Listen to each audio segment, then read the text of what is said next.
Alan is a 30-year-old hardcore gamer who hasn't seen sunlight in weeks at this point, but who could blame him? He just finished playing a no-hit run on both Sekiro and Dark Souls at the same time. However, now that he's done with that, he needs a new game to play so he doesn't get bored. GTA 6 still isn't out yet, so he starts searching online for another game to play in the meantime, and that's when he comes across a game that never ends. Normally, you'd be concerned about the fact that a game just loaded onto his computer without permission, but he's too captivated to go back now, so he starts scrolling through the settings wheel to set the difficulty. He wants his gaming experience to be as traumatizing as possible, so he turns the difficulty all the way up to hell mode and picks the untested summoner class just to make it even more unpredictable. He then accepts all the terms and conditions without a second thought, but it turns out that there was a clause in there about transporting Alan to another world, so the next thing he knows, he's a newborn baby in the countryside. A year goes by like this, and being a baby isn't as bad as Alan thought it would be. He doesn't have to work or pay any bills, and he has good, loving parents taking care of him. His father's name is Rodden, and his mother is Teresa, and they seem like a lovely couple, but considering the fact that Alan set the game to hell mode, they're likely going to get the Wayne family treatment sooner or later. After Alan is put to bed for the night, he raises his arms and tries all the key phrases he knows in an attempt to open a status screen, because even though he's supposed to be a summoner, he has no idea how the whole summoning thing works. He decides to give it one last try before going to sleep, and this time, something really does appear, but it startles Alan so much that he screams, and his parents come running over to check on him as soon as they hear it, so he is forced to hide the book for now. After making sure Alan is okay, his parents leave his room, and as soon as they are gone, he pulls out his book again. He is so relieved that he finally gets to see his stats after a whole year of trying, and it's around what you would expect for a 1-year-old summoner. His summoning skills are all bottom tier, but the book says they will level up the more he uses them, so Alan decides to give it a try right now.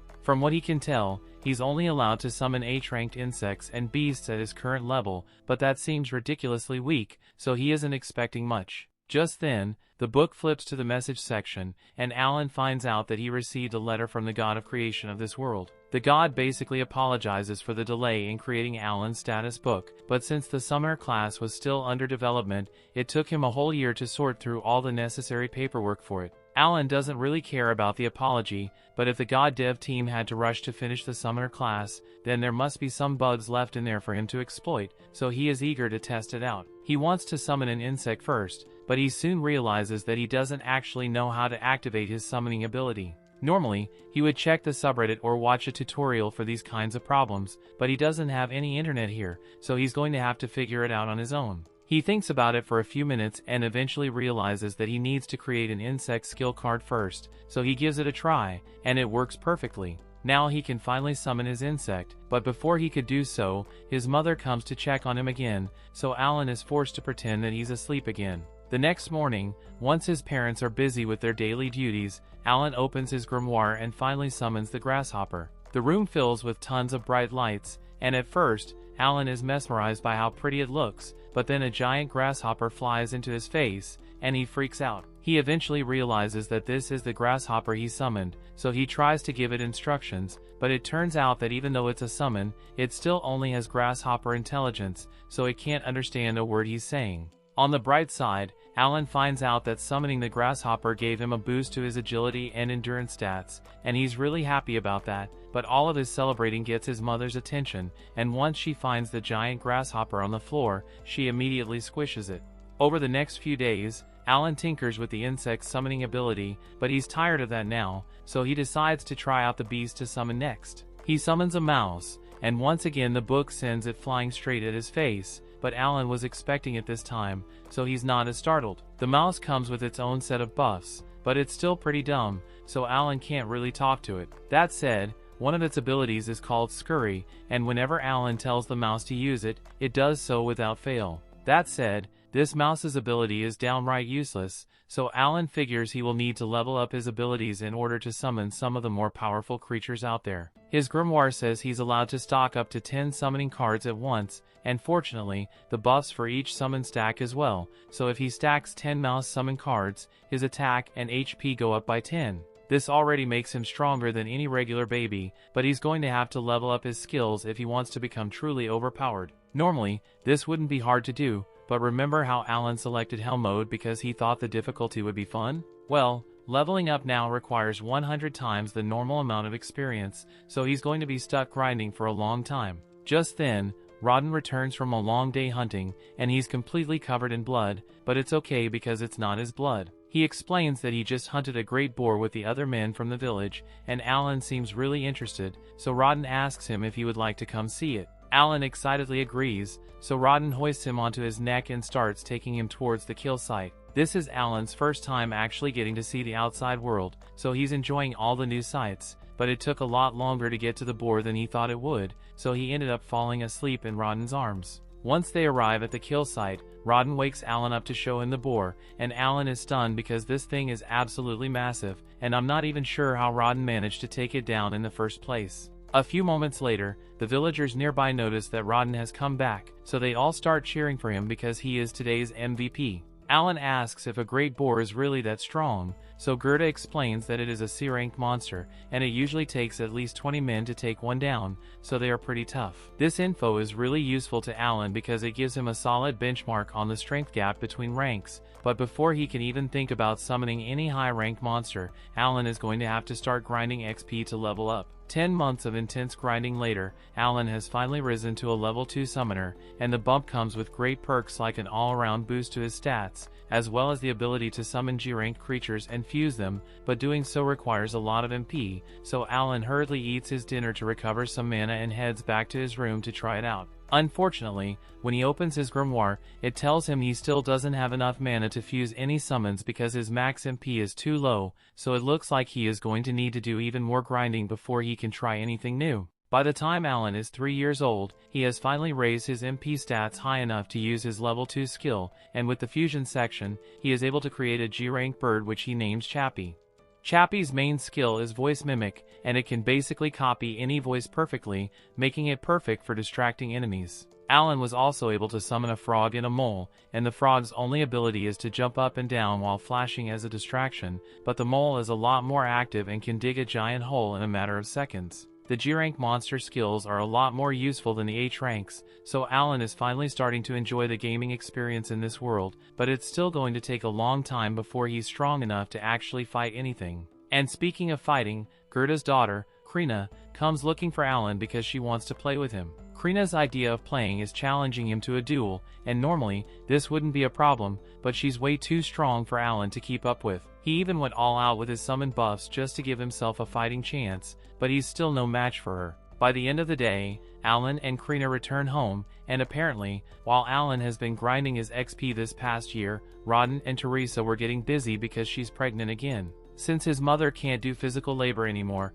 Alan volunteers to help with the harvest to make things easier for Rodden. He is sure he can do it because with all his buffs, he pretty much has the strength and stamina of an adult now, but Teresa and Rodden don't think it would be fair to make their son work, so they tell him he should just stick to doing basic house chores and playing with Krina. Rodden reminds him that he will eventually grow up and have to get a job, so he should enjoy his time as a kid while he doesn't need to work. Alan is a little upset about being turned down at first, but then he remembers that farm work is unbelievably grueling work, and no father would want to force their 3-year-old to do that kind of work, so he agrees to let it go. Rodden is glad to see that Alan understands, but as they continue with dinner, Teresa recalls seeing Alan in the backyard throwing rocks at a tree a little while ago, so she asks him what that was all about. Alan says he was just practicing for self-defense in case a monster attacks their home, but in reality, he was trying to see if he can learn skills aside from summoning by repeating an action over and over, but he didn't have much luck with that. Rodden is impressed by Alan's work ethic and says he can't wait for his appraisal ceremony. Alan has never heard of the appraisal ceremony before, so he asks Rodden what it is, and he is informed that when you turn 5, you are appraised to find out what talents you may have, and if Alan is lucky enough to receive a powerful talent, he might become very rich and successful in the future. Winter rolls around, and Alan decides to summon a grasshopper out in the snow to see how long it can survive, and it lasts a whole day out here, so he is pretty satisfied. However, that satisfaction quickly fades away when Krina comes outside and starts asking him to fight her again. Unsurprisingly, Alan ends up getting his ass handed to him, but while he was busy with his duel against Krina, he completely forgot about the grasshopper he summoned, and it ends up crawling onto Teresa's leg, scaring her so much that she ends up falling over, and falling over while pregnant is a big deal. Rodden runs over to check on her, and she says she's fine, but she clearly isn't because that fall just sent her into labor, so the baby's coming today whether they like it or not. Rodden tells Krina to go call her mother for help, and once she arrives, she helps Teresa through the delivery process, so by morning, the family has a brand new baby boy. Everyone is overjoyed, but Alan doesn't know how he should feel about this. He still isn't sure why a game reincarnated him into this world, but even though it was unexpected, he didn't have much going for him back in Japan, so he's not upset with how things turned out. That's why he has decided to focus solely on leveling up and protecting his new family, because they matter the most to him.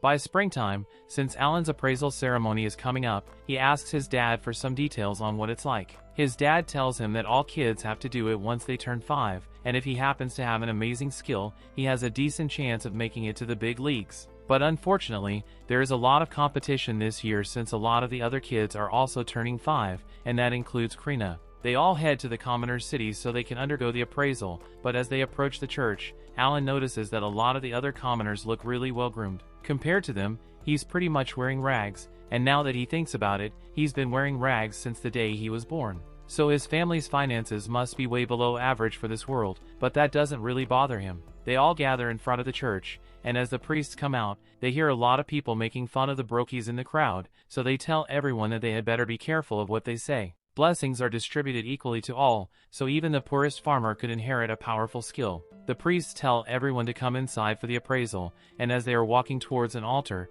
Alan notices 3 statues and assumes those must be the gods that are worshipped in this world, one of which is Elmia, the god of creation, and now that Alan thinks about it, Elmia was the one who sent him that apology letter for the class development delay. The first up for appraisal is Palomas, the son of the village chieftain, and he is instructed to place his hand on the crystal ball over there to display his stats. Palomas does as instructed, and on the stone wall, it is revealed that he possesses the merchant class news that his father is really happy to hear. Alan was kind of expecting more to happen, but this is basically the same thing as Grimoire does, with the only difference being the fact that it uses letter rankings instead of numbers. As the appraisal continues, some kids receive strong talents, while some don't receive any at all, and a few hours later, the only ones left are Krina and Alan. Krina is up next, so she excitedly runs up to the ball and puts her hand over it, but it suddenly starts glowing with an intense blinding light. Her father is worried that something might have gone wrong with the appraisal, but it turns out that the priests simply can't believe what they are seeing. According to the appraisal, Krina just received the Sword Lord class, one of the strongest in existence, and her dad is unbelievably happy about it, but she doesn't really understand what's so special about it. Alan isn't too surprised by the news since he's been getting his ass beat by her for years at this point, but next up is Alan's appraisal, so he is told to approach the altar. As he touches the ball, nothing happens for a few seconds, but all of a sudden, there's a large flash of light, and Alan is knocked back. Rodden rushes over to check on him, and after making sure Alan is alright, he walks over to the priest and asks what Alan's talent is since he doesn't know how to read. He's expecting something really good since the crystal reacted strongly, but to his shock, the priest informs him that Alan is completely talentless. Alan can't believe what he's hearing because he knows for a fact that he does have a talent, but when he checks the board, he realizes that all his stats are E-rank across the board, and he blames Elmia for doing a shitty job coding the summoner class. Just then, Rodden hugs Alan from behind to comfort him since he doesn't want Alan to feel bad about being talentless. They head home together, and everyone treats him normally despite the revelation that he is classless, and Alan appreciates how much his family cares for him, but he knows he isn't really talentless. He can still use his grimoire just fine, so he assumes his E-rank stats must be because he is playing on Helm mode. All the other kids were the same age as him, and relatively equal in strength, so their rank must be a reflection of how much they will grow in the future as they level up. So since Alan requires 100 times the regular amount of XP to level up, his stats are all stuck at E-rank, even if his actual attributes are pretty strong. Most people would get frustrated by this kind of setback, but Alan isn't some filthy casual who enjoys playing games for actual fun. He lives for the soul-crushing grind, but he can't help but worry that there's something wrong with his summoner class because at the bottom of his appraisal, he saw a confusing error code pop up, so he's going to be sending a lot of complaints to the devs about it. The next morning, Alan goes out with his family to visit Krina's family, but he notices that his dad has been acting a bit strange lately. Over at Krina's house, they are all about to celebrate Krina's appraisal as a Sword Lord, but Rodden still has a sour look on his face, and Gerda says he refuses to celebrate with him until he goes back to normal. At first, Alan wonders if Rodden is jealous of Krina and her family, but he knows his dad isn't that petty, so there must be something else going on here. The two of them continue arguing for a second until Gerda reveals that Rodden mentioned severing ties between their families before they sat down together. Rodden defends his decision by reminding Gerda that Krina is a sword lord now, and that means she practically has a guaranteed ticket out of this tiny serfdom. She might even become nobility if she's lucky, and if that happens, then being close to a poor family like Rodden's would only hold her back. Gerda yells that he doesn't care about any of that stuff, but Rodden keeps insisting that he's doing this for Gerda's good, and the two resume their fight, but eventually, their wives pull them apart and get them to calm down. Alan is a bit surprised by how calm everyone was about this whole thing, so he asks Gerda's wife if it's normal for them to argue like this. She explains that this kind of thing used to happen all the time, but they always made up afterwards. All four of them are actually childhood friends who grew up in the same village, and around 10 years ago, when talks of making a new settlement started, they all decided to join the effort and work together to build their houses. Gerda and Rodden bonded a lot over that back then. Recalling the good times makes them realize how silly their fight was. A little while later, news arrives that the Knight's Order has shown an interest in Krina, and they're coming to see her. Alan assumes the news of Krina becoming a sword lord must be spreading really quickly, but while it's good that she has earned some recognition from the Knight's Order, Gerda is still a little concerned because she is too young to become a knight yet. Just then, one of the kids who got a good talent at the appraisal ceremony confronts Alan and tells him that as a talentless loser, he has no place here. Alan doesn't really care about being insulted, since he still got his summoner power, but Krina won't stand for anyone picking on her best friend, so she tells the kid to back off and nearly chops off his finger before Gerda pulls her back. Just then, the chief announces that the Knight's Order has finally arrived, and everyone is thrilled since they rarely get to see the knights in person. The chief calls for Gerda and Krina to come introduce themselves to the captain. Krina is unbelievably excited because she has always wanted to become a knight, so getting to meet the knight captain must be a dream come true for her. Alan wonders if the knights are going to take Krina to the capital to train her, but before the knight captain could say anything, Gerda speaks up and says he can't let Krina go because she's still too young. The captain says that age doesn't matter because if she's a sword lord, then her skills would be more than enough to get her through the training, so there should be no problem. Unless, of course, they were lying about Krina being a sword saint just to trick the Knight's Order. Gerda assures the captain that he isn't lying, but it's already too late because the captain has decided to put Krina to the test. He orders his vice-captain to prepare to have a duel with this 5-year-old, and without a second thought, the vice-captain agrees. Gerda tries to get the knight captain to reconsider since he doesn't want to put Krina's life at risk, but he is told that if she doesn't fight, then it will serve as proof that she lied about her class, and she, along with her entire family, will be executed. The knights then bring out a sword for her to use, and most children would be terrified by this point, but Krina is so battle-hungry that the second she realizes that she gets to use an actual sword, she says she is willing to accept the duel. Everyone gets into position for the duel, and Leibrand faces off against Krina, so as the match begins, Krina charges at Leibrand with full force. Your eyes do not deceive you, she is swinging a sword that's twice her height like it's nothing, and she is actually giving Leibrand a run for his money, but he is still keeping her at bay relatively easily. The knight captain seems unimpressed by Krina's skills so far, but as the fight goes on, she manages to block one of Leibrand's strikes and prepares to retaliate. However, Leibrand punts her across the street and into one of the walls.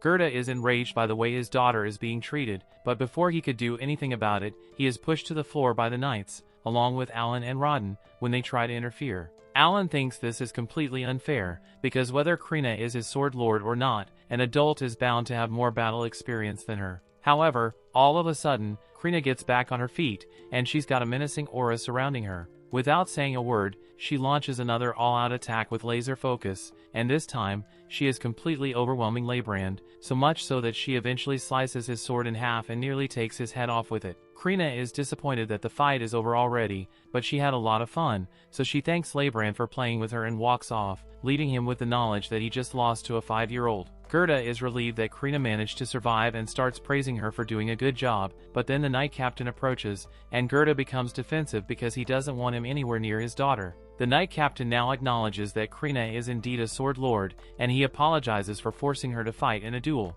He says he would like to discuss her future with him, but Gerda firmly refuses. The captain says he can bring his friends with him to the meeting if it would make him feel better, and that would make Gerda feel a little safer, so he agrees. They all gather at the chief's house for lunch, and Xenoph once again apologizes for the way he acted earlier. He explains that he was sent here by the baron of this territory to determine whether there truly was a sword lord in this village, and the results are undeniable. Xenoff mentions that 3 years ago, there was a sword saint born to the family of a count, but this strikes Alan as weird since he knows for a fact that sword saints can only be born from low social statuses according to the game's design, so that one must have been a fake. Saint Sword Lord went on to serve the royal family, but failed to meet expectations there, and upon reappraisal, it was discovered that they were actually an ordinary swordsman pretending to be a sword lord. It was also later discovered that several nobles were greatly exaggerating their abilities, so the kingdom had to establish a zero-tolerance policy for falsified talent results. That said, he is still truly sorry for putting Krina through such a harsh trial.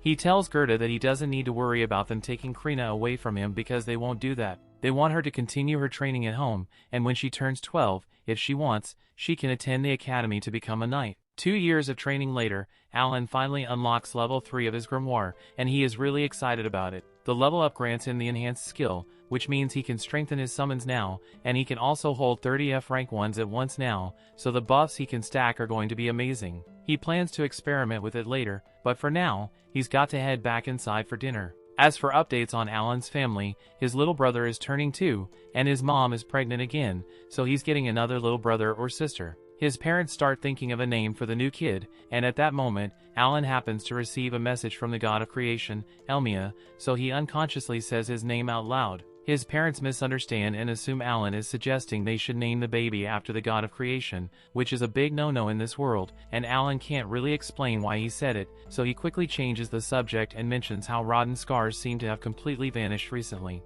Rodden explains that it's because he passed the trial of the gods earlier today while fighting a boar, but Alan has never heard of such a thing before, so he asks what it means, and Rodden explains that every once in a while, after a battle, you feel your body being refreshed and all your wounds being healed, and Alan assumes it must be the effects of leveling up in this world. Rodden is a strong warrior, so he must level up quite often, but as for Alan, even though his grimoire is level 3, his body is still only level 1 because he hasn't fought any monsters yet, and if he wants to grow stronger, then he is going to have to engage in battle. However, that's easier said than done, because he isn't allowed to leave the village without permission. The only exception to that rule would be hunting expeditions, but the second Alan tries to bring up the idea of joining the next hunt, his father turns him down because he doesn't want Alan putting himself in danger. That night, once everyone else is asleep, Alan opens his grimoire to read the message he got from Elmia, and he already has a good idea of what it's about since he left a strongly worded complaint after the appraisal ceremony. Long story short,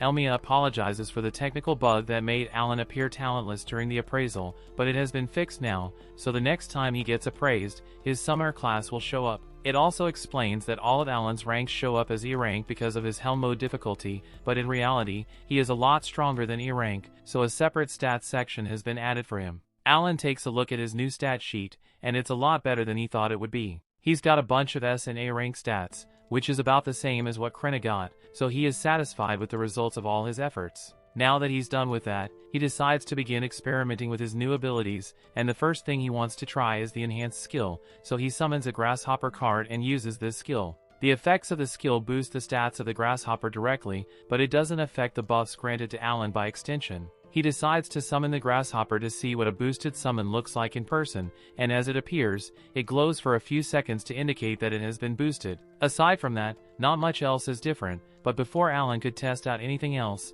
his mother suddenly comes in to check on him, and as soon as she spots the grasshopper, she freaks out and squishes it. The next morning, Rodden gets ready to go hunting, and while he's gone, Alan heads to the backyard to do a little more testing with his grimoire. He has attempted a bunch of different combinations in an attempt to unlock a new summon, but so far, nothing seems to be working and he's done with his last pair of viable cards. Fortunately, this time, the fusion is successful, and he receives a new card, but he's not sure it's going to be useful, since its description says grass. On the bright side, it looks like the grass summon grants him an MP buff, so he can use it to increase the number of summons he can perform throughout the day. He then summons the grass card to find out what it's like, and an apple creature pops out, which leaves him even more confused than he was before. The apple doesn't have any combat skills, but it does possess a skill called aroma, so Alan asks it to demonstrate, and it suddenly sinks into the ground before sprouting a stem. The stem does indeed have a wonderful aroma, but just then, Alan's mom comes to check on him again, and he tries to get the apple to hide itself, but it doesn't seem to be listening,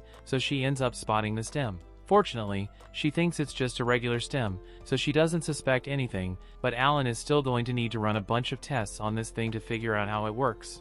Later on in the day, Alan is training with Krina as usually, and even with the extra buffs from his level up, he is still no match for her strength, but Krina does notice that Alan has gotten a lot tougher. He is surprised to hear that, so he takes a look at his stats and realizes that his sword mastery stat is already at level 3 thanks to all the training he does with Krina, and he is really happy that his skill is improving. Now that he thinks about it, he also recently got a dog summon that has a bite attack, and he would love to try it out, but he doesn't think it would be fair to use it on Krina. After that, Alan spends the rest of the day throwing rocks at the tree in the backyard in hopes of awakening a new skill or something, but it hasn't been going well so far, so he is starting to feel like this is a huge waste of time. He also hasn't had a chance to do any other training since he has to look after his brother most of the time. Mash tells Alan that he is bored of throwing rocks at the tree, so Alan apologizes and says they can do something else after he gets a few more reps in. While Alan is preparing for his final tosses, Mash suddenly notices a bunch of saplings growing next to the house, and he is amazed since he doesn't recall seeing them there yesterday. Those saplings are the result of Alan activating a ton of apple summons at once for the MP buff, and thanks to the buff, he is able to fully restore his MP in 5 hours instead of the usual 6, so he can use over 15% more mana per day now. By nightfall, everyone gathers for dinner as usual, but Rodden isn't back from his hunt yet, which is really odd, especially since they didn't intend to go deep into the forest today. Teresa is obviously worried, but she's trying to stay optimistic about the situation. However, all optimism goes out with Window in on CD. She hears the sounds of the panicked hunters carrying Rodden's body back home. Rodden was apparently injured during the hunt today, and just by looking at him, it's clear that he's lucky to be alive. He got hit by one of the boar's fangs in the gut, and while the other hunters managed to cauterize the wound to keep him alive, he's still on the verge of death. The only reason he even managed to last this long was thanks to the healing herb they gave him on the way here. Teresa is surprised to hear this since healing herb is really expensive, and she doesn't understand how they managed to get their hands on some, so Gerda explains that when the Knight Captain apologized for the way he treated them, part of the apology was a bag of gold coins, which is what they used to buy the herbs, but it wasn't enough to completely heal Rodden. The other hunters all start yelling about how this whole thing is those commoners' fault, but all the noise wakes Mash up and makes him start crying, so Alan takes him back to bed, and the rest of the hunters decide to leave, to give the family some peace and quiet for now. Once everyone has calmed down, Alan asks about what happened, and if a commoner is really to blame for it all. Gerda explains that a few days ago, he and Rodden were summoned by the village chief and told that they should allow the commoners to join them on their next hunt. Boar meat is a valuable commodity, and while most of it has to go to the Baron, the rest is split amongst the people involved in the hunt. They sometimes trade it for other goods, but aside from that, it's difficult to get any decent boar meat unless you hunt for it yourself. Despite this, no commoners have ever volunteered to be part of the hunts, and it's because it's an extremely dangerous task. There are casualties every year, and even more injuries, so commoners usually avoid getting involved. But since Rodden recently became famous as a legendary hunter, many commoners got the impression that as long as Rodden was around, they could just let him handle dealing with the boar while they reap the benefits afterwards, so they asked the chief to include them in the hunts. Rodden and Gerda were against the idea, but they couldn't refuse an order from the chief, so they were forced to let the commoners join, and it went just as bad as they thought it would. During training sessions, all the commoners were slacking off, and when the time finally came for the hunt, the moment they actually came face to face with a boar, they all got scared and dropped their weapons as they ran away. This completely broke up the hunting party's formation, but as if that wasn't bad enough on its own, one of the commoners fell over while the boar was chasing him, so Rodden instinctively stepped in to protect him, but he got skewered in the stomach as a result. The others eventually managed to slay the boar, so Gerda says he will bring the share of meat meant for Rodden by tomorrow, but there's not much else he can do to help, and Alan feels like a total loser because up till now, he had been focusing on only leveling himself up instead of actually helping his family. By the next morning, Rodden regains consciousness, and everyone is happy that he is alive, but Alan is still deep in thought. He had been treating this world like a game this entire time,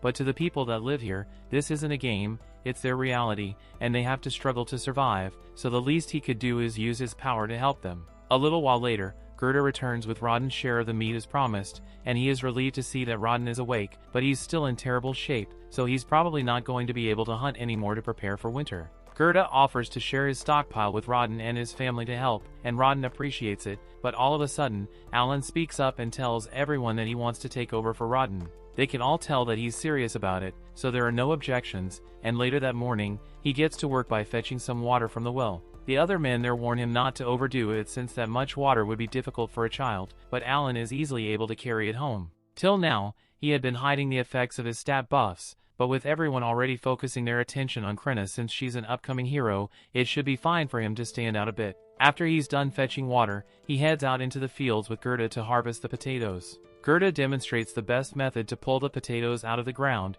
and he assumes Alan is going to struggle with it, but to his surprise, Alan is able to do it one-handed. He harvests 3 baskets of potatoes in no time, but after all that work, he realizes that more than half of these have to be given away to the Baron, and that's really unfair. He's trying to figure out how to get more food for his family, but all of a sudden, the chief shows up, and he's here to apologize to Rodden. It was partially his fault that Rodden ended up like this, so he wanted to make things right, and he also brought the guy who caused the accident to apologize as well. The guy doesn't seem like a bad person, he was just too scared to think straight back then, and he accepts full responsibility for the situation. Rodden isn't really mad at him, but he tells the guy to be more careful next time, and he promises not to make the same mistake twice. Later on, Alan heads out into the fields and clears out a wide area because he came up with an idea. He summons a bunch of frogs and has them use their provoke skills to lure out some potential prey. However, instead of the few ducks he was expecting, he actually ends up attracting a monster bird. At first,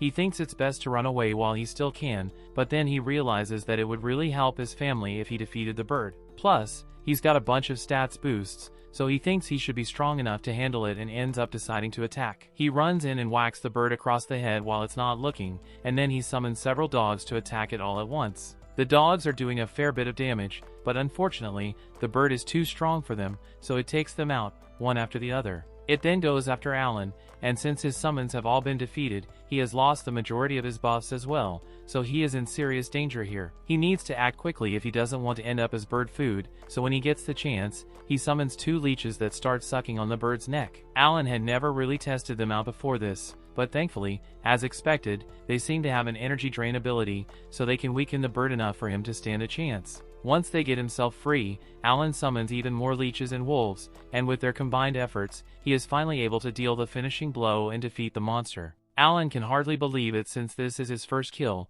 but his grimoire confirms that the bird is indeed dead, and he even received 100 XP as a reward. Later that day, Alan returns home with the bird, and his entire family is left speechless because they can't believe he actually managed to kill something like that. Alan tells them he just happened to catch it off guard while it was distracted, which is mostly true, but he did leave out the part about his summons. Gerda starts inspecting the bird's corpse because he is wondering how Alan managed to beat it with just a wooden sword and some rocks, but then he notices some bite marks on the bird and asks Alan about them. Alan makes up an excuse and says he was fighting on instinct, so he had to do whatever was necessary, and Gerda begins picturing Alan biting down on the bird for dear life, but regardless of how he pulled it off, it's still an impressive feat, so he congratulates him on a job well done. He even offers to help Alan bleed and dry the meat, since this is his first time. So they head over to the rack together. The Aldebaran weighs around 60 kilograms, but once it has been bled dry, it drops to around 20 kilos, and only around half of the bird's meat is actually edible.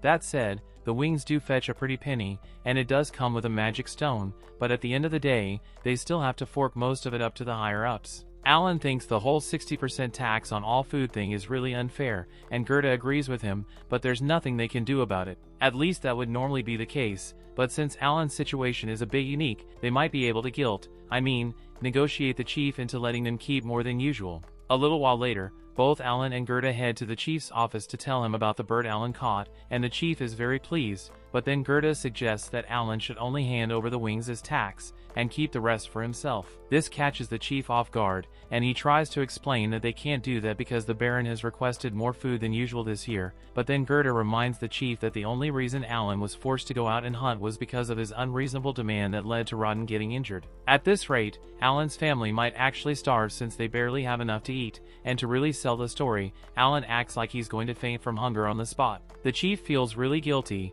but he's still hesitant to cut Alan's taxes, so to sweeten the deal a little, Gerda offers to throw in the bird's magic stone. The chief eventually agrees to the deal, and Alan and Gerda are really happy to hear that, but they aren't done yet, because Alan asks if this means he can keep all the meat aside from the wings with any future birds he catches. The chief is once again hesitant to agree, but Gerda reminds him that it's pretty rare for a kid to catch an Aldebaran all on his own, so what are the odds of it happening again? The chief eventually agrees to let Alan keep most of the meat of any of his future catches under the assumption that he won't be able to catch another bird anytime soon, but he was wrong. Later on, Alan heads back out into the fields, and this time, he manages to lure in 2 Aldebarans at once. By now, he has gotten the strategy down pat, so he sends out the leeches first to weaken the birds, and after that, he throws some rocks at their heads to disorient them. Next, he orders his wolves to attack with full force, and after they've whittled down the birds' health, he whacks them over the head with his sword to finish them off. Alan has been going on hunts every 3 days for a while now, but this is the first time he has ever managed to succeed without losing a single one of his summons, so he's really pleased with himself, and to make it even better, he has finally gained enough XP to go up to level 2. He excitedly opens his status screen so he can see how much his stats went up, and it looks like he got a 60% boost to his stats, which is a little less than what he was expecting. But it's still a huge increase, so he's happy regardless. It took him 6 years to go up 1 level, but now that it has finally happened, he thinks it's about time that he lets his family know the truth about him. A little while later, he returns home with both of the birds, and his father is amazed that he managed to catch 2 of them at once, but he also notices that there's something different about Alan today. However, Alan still has a bunch of other things to do, including his sparring session with Krenna, so he leaves before Rodden gets a chance to say much. After today's haul, Alan has officially captured 10 birds total, so his family should be able to use that to make it through the winter. He would like to keep hunting birds to see if he can make it to level 3, but he doubts he would be able to find that many birds in time. Thanks to his stat boost, Alan can keep up with Krenna a lot easier now. But he got distracted by his thoughts for a moment, and that was enough time for her to sneak up from behind and smack him on the head. Later that night, Alan calls a meeting with his family, and once they are all present, he informs them that he isn't actually talentless. He can't reveal the exact details, but he basically explains that when he was a baby, he received an oracle from the god,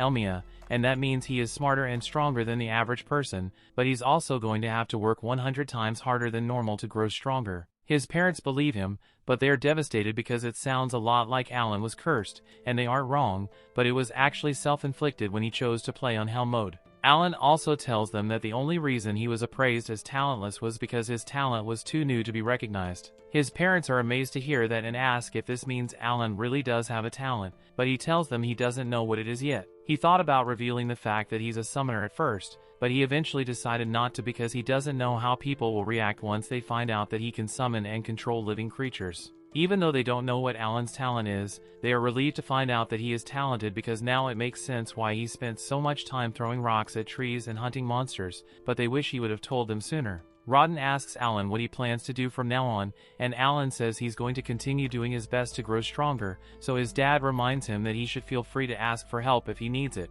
But in the meantime, he probably shouldn't mention this to anyone else because it would be really bad if he were mistaken for a false prophet. Though it's probably fine to talk to Gerda about it since he isn't a snitch, and Rodden really wants to brag to him about how amazing Alan is. The next day, the first winter snow hits, so it's time for Alan to start bartering with the bird meat he stocked up on, and Gerda is coming along to show him the ropes. Gerda plans to trade in some of the boar meat he stocked up on before the winter. Fortunately, there haven't been any more accidents since. As long as there are no commoners to mess things up, the hunts usually go pretty smoothly, but hearing that gets Alan thinking, and he wonders what the difference is between serfs like him and Gerda, and the commoners. Gerda explains that commoners have a higher social standing than serfs, and the taxes they pay are also a bit different. Whereas serfs have to pay 60% of all the food they make as taxes, commoners only have to pay a head tax, meaning they pay 1 gold coin per person each year. Alan asks if it's possible for a serf to become a commoner, and Gerda explains that it is indeed possible, but you'd need to pay a tribute of 10 gold coins in order to do so.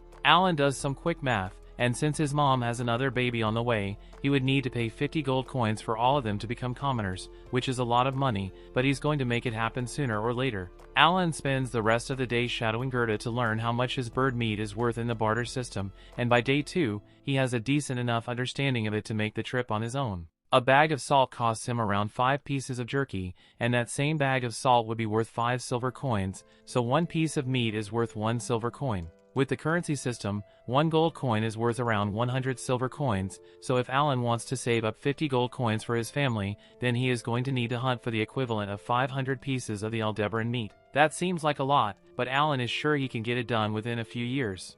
For his next stop, Alan heads to the local potion store and asks if they have any MP recovery potions. The store clerk tells Alan he doesn't sell anything that fancy, so Alan asks if he has any healing herbs in stock instead. Hearing Alan mention the healing herb strikes a nerve with the store clerk, because he got a bad deal last time he sold one. He recalls that a guy named Gerda came in here, begging to buy some healing herb to save his buddy. It usually costs 5 gold coins, but Gerda only had 3 at the time, so he begged the store clerk to give him a discount and promised to pay it back later. Gerda seemed so desperate that the clerk decided to help him out, and to his credit, he did come back to pay the balance later, but the clerk was really worried that he might have gotten scammed at the time. Alan knows that his father wouldn't have survived if the clerk hadn't agreed to give Gerda a discount that day, so he thanks him for his kindness and offers him a piece of bird meat as a gift. Later on, Alan is walking through the streets when he spots a weapon shop, and he is surprised that a single weapon can cost as much as 50 gold on its own, but while he's minding his own business, all of a sudden,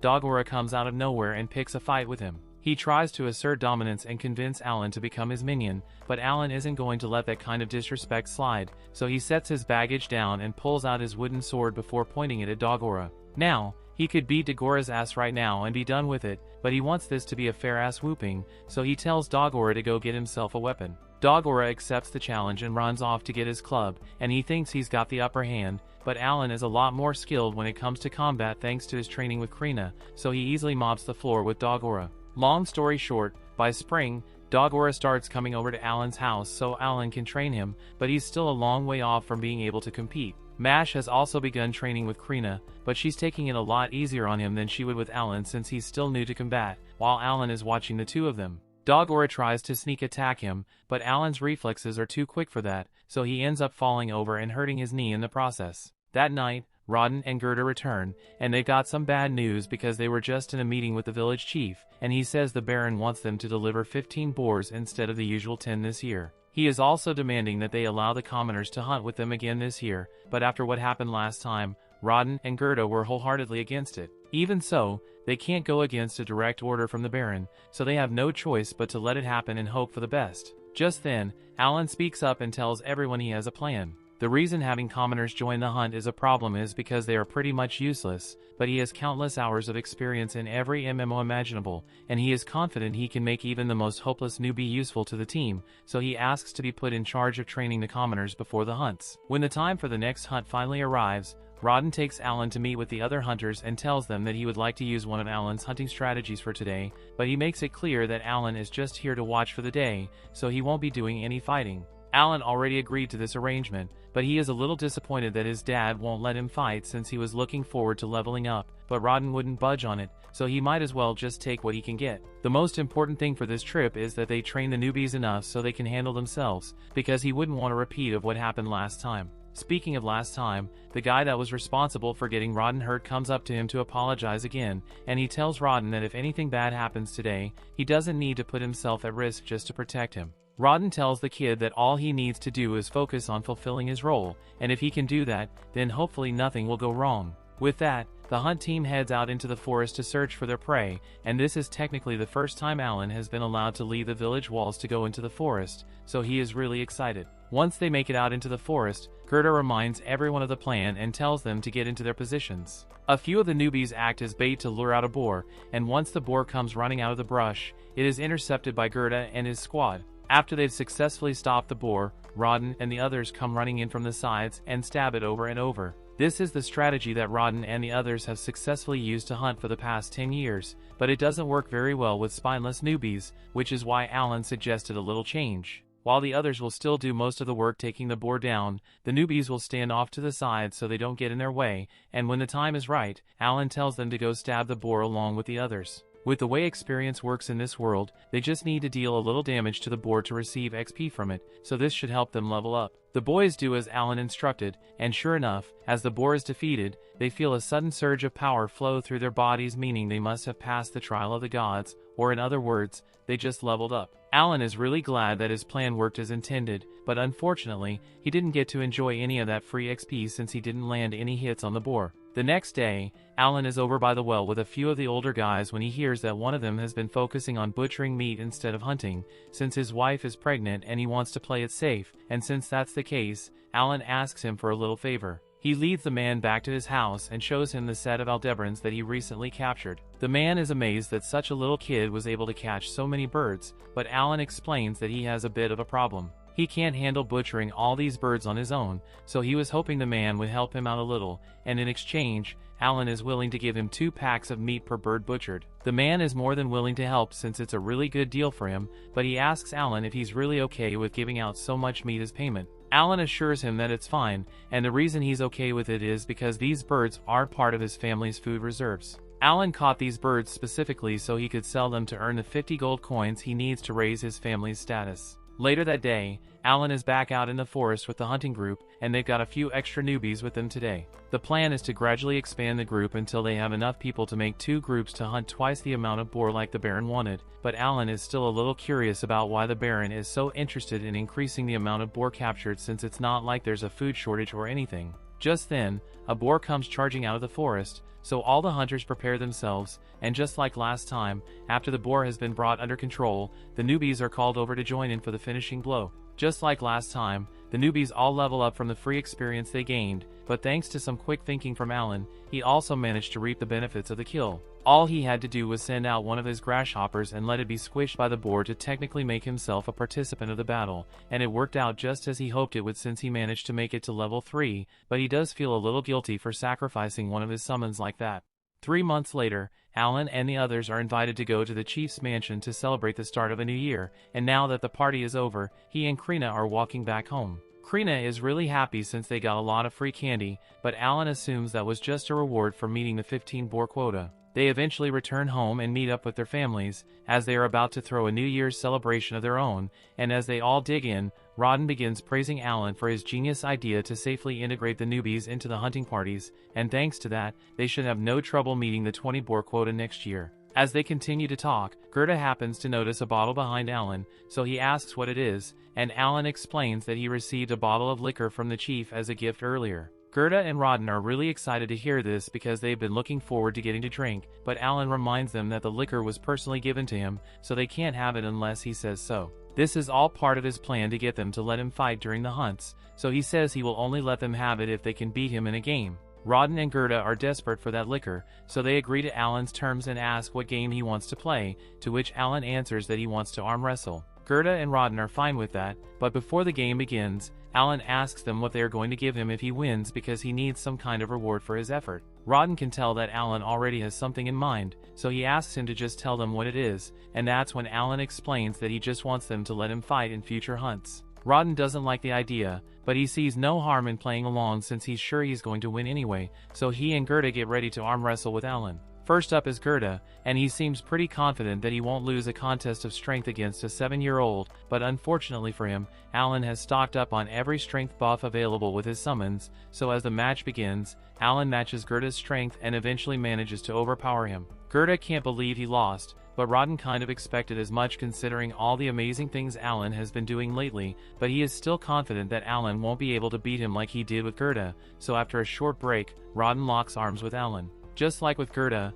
Alan matches Rodden's strength at first, but this time, Alan actually ends up getting overpowered and losing. He assumes Gerda must have strength somewhere around D rank, which means Rodden's must be around C rank, so it makes sense he couldn't win. As promised, he hands over the liquor, but he swears he will get strong enough to beat Rodden someday. Later that year, Alan finally manages to level up his summoning skills again, and now he's got access to a bunch of E-rank summons. He's still going to need to do some experimenting to figure out what kind of summons he's got now, but he has more than enough MP to spare for a few tests. The level of buffs provided by E-rank summons is bound to be stronger than that of the F-rank ones, so Alan is certain he would be able to beat Rodden in arm wrestling now, but before he could run off to go challenge his dad, he notices an extra feature in his grimoire, and it says storage. Alan taps the icon, and his grimoire opens to a page with a black square on it, so he assumes this must be the storage skill in question. He decides to test it out by throwing a rock inside to see how deep it is, but after the rock goes in, he doesn't hear it hit the bottom. He reaches his hand in to see if he can feel the inside of the storage space, and as he does so, he gets a mental image of the rock he threw in earlier. He decides to try throwing even more things inside, and basically, as long as it can fit through the opening in the book, there is no limit to how much the space can store. But this seems a little too broken to be a random skill he unlocked, so he has a lot of questions. After all, something like infinite storage is a top-tier skill, so he really doubts the devs would go handing it out without a reason. Most of the time, whenever you receive a useful-looking item or skill, it is usually because you're going to need to use it in the near future, so Alan needs to figure out what the intended use is supposed to be. That aside, he also wants to try out his new E-rank summons, so he tries calling one out, but nothing happens.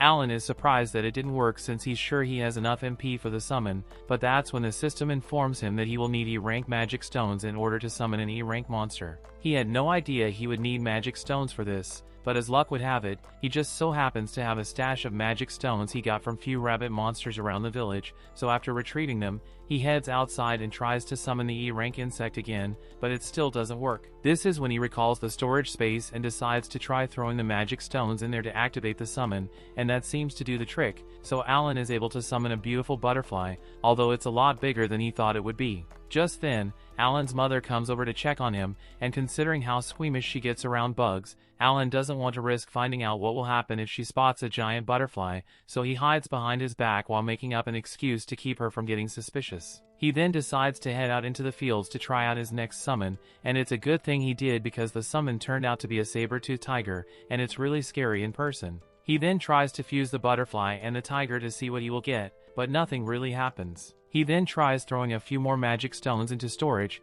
and that seemed to do the trick, but he's going to need a lot more magic stones if he wants to try more summons. Later that night, while having dinner, he asks his dad if there are any more rabbit monsters in the village, but Rodden tells him all the rabbits are gone. They dug a ditch around the village a few years back to get rid of most of them since they are pretty dangerous to have around kids, but if all the rabbits are really gone, then Alan is going to need to find another way to gather magic stones. The next day, during training, he decides to ask Palomas about magic stones, and he is informed that they are mostly used to power magic items, but the E-rank ones are seen as practically useless, so it's pretty common to just find them scattered across the ground. Alan hadn't even considered the possibility that he could find the magic stones on the ground, but now that he does know, he's got a lot of scavenging to do. A little while later, Alan has managed to gather enough magic stones to unlock all his new summons, and he can already imagine how powerful he will become if he keeps progressing, because his summon ability allows him to fill out all the roles of an average party all on his own, so with countless beasts at his disposal, he will be unstoppable.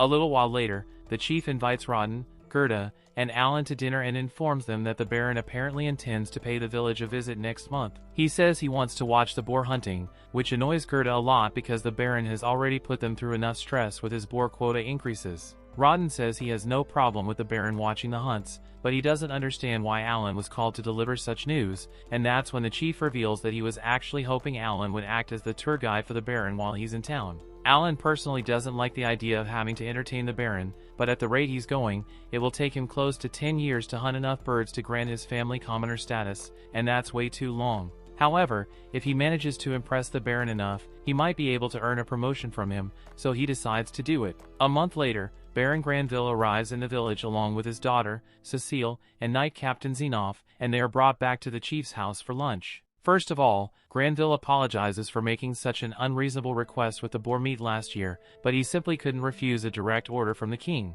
The chief is shocked to hear that the boar quota increase came from the king himself, but Granville clarifies that the real culprit behind it was Viscount Carnal, because he intentionally called attention to the boar meat in front of the king to goad him into making the order. A little while later, the food is served, and both Granville and Cecile are amazed by how delicious the meat is, so Granville asks the chief what the dish is called, but the chief has no idea how to respond, so Alan cuts in and explains that the meat is from a bird he hunted and prepared yesterday, specifically so the Baron would have the freshest ingredients for his meal. Granville is impressed by how well-mannered Alan is, so he asks if he is the chief's son, but Zenoff remembers meeting him last time he was in the village and recognizes him as the son of Rodden, the renowned boar slayer. The Baron is impressed by Alan's manners and asks if he happens to come from a family of former knights, but the chief explains that Alan and his family are just serfs. As soon as Cecile hears this, she becomes outraged that the chief would let a filthy serf set foot in the guest hall, but her father scolds her and tells her serfs are valued members of the fiefdom,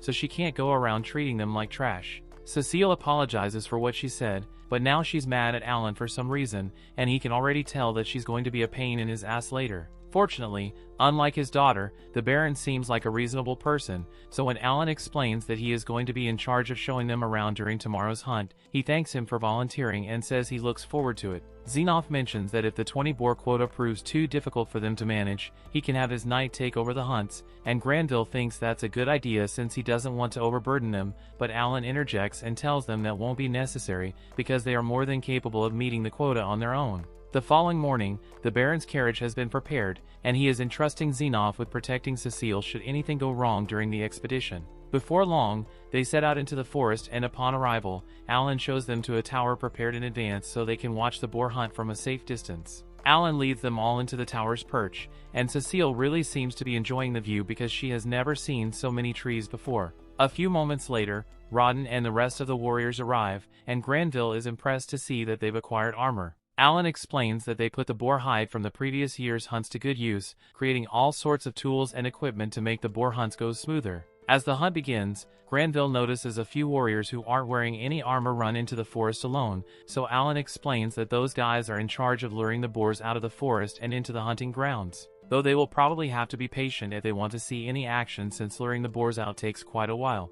While they wait, Xenoph asks Alan how Krina has been doing lately, and Alan tells him she has been doing great. Xenoph is glad to hear that and informs Alan that he will be dispatching a tutor to prepare her for the academy entrance exams in spring, and Alan can't help but chuckle because he thinks it will be funny to see Krina study for a change. A few moments later, the luring team returns with a boar hut on their trail, and everyone gets into position. Using a couple boar hide shields they made, they box the boar in, and Alan explains that the shields are made from the hardest part of the boar's hide to make it penetration proof. After locking the boar in place, the strike team moves in and begins stabbing it from the side, while the long spear team, comprised of the most inexperienced members of the group, also join in to aid the attack. But Cecile wasn't prepared for how gory a boar hunt really is, so she's starting to feel sick at the sight of all the blood. Rawdon then finishes the boar off with a blow to the neck, and it's so gruesome that it causes Cecile to pass out on the spot. Everyone begins to celebrate once the boar is dead, and both Granville and Xenoph are crucial to the fighting prowess of these warriors. However, a moment later, another loud roar echoes from the forest as two boars come charging toward the group. Xenoph realizes this is bad and orders his knights to be ready to jump in if necessary, but Alan tells him that their assistance won't be needed because the hunting squad is perfectly capable of handling two boars at once. Rawdon orders the team to split into two groups to handle the boars separately, and Alan thinks to himself that a few years ago, it would have been impossible for them to handle a situation like this. The main reason is because they always had to give away 60% of their hunt as taxes, so instead of making any equipment with the materials gotten from the boars, they were forced to trade everything away to get by. However, with efficient hunting strategy, they've managed to gain more leeway when it comes to their allocation of materials, and with the improved equipment, they are more than capable of handling two at once. Within a few minutes, the remaining boars are dealt with, and Cecile regains consciousness just in time to see the blood geyser from one of the boars, which promptly knocks her out again. Granville is impressed that they managed to take down 3 boars in just one day because that means they only have to hunt 17 more to fill the quota,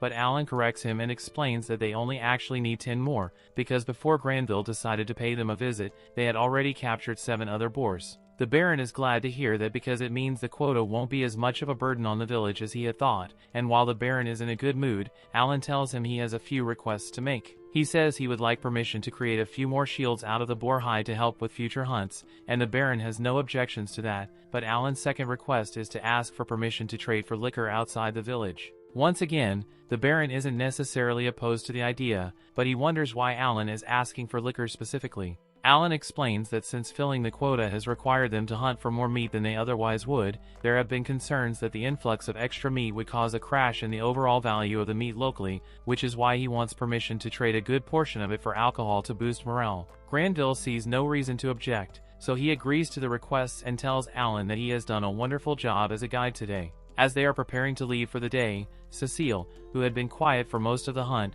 yells at Alan and tells him not to get full of himself just because her father praised him a little, but as she says this, she nearly falls off her horse, which completely ruins the intimidating act she was trying to put on. A little while later, Alan, Rawdon and Gerda are all called over to Granville's mansion, and Granville tells them that he was so impressed with their performance the other day that he wants to give them a reward. Alan is excited because he can already tell what's coming, and a few moments later, Granville declares that Rawdon and Gerda, along with all their families, will be granted commerce status. Rawdon and Gerda can't believe it since they never expected something like this to happen, and Alan is overjoyed because now he gets to keep all that money he was saving, and he's allowed to leave the village without permission now, so the first thing he plans to do is head to the White Dragon Mountains when he gets the chance. Granville also adds that anyone who has participated in the hunts over the past 10 years will receive the same promotion, so he asks Rawdon and Gerda to provide a list of everyone who qualifies. After everything Granville has seen, he knows there should be no problems with fulfilling the quota requirements, so he says he can return to the capital and rest easy. However, his butler reminds him that there's actually one more thing he needs to do.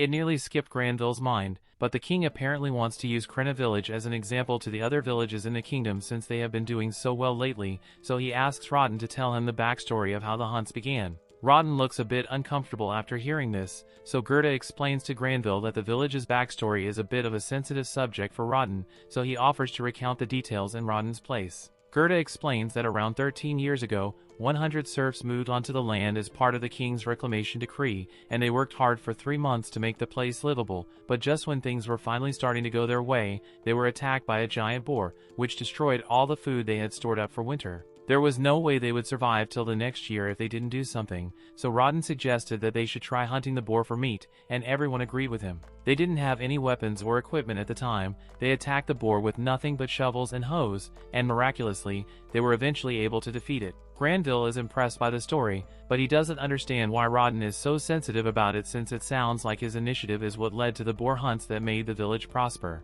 However, Gerda informs him that during that hunt, one of Rodden's close friends ended up dying, and Rodden has blamed himself for it ever since. Granville understands how Rodden must feel, and to make up for bringing up such a painful memory, he tells Rodden he is allowed to make any request he wants. Alan thinks this is great and tells Rodden he can ask for some high-quality liquor, but instead, Rodden asks the Baron to allow Alan to work on his estate, even if only as a simple hall boy. Alan internally freaks out after hearing this, because if he gets employed at the Baron's estate, he will have even less freedom than he already does, so he is hoping the Baron refuses Rodden's request. But to his dismay, Granville actually says Alan is too good to be a mere hall boy, so he will employ him as a fully fledged servant of the estate. Cecile is outraged by this since she can't believe a filthy serf is going to be allowed into the mansion, but her butler reminds her that Alan isn't a serf anymore because he was just promoted to a commoner. Alan really wants to find a way to back out of this, but Finn's Rodden seems really happy about the whole thing, so he would feel bad if he ruined it by turning down the offer now.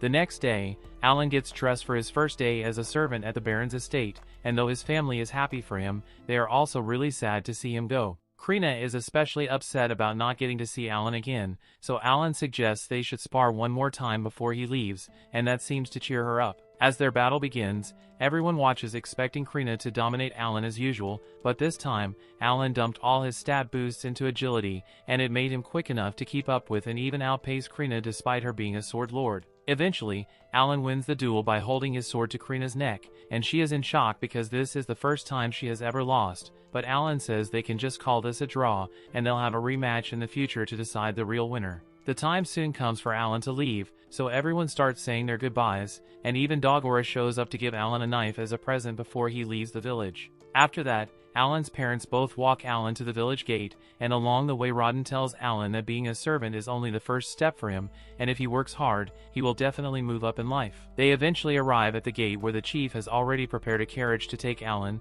Cecile, and the Baron back to the city. It's a little awkward in the carriage since Cecile won't even look at him, and he has nothing to say to Granville, but he is going to find a way to make it work. Thus, Alan's life as a servant at the Baron's estate officially begins, and since he is a similar age to Cecile, he is put in charge of taking care of her, which basically means he is required to listen to all her demands, no matter how unreasonable they may be. For example, she asks Alan to carry her on his shoulders so she can reach some fruit that's up in a tree, but after she gets the fruit, she realizes it tastes awful and blames Alan for not warning her about it sooner. She's not a bad person, but she is really annoying to have to deal with all day, though Alan can't say anything about it since that would be disrespectful. She tells Alan to go buy some delicious fruit from the market for her, and Alan agrees to do so, but just then, he notices a giant ship flying overhead, and he is amazed because he had no idea that this world had stuff like this. Cecil doesn't understand why Alan is so shocked and asks if this is his first time seeing a magic airship, but Alan really hasn't seen one of these before, so she decides to leave him be and just reminds him to buy the fruit for her once he's done here. The next morning, Alan wakes up in his living quarters, and while it may look like an old attic room, well actually, it is an old attic, but it's still a bit of an upgrade from Alan's old room. He has used his summoning skills to grow some grass plants with recovery-boosting aroma, so he always starts his days feeling fresh and energized. That said, he's still really hungry, so he decides to head downstairs for breakfast. In the dining hall, all the other servants are already eating, and over the past few days of working here, Alan has gotten to know them pretty well, especially the head servant, Rickle. When Rickle sees Alan, he asks him if he has been getting along well with Cecile, and Alan says yes, but Rickle can tell by looking at his face that she's been rough on him. He explains Cecil is only asking so much of him because he's a servant instead of a hallboy, but Alan has no idea what the difference is. Rickle explains that servants of the family are split into senior and junior ranks, but they are all still technically considered to be part of the family. However, hallboys are different because they are only temporary helpers of the family, so they aren't considered members of the family. Alan is surprised because he had no idea that becoming a servant here made him a member of the family, though now that he thinks about it, it does make sense why his dad was so overjoyed when the Baron made the offer. Later that day, Alan and a few other servants serve the Baron's family breakfast, and the Baron's wife is quite impressed by how well-mannered Alan is despite his humble upbringing. The Baron is also impressed that Alan is so skilled despite the fact that he is talentless, and though the part about him being talentless isn't true, Alan decides to just go along with it. As soon as Cecil finds out that Alan is talentless, she begins bragging about how she has the wizard as talent and her older brother has the swordsman talent, but Cecil's father yells at her to stop bragging about talent in front of her brother because it's a sensitive topic for him. Cecil's younger brother, Thomas, has always felt inferior because he doesn't have a talent, so hearing Cecil brag about it like that made him tear up, and Cecil feels really guilty for making him upset, but she still somehow finds a way to blame Alan for it. Later on, Alan has the afternoon off from work, so he decides to head into town, and his first stop is the Adventurers Guild because that's his #1 goal. He walks up to the front desk and asks the receptionist if he can register as an adventurer here. She explains that she can help him register, but first she needs to ask how old he is. Alan informs her that he is 8 years old, but unfortunately, she tells him that the minimum age to register as an adventurer is 12, so he isn't allowed to become one. Alan is devastated to hear this since he doesn't want to have to continue being a servant for 4 years, but since there's nothing else he can do for today, he decides to head to the notice board to gather some intel. At the board, he notices all kinds of monsters with different ranks posted with bounties, but a few moments later, an adventurer named Raven walks up to him and says, this isn't a place for a kid like Alan, so he had better leave. Alan apologizes and agrees to leave, but before he does, he asks Raven why bounties are organized that way. Raven explains that monsters get stronger the further away from the city you get, so naturally, some of the strongest monsters are located in the White Dragon Mountain. Alan then notices a really old bounty on the wall of the White Dragon, so he asks why no one has taken it out yet even though the reward is so good. Raven explains that the White Dragon is simply way too strong for anyone to beat, but there's a ton of mithril growing in that area, so there are still tons of requests for it and the bounty keeps getting higher and higher.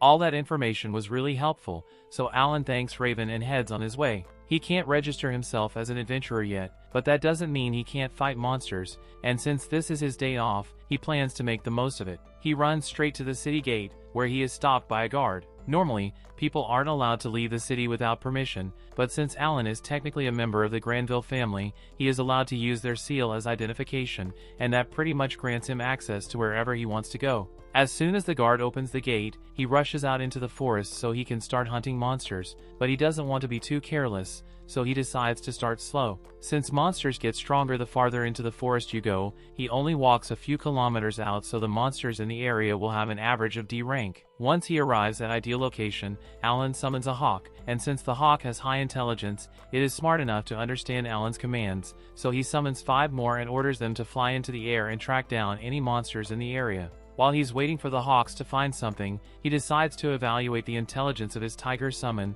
but while it is obedient to him, it doesn't really understand Alan's commands, so it can only do so much. Just then, a hawk comes back to inform Alan that it has located a few monsters, and after following the hawk, Alan is led to a horde of goblins. The goblins notice him hiding behind a tree, so they all rush out to attack him, but Alan was prepared for this and summons 10 tigers to surround them, and for good measure, he summons a butterfly to cast a sleep spell on the goblins to make it easier to finish them off. Killing goblins doesn't earn him as much XP as killing a boar would, but a key benefit here is the fact that taking the goblins out is a lot quicker than taking a boar out, so Alan can farm them to his heart's content. By nightfall, Alan has hunted around 80 goblins, earning himself 16,000 experience points and allowing him to go up by 2 levels. He is really pleased with how his day off went, because not only did he level up, he also learned a lot about his summons. For example, the butterfly's sleep spell has an 80% chance of successfully putting a goblin to sleep, and D-rank magic stones can't be used to create E-rank summons,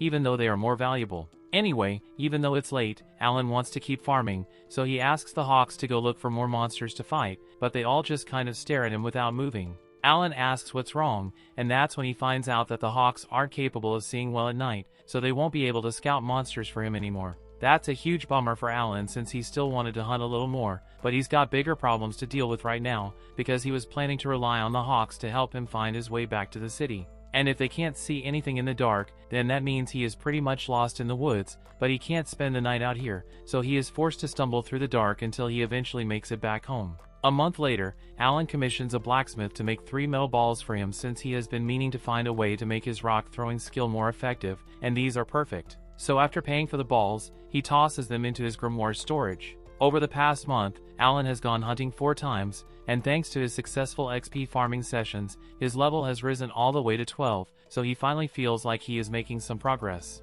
Later that night, he returns to the Granville estate, but as soon as he walks in, he is cornered by Seabass and told that the Baron wants to have a word with him. Alan heads to the Baron's office to meet with him, and he begins praising Alan because ever since he arrived, the others in the mansion have had nothing but good things to say about him. However, the Baron is a little concerned about what Alan does on his days off because he has been told that Alan leaves early in the morning and does not return until late into the night. Of course, the Baron tells Alan that he isn't in trouble because he is free to do whatever he wants with his days off, but he just wants to have an idea of what Alan is up to. Alan understands why the Baron would be suspicious of his behavior, so he decides to be completely honest and explains that he has been hunting in the forest on his days off. The Baron asks why Alan is doing it, so Alan explains that as the son of a hunter like Rodden, it is simply natural for him to want to hunt as well. The Baron can't argue with that, so he tells Alan he is free to continue hunting as much as he wants. However, there is one condition.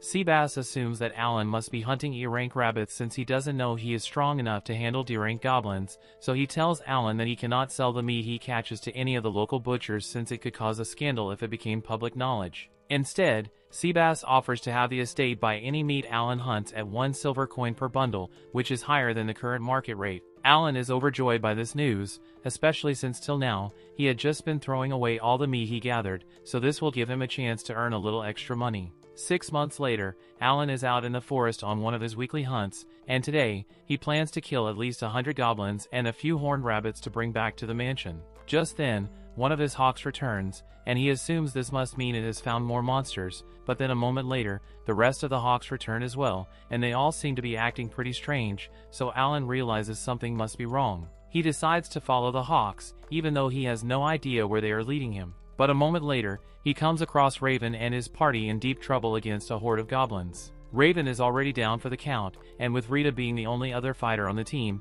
the situation isn't looking good for them, so Alan decides to join in to help. He throws his metal balls at a few of the goblins, but while it does a lot more damage than throwing stones does, it isn't enough to kill them outright, and he only had 3 pieces of ammo, so it wasn't as effective as he had hoped. Normally, he would be able to handle the goblins effortlessly by summoning a few tigers, but he doesn't want to use his powers in front of other people yet, so he is going to have to get his hands dirty. He charges at one of the goblins, and since he is level 12 now, he is a lot stronger than he used to be, so he can easily handle a D-rank goblin on his own without help from his summons. He then proceeds to take out a few more goblins in the time it takes Rita to kill one, and thanks to him, they are safe, but Raven's life is still in danger here. Rita begs Milsey to hurry up and heal Raven, but unfortunately, Milsey is already out of mana, so she can't use any more healing spells. With his current state, Raven won't survive long enough to make it back to town, so Alan offers to use some of the healing grass he made with his summon, and with it, Raven's wounds is completely healed. The others are overjoyed to see Raven wake up, and they all swear that they will repay Alan for the valuable healing herb he used on them, but Alan really doesn't want to draw too much attention to himself, but there is actually something he could use their help with. He tells them that he is currently collecting E-rank magic stones, so if they could gather around 100 for him, that would be a huge help. Raven and the others are surprised that that's all Alan wants since E-rank magic stones are pretty much worthless, but since he insists, Raven promises that they will have the stones ready for Alan by next week, and the two say their goodbyes. A few days later, Alan is back on the job as Cecil's servant, and she is currently having him give her a boost so she can reach a jar of jam. Alan asks her why she's doing this, so she explains to him that she wants to bake some yummy cookies to commemorate her brother Mihai's return, but Alan had no idea that Mihai was returning, and he is so shocked that he loses his balance, causing Cecil to fall over. A while later, the family is having lunch, and Granville is quite impressed by how tasty the meal is. Cecil is glad he likes it because it was made with some of the horned rabbits that Alan hunted. Granville is impressed by Alan's skill, but that much should be expected from the son of a warrior like Rodden. Granville also mentions that Krena village has met the quota of 20 boars for the year, and Alan is glad to hear that, but he never had a doubt in his mind that they would be able to pull it off. Just then, Thomas asks why they haven't gotten to eat any boar meat if the quota was met, since it used to be the highlight of their winter meals. They haven't had any this year. Alan is surprised to learn of this, but he assumes it must be because the king is the one who requested the quota increase, so all the boar meat must have been sent to the capital. Thomas asks Alan if he can hunt a white deer for lunch next time, but everyone starts yelling at him to not make such an unreasonable request of Alan, since hunting a white deer is no small feat. However, to their surprise, Alan agrees to do it without hesitation. He has been eager to try a new challenge lately, and he assumes a white deer must be somewhere around C rank, so it should be easy. The next day, Alan heads out into the forest, and after digging a pit in the snow, he proceeds to run into the forest to track down a white deer. Once he finally spots one, he summons 4 frogs to act as bait. Using their provoked skills, the frogs easily grab the deer's attention, causing it to charge at them, but when it was about to hit the frogs, Alan desummoned them and then resummoned them at a different location. This goes on for a bit until Alan eventually leads the deer straight into the hole he dug for it, and now that it is trapped, there's nothing stopping Alan from killing it. An hour later, the staff at the mansion goes into a panic because a giant white deer just showed up at the front gate, but just as they are about to attack it, they hear a voice coming from underneath, and a moment later, Alan rolls out from under the deer. Killing it was easy, and it did give him over 2000 XP, but it was a serious pain in the butt to carry all the way back here by himself. He asks the other servants to go call Thomas because he hunted this deer specifically for him, and a moment later, the entire family comes out to see what's going on, and Granville is shocked to see that Alan really did hunt a deer. Thomas is delighted since this means they will be able to have deer meat for New Year's, but the rest of the family is still in shock over the whole thing. Granville is starting to wonder if Alan is really talentless, because there's no way a normal 8-year-old should be capable of taking down a C-rank monster on his own, so he plans to have Alan reassessed as soon as possible. A little while later, Alan is called into a meeting with Seabass where he is informed that he is going to be promoted to a huntsman. As part of his duties as a huntsman, Alan will be expected to hunt food for the household, as well as protect the people in the event of a monster attack, and as payment, he will receive 100 silver coins a month, which is twice his current salary. This may seem like a great deal on the surface, but Alan can tell that they are just trying to get out of having to pay full price for any strong monsters he catches, because that deer alone was worth more than 100 silver, and paying Alan his salary is much cheaper than paying for the monsters he hunts directly. Alan doesn't really mind losing out on the extra money as long as it means he can hunt as much as he wants, but just when he's about to leave to start hunting right away. Seabass tells him to wait because he's still required to do his normal duties as Cecil's servant, so he's only allowed to hunt once a week. Alan is really disappointed to hear that,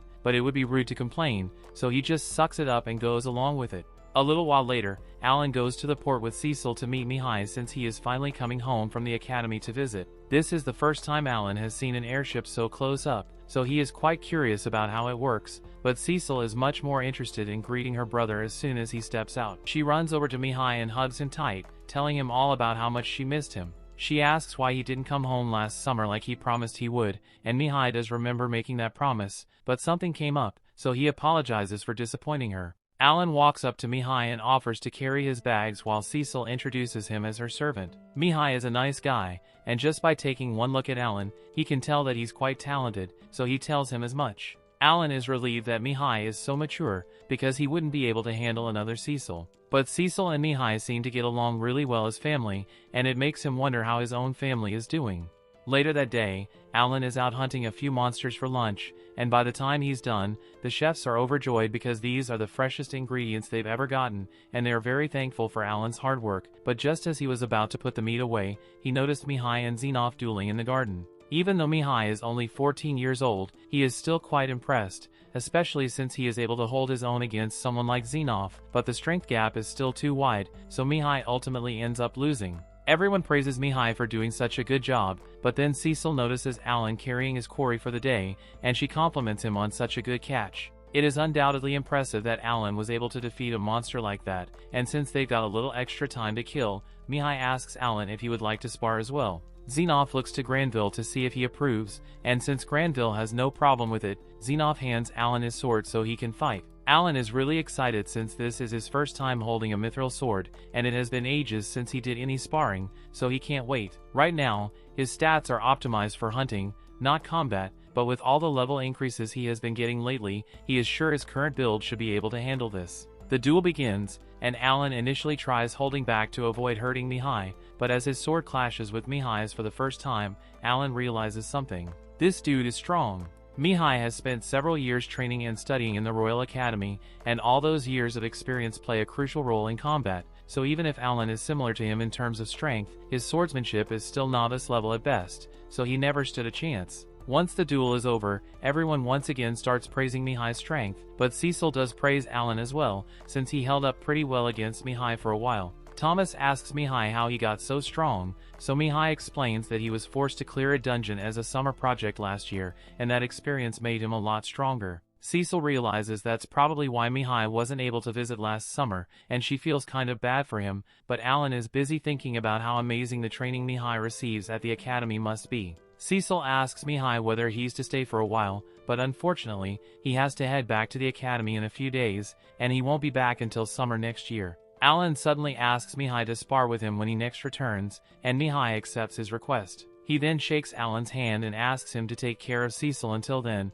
and Alan is forced to agree, but internally, he's thinking about the quickest way to get out of this stupid job without dishonoring his father. A little while later, Viscount Carnell shows up to pay Granville a visit, and he makes some snide remarks about this being a backwater town, which Granville laughs off. But it's clear that these two absolutely hate each other. Alan serves Carnell his meal, and Carnell is delighted because he thinks this is the famous boar meat that Granville had been keeping all to himself, but in reality, it's just the horned rabbit Alan hunted. However, Carnell can't really tell the difference. The Carnell and Granville families have been at odds with one another for centuries at this point, and right now, the Carnell territory is doing really well, while the Granville territory is on an economic downturn. The reason for this is the fact that both territories are located on either side of the White Dragon Mountain. The mountain contains a lot of mithril, so both regions have several mines in the mountain, but the dragon on top of the mountain is currently roosting on the Granville side, so they can't use their mines, which is why their economy took such a huge hit. Though, it hasn't always been like this. The dragon is very fickle about its roosting spot, so roughly every 100 years,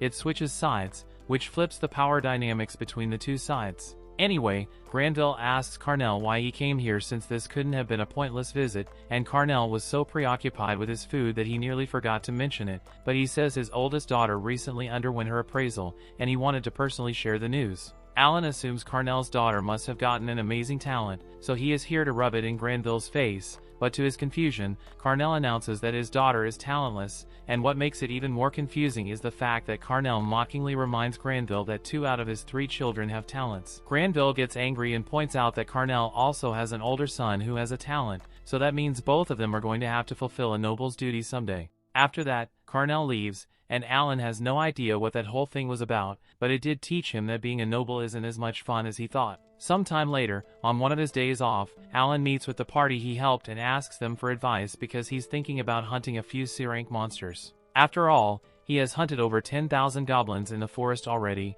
and farming D-ranks really isn't doing it for him anymore. The group warns Alan that C-rank monsters are a lot more dangerous than what he's used to, and Alan is aware of that, which is why he wants to learn everything he can from them before going on his next hunt. Later on, Alan is out in the forest when one of his birds spots a C-rank monster and rushes over to come call him. Alan goes to investigate and finds an orc sleeping under a tree, and this is a perfect opportunity to attack, so he proceeds to jump the orc with a horde of tigers. The orc tries to fight back, but Alan has way too many summons for it to stand a chance, so it eventually succumbs. With the orc dead, Alan carves into its body to retrieve its magic stone, and he's really proud of himself for being able to take down a C-rank monster without needing to trap it first, but he reminds himself that he needs to stay humble because he's still not strong enough to beat Mihai, so he can't make the mistake of getting overconfident. Just then, one of his birds alerts him to another C-rank monster nearby, and this one seems to be an armored ant. Alan is a little hesitant to fight it since he recalls that Raven once nearly died to one of these,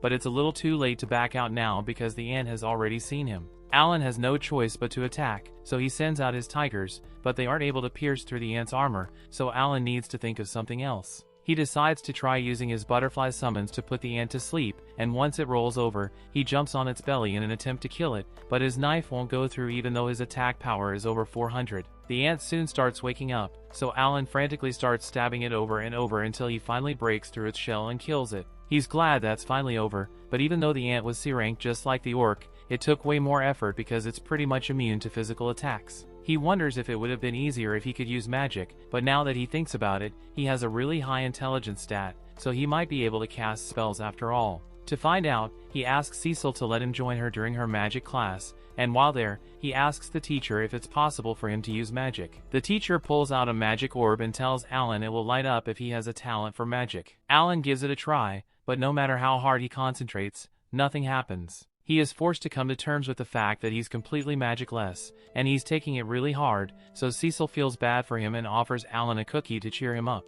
One day, while the family is having dinner, Rickles suddenly barges into the dining hall to warn them all that a murdergelsh has been spotted in the area, and at its current pace, it will arrive at the southern gate in less than 2 hours. This is terrible news, so Granville asks if they can get Xenoff to deal with it, but unfortunately, Xenoff and his knights are currently away on a monster hunting mission, and they won't be back for at least 2 days, so they are on their own. Granville orders Rickle to go to the Adventurers Guild and put out a quest to get as many people as possible to defend the city, and in the meantime, Alan volunteers to hold the Murdergelsh off. The Murdergelsh is a B-rank monster, and Alan knows that the adventurers in this town stand no chance of beating it, so it's up to him to protect them. Unfortunately, he already used up all of his MP this morning since he was farming XP, so he needs to wait until he has recovered a sufficient amount to use his summoning ability. The people of the city have all been warned of the impending attack, so they are all running for their lives, and Alan happens to overhear a man pleading with an adventurer to save his wife and daughter because they got stuck in their carriage,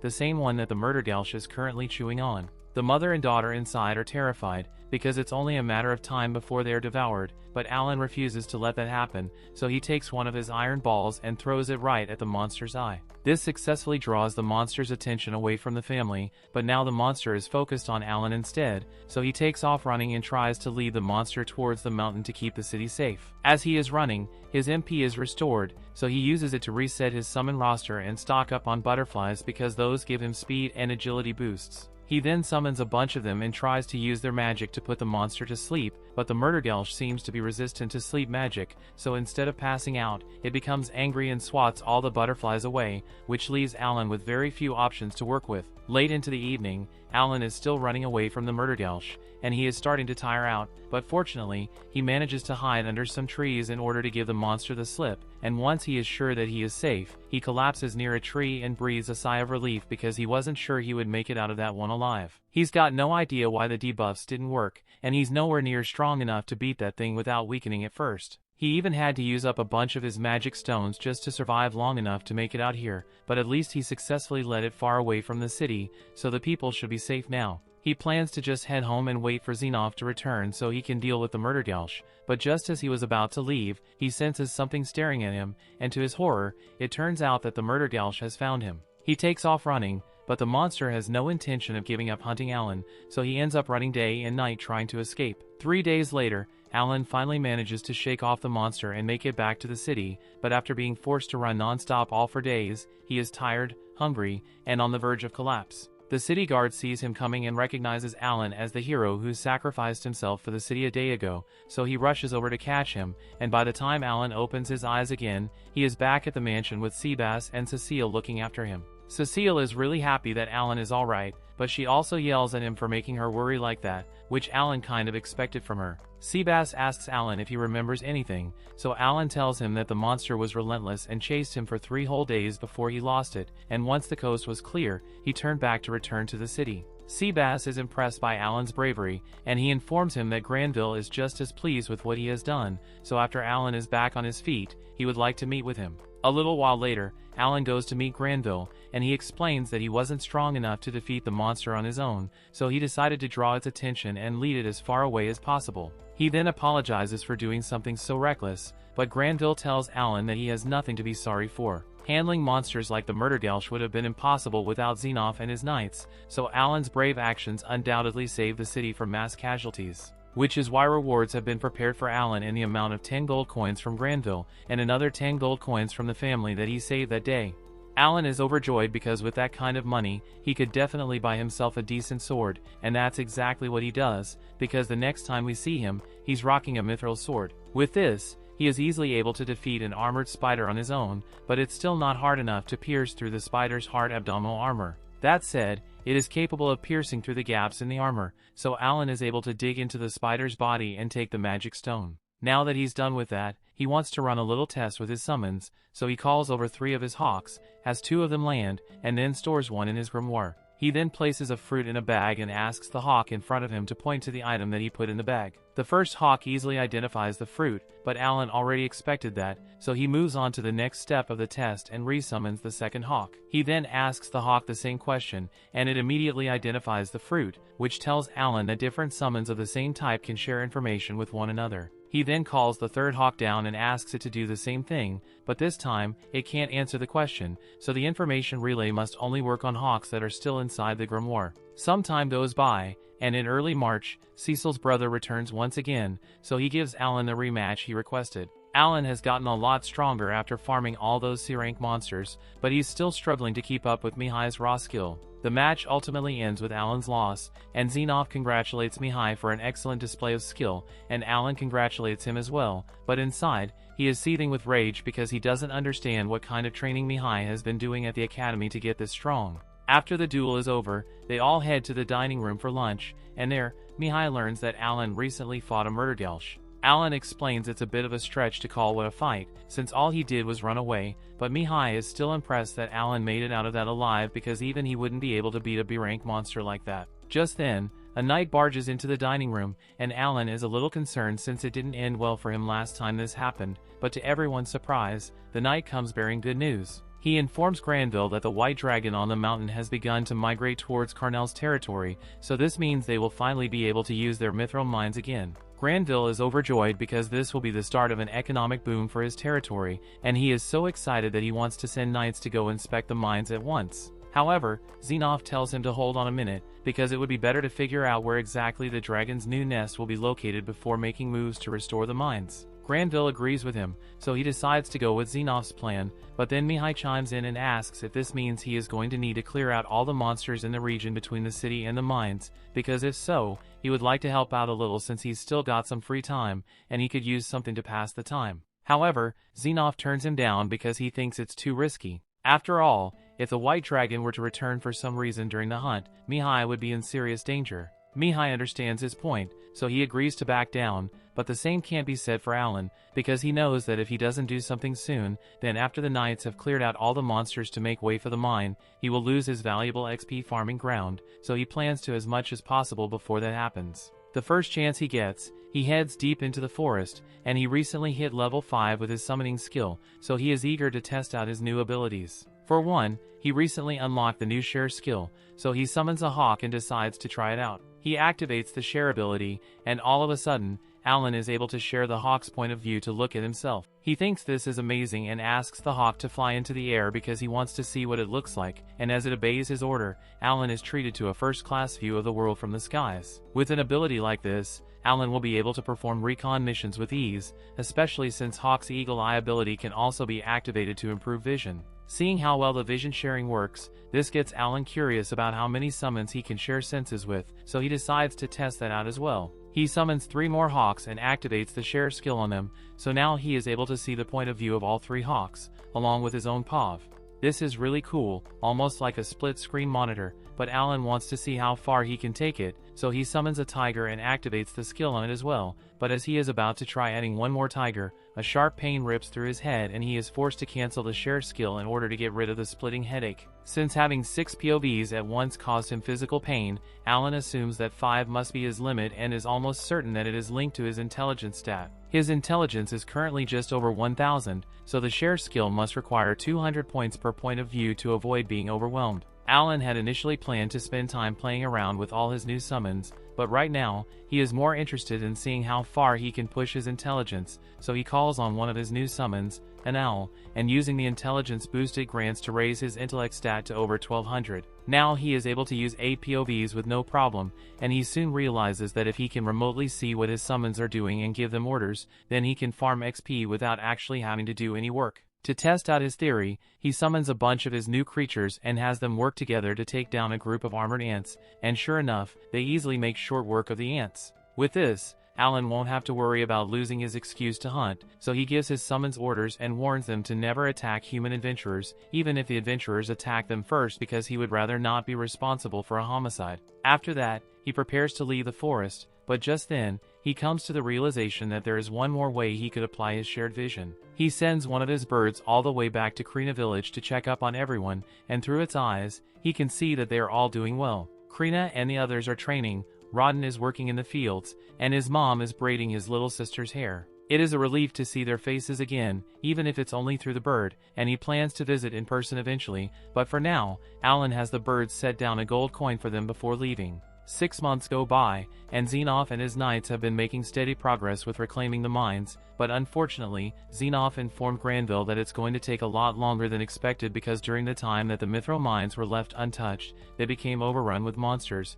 and on top of that, the surrounding villages which had acted as Mithril refineries have also been overrun with monsters. He estimates that it will take at least 3 years to reclaim all of those regions. Granville is shocked to hear this, so he desperately asks Xenoph to try to get it done as soon as possible because he can't wait that long. Alan finds it a little odd that Granville is being so impatient, but then he overhears Granville asking Xenoph if he has any intel on what Carnell has been up to these past few months. As far as Xenoph knows, Carnell attempted to continue mining even though the dragon had moved back over to his side, and ultimately, the entire mining crew suffered for it because they were burnt to ash as soon as the dragon spotted them. It is unlikely that Carnell will be able to continue his mining operations as things are now, but Granville asks Xenoph to remain on high alert because there's no telling what trick Carnell might pull this time. Alan doesn't really understand what they're talking about, but he doesn't particularly care because over the past 6 months, he has been farming XP with his monsters non-stop, and after he turns 12, he plans to quit being a servant here and go register as an adventurer, though that's still 2 years from now, so until then he plans to continue taking out as many monsters as he can before the knights clear them out. To that end, as soon as Alan gets a chance, he heads out into the forest and locates a village that has been overrun with goblins. Normally, he would leave the goblin village intact and let them respawn so he can farm XP more efficiently, but he has seen Goblin Slayer, so he knows all about the messed up stuff goblins do out here. If he doesn't deal with them himself, then they end up hurting more people later on, which is why he's not going to hold back at all. He uses his bear summons to block off all the exits to the village and corners the goblins inside, and once there's nowhere left for the goblins to run, the bears begin mauling them. Soon after, the Goblin King comes out to fight, and normally, this would qualify as a boss fight, but Alan and his summons are way too over-level for this to even be considered a challenge, so a few minutes later, every goblin in the area has been dealt with. By the end of it all, Alan earns almost 50,000 XP, and he plans to go around destroying every single goblin's camp in the area, so he's going to earn a lot more XP. Sometime later, Mihai graduates from the academy, so it's time for him to return and live with his family. However, to Alan's surprise, the first thing Mihai does after getting off the airship is ask him for a no-holds-barred duel. Alan has no reason to say no, so he agrees to the duel, and after returning home, they both square up with one another. Alan plans to give this all he's got, so he puts all his stat boosts into speed and strength, and as the duel begins, he immediately closes the distance with Mihai.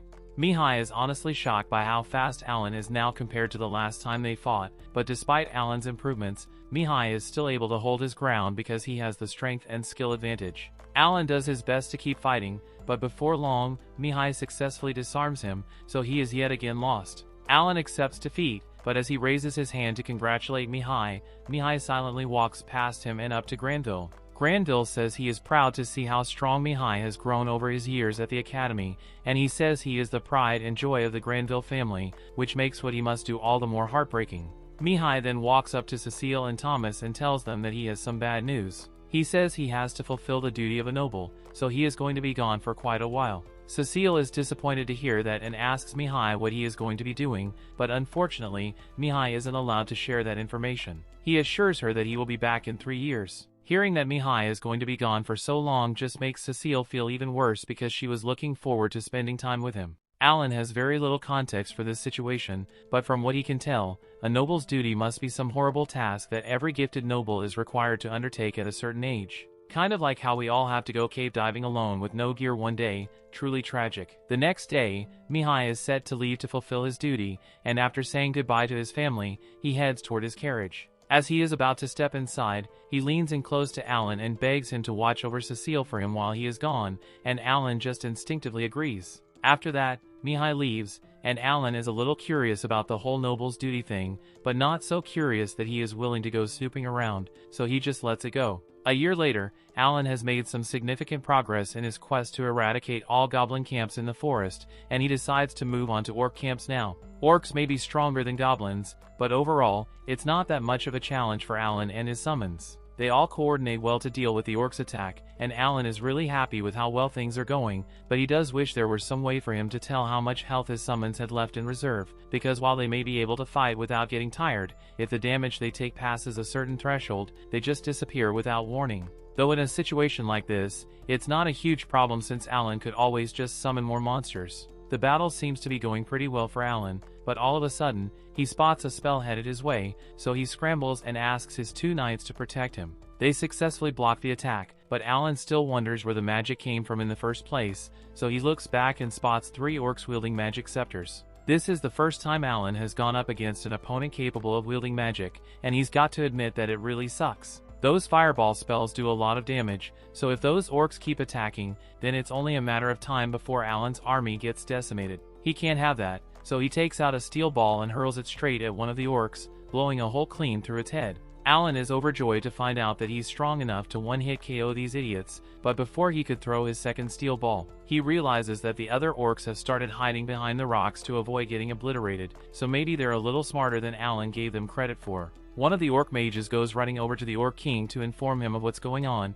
and meanwhile, outside, the full force of the orc army comes bearing down on Alan. There are a lot more of them than Alan was expecting, but he's got a ton of D-rank magic stones in supply after his goblin genocide, so he can summon up to 20,000 bears if he wants to, and that's why he's sure he's going to win eventually. However, just as Alan was gaining control of the situation, the orc king suddenly makes an appearance. This one is a B-ranked monster, so it's going to be a significant challenge for Alan. He starts off by sending 2 bears out to fight it, but the orc king easily cleaves both of them with a single strike. Alan realizes he may have underestimated the power of a B-rank monster, so he decides to try summoning a few more bears to see if he can overwhelm it. Unfortunately, every time he summons more, they immediately get taken out by the orc king before they even have a chance to attack. Alan isn't going to be able to keep this up forever, and to make matters worse, he still has to deal with the remaining mages. Speaking of which, one of the mages launches a fireball right at Alan, and while he does manage to get his knights to block most of the damage, it is ultimately too much for them to handle,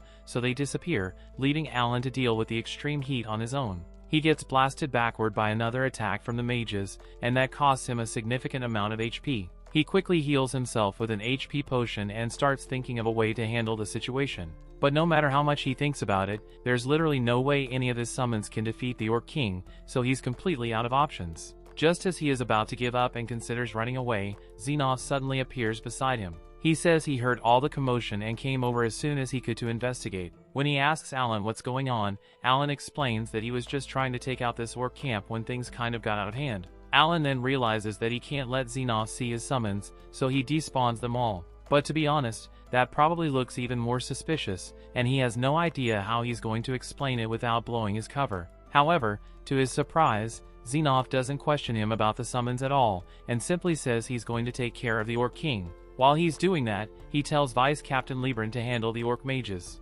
As Xenoph squares off against the Orc King, the monster swings down hard at him, but Xenoph easily parries the attack, all while remaining perfectly composed. Alan is amazed that Xenoph is capable of handling blows from an opponent that's twice his size, but Libran tells him that this much is barely a warm-up for Xenoph, because he is known for being a powerhouse. Libran then prepares to take out the Orc Mages before they can attack again. After locating them, he charges up his special ability and launches a piercing attack that leaves one of them looking like Toji after encountering the Honored One. He then finishes off the other Orc Mages, along with the rest of the Orc soldiers, in a similar fashion. Meanwhile, on Xenoph's side, he skillfully slices the Orc King in half in a matter of seconds. Later that night, Alan joins Xenoph back at the camp, and while having dinner, Xenoph mentions that shortly after Alan became a servant of the Granville estate, there were reports about monster carcasses appearing all over the forest. It wasn't difficult to narrow down who could have been responsible, and judging by how capable Alan is, Xenoph surmises that he isn't talentless after all.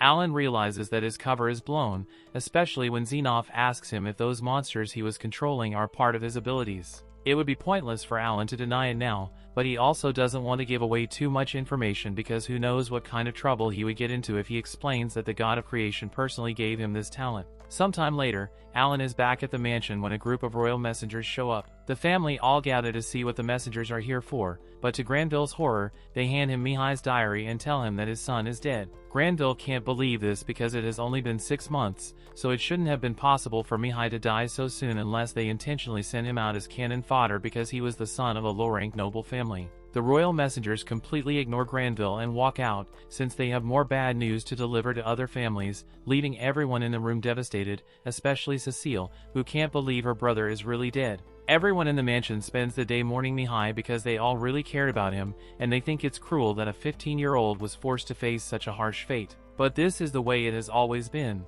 Every so often, a noble family must offer up one of their gifted children into service, and more often than not, they end up dying. Cecile can't bear such a harsh reality, so while no one is looking, she climbs out of her window and runs away, causing the entire mansion to go crazy looking for her, and Alan needs to find her before something bad happens. Cecile has made her way out into the city streets, and she has been running for so long that her legs are too tired to continue, so she crouches down and takes out the ribbon she got from Mihai, still refusing to believe that her brother is actually gone. One of Alan's owls has caught sight of her, so a few moments later, Alan arrives, and upon seeing him, Cecile asks if he's here to drag her back home, but Alan says he actually just plans to wait here with her until she feels better. Several minutes go by like this, and Cecile starts yelling at Alan to leave her alone already, but just then, her stomach begins growling because she hasn't eaten anything yet, so Alan reaches into his storage and pulls out an impromptu meal for her. Cecile has no idea where he got all this stuff from, but she's too hungry and grief-stricken to care right now,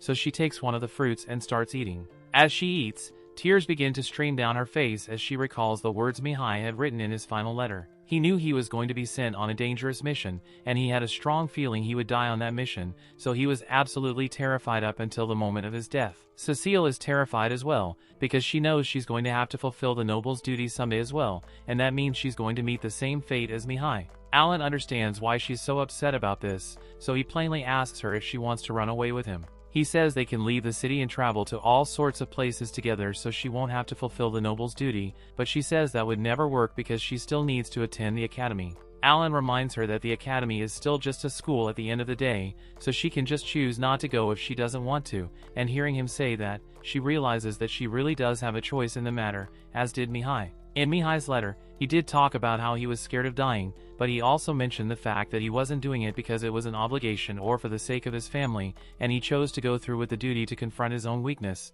so no matter what the outcome may have been, he had no regrets. After coming to this realization, Cecile says she's finally ready to go home, and Alan is glad to hear that, so he gets up and prepares to leave, but then she tells him that her legs are too tired to walk all the way back, so she wants him to carry her, which slightly annoys Alan, but he does it anyway. On the way back home, Cecile thanks Alan for his advice because it really meant a lot to her, and he tells her it's no big deal. They eventually return to the mansion where Cecile's parents are nervously waiting for them at the gate. Her parents immediately rush over to check on her, and Granville assures her that there's no need to be worried about the noble's duty, because now that they've got their mithril mines back up and running, he will be able to get an exemption for Cecile by bribing the royal family so she won't have to do it. However, Cecile looks them dead in the eyes and says she doesn't want to run away from her responsibility, so she plans to fulfill her noble's duty when the time comes. Both parents are shocked to hear her say this, but they respect her decision, so they don't try to talk her out of it. 6 months go by after that, and Alan's life in the Granville household has gone back to normal, so Alan is out hunting as usual. All the orc camps in the area have been cleared out mostly thanks to Alan handling all the dirty work, and that means the mithril mining operations can resume. According to Xenoph, he thinks they should be able to get everything up and running by summertime, which is good news, but Granville is still rather worried about what Carnell will do, because he might decide to lash out now that his side can no longer benefit from the mithril mines, so it's best if they stay on guard. Now that Alan has taken care of most of the monsters in the forest, he sets his sights on the mountain itself, and apparently, Cecile had asked him to bring her along on his hunting trip, but Granville shut the idea down immediately. Alan would have liked to have a mage around for support, but he knows there's no way Cecile could ever make it all the way up a mountain like this, so it wouldn't have worked out. After climbing for a while, Alan comes across a nest of ants, and from what he knows about these monsters, there are probably a few thousand ants in that nest, with a B-rank queen who gives birth to even more every now and then. The entrance to the nest is quite small, so only one ant can leave at a time, and Alan knows he would get swarmed if he went in there to fight right now, so he decides to bottleneck the ants and dwindle their numbers before heading inside to fight the queen. With the entrance now clear, Alan summons a few owls to head inside and scout the interior of the tunnel so he can find the queen, and as they fly through the tunnels, Alan's grimoire creates a detailed map of every single path in there. At one point, Alan comes across an egg incubation room, which is probably the main reason there were so many ants in here in the first place, and he doesn't want to risk hatching early, so he plans to circle back to take care of them after he has dealt with the queen. Several hours go by, and the sun is about to set, but Alan still hasn't found the queen ant yet, and he's starting to wonder if he should just call it a day and head home, but if he does that, then the soldier ants would probably have respawned by the time he comes back. He doesn't want to go on another month-long farming session, so he decides to power through the hunt tonight, and his resilience ends up paying off because one of his owls finally located the ant queen in one of the tunnels. The second Alan receives the info about the queen's whereabouts, he pulls up with his entire army, and the first order of business is to take out all the soldier ants protecting the queen before dealing with her. The soldier ants were easy enough for Alan's bears to handle, but when it comes to the queen itself, the bears get one shot. Fortunately, the queen's abdomen is completely exposed, so each bear is able to land a solid bite on the queen's body before they get defeated, so Alan keeps summoning more, and over time, the queen finally succumbs to the constant damage. Alan is relieved that the battle is finally over, but it's already way too late for him to start heading back to the city now, so he decides to camp out in the cave for the night and head back in the morning, but just as he's about to set up camp, he notices some mithril on the ground nearby. The next day, Alan returns to the Granville estate with the shell of the queen ant in tow, and he informs everyone of what he accomplished, but they are honestly having a hard time believing his story. Defeating soldier ants is one thing, but even the Knight's Order doesn't have the resources necessary to challenge an entire ant colony and defeat a queen. Alan understands why they are all skeptical since he wouldn't have been able to do it without his summons, and the only one here who knows about his summons is Xenoph. Granville asks Xenoph for his opinion on the matter, and Xenoph can't really confirm if this is actually a queen ant shell or not since he has never seen one himself. But then Alan remembers the mithril he found in the cave, so he pulls it out as undeniable proof that he ventured into a cave in the White Mountains. Seeing this transforms everyone's doubt into amazement because they now realize that Alan was telling the truth, so Granville tells him to come inside because he wants to hear about the whole thing in great detail. Of course, Alan doesn't reveal the truth about his summons, but he does explain where he found the cave and present the map he created of the cave's layout. Granville is more than happy with the information Alan provided because not only did he clear out the cave, but the fact that he found mithril in there means it must be an undiscovered mithril vein, and since Alan is the one who discovered it, Granville is rewarding him with 30% mining rights for that vein. Alan doesn't really know what that means, but Seabass tells him he doesn't need to worry about it too much. All he needs to know is that in a few years, he's going to be very rich. So more time passes and Alan is now 12 years old. The mithril mining operations have officially begun, but infrastructure for Alan's new vein hasn't been built yet, so it's going to take a little while longer for him to start getting paid. Now that he doesn't need to worry about money anymore, and he is old enough to register as an adventurer, he is considering quitting, but while he is in that train of thought, he suddenly overhears that the royal messenger is here again, and this time, Carnell is with him for some reason. Granville can tell that this probably isn't going to end well, but he still acts polite and asks what brings the messenger here today. The messenger says that Carnell recently brought up the fact that it was unfair that one region has to suffer the effects of the dragon while the other gets to benefit from the mithril mines, so he brought a contract that states that both territories will share the resources from the mithril mines from now on. In plain terms, this contract basically means Granville will be forced to hand over half of all his region's profits to Carnell for the next 100 years, and the messenger pressures him to sign right away. But Granville isn't an idiot, so he says he's going to have to meet with the king to discuss an agreement of this nature before he signs anything. Upon hearing this, the messenger gets up in a rage because he can't believe Granville would dare to question a contract he prepared, and he warns Granville that he will regret this as he storms out with Carnell as smug as ever in tow. You would think that would be the end of it, but you'd be wrong because not even a few days later, there is suddenly a huge commotion in the Granville mansion because a bunch of mercenaries have just broken into Cecile's room to kidnap her. Alan is the first to make it there, and he sees the kidnapper is about to run off with Cecile, so he draws his sword from his grimoire and charges at them. The big guy blocks Alan's strike, and he is certain that it will be easy to kill this kid so they can get out of here. But then Alan puts all of his stat boosts into strength, and all of a sudden, the big guy isn't so confident anymore. Alan probably could have defeated them if this was a fair fight, but one of the kidnappers pulls out a pouch of sleeping gas, and once Alan gets hit with it, he passes out moments later. The next time he opens his eyes, he finds himself tied up next to Cecile, which is a huge relief because it makes his job a lot easier. The kidnappers don't know about his summoning ability, and they can't see his grimoire either, so while he's facing the other way, he summons 2 birds on the ceiling so he can get a good view of the situation. The kidnappers are sitting behind him, and they haven't noticed that he's awake yet, so he plans to sneak attack them. However, as he's about to reach into his storage to pull out his sword, he realizes that he must have dropped his mithril sword when he was captured, so the only tools at his disposal right now are those metal balls and a regular sword. He isn't confident that he can defeat these guys while protecting Cecile with such limited equipment,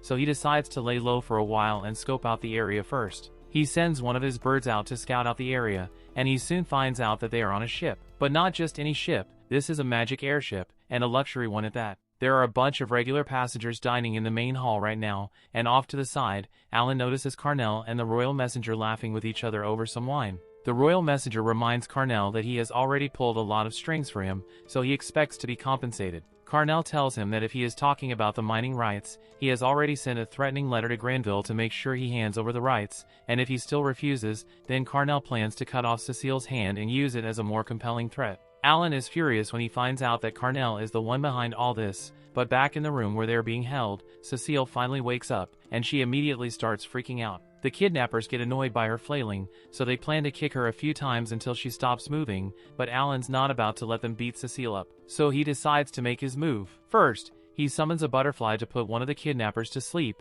and while the others are confused and wondering what just happened, Alan frees himself from the ropes and prepares to take them down.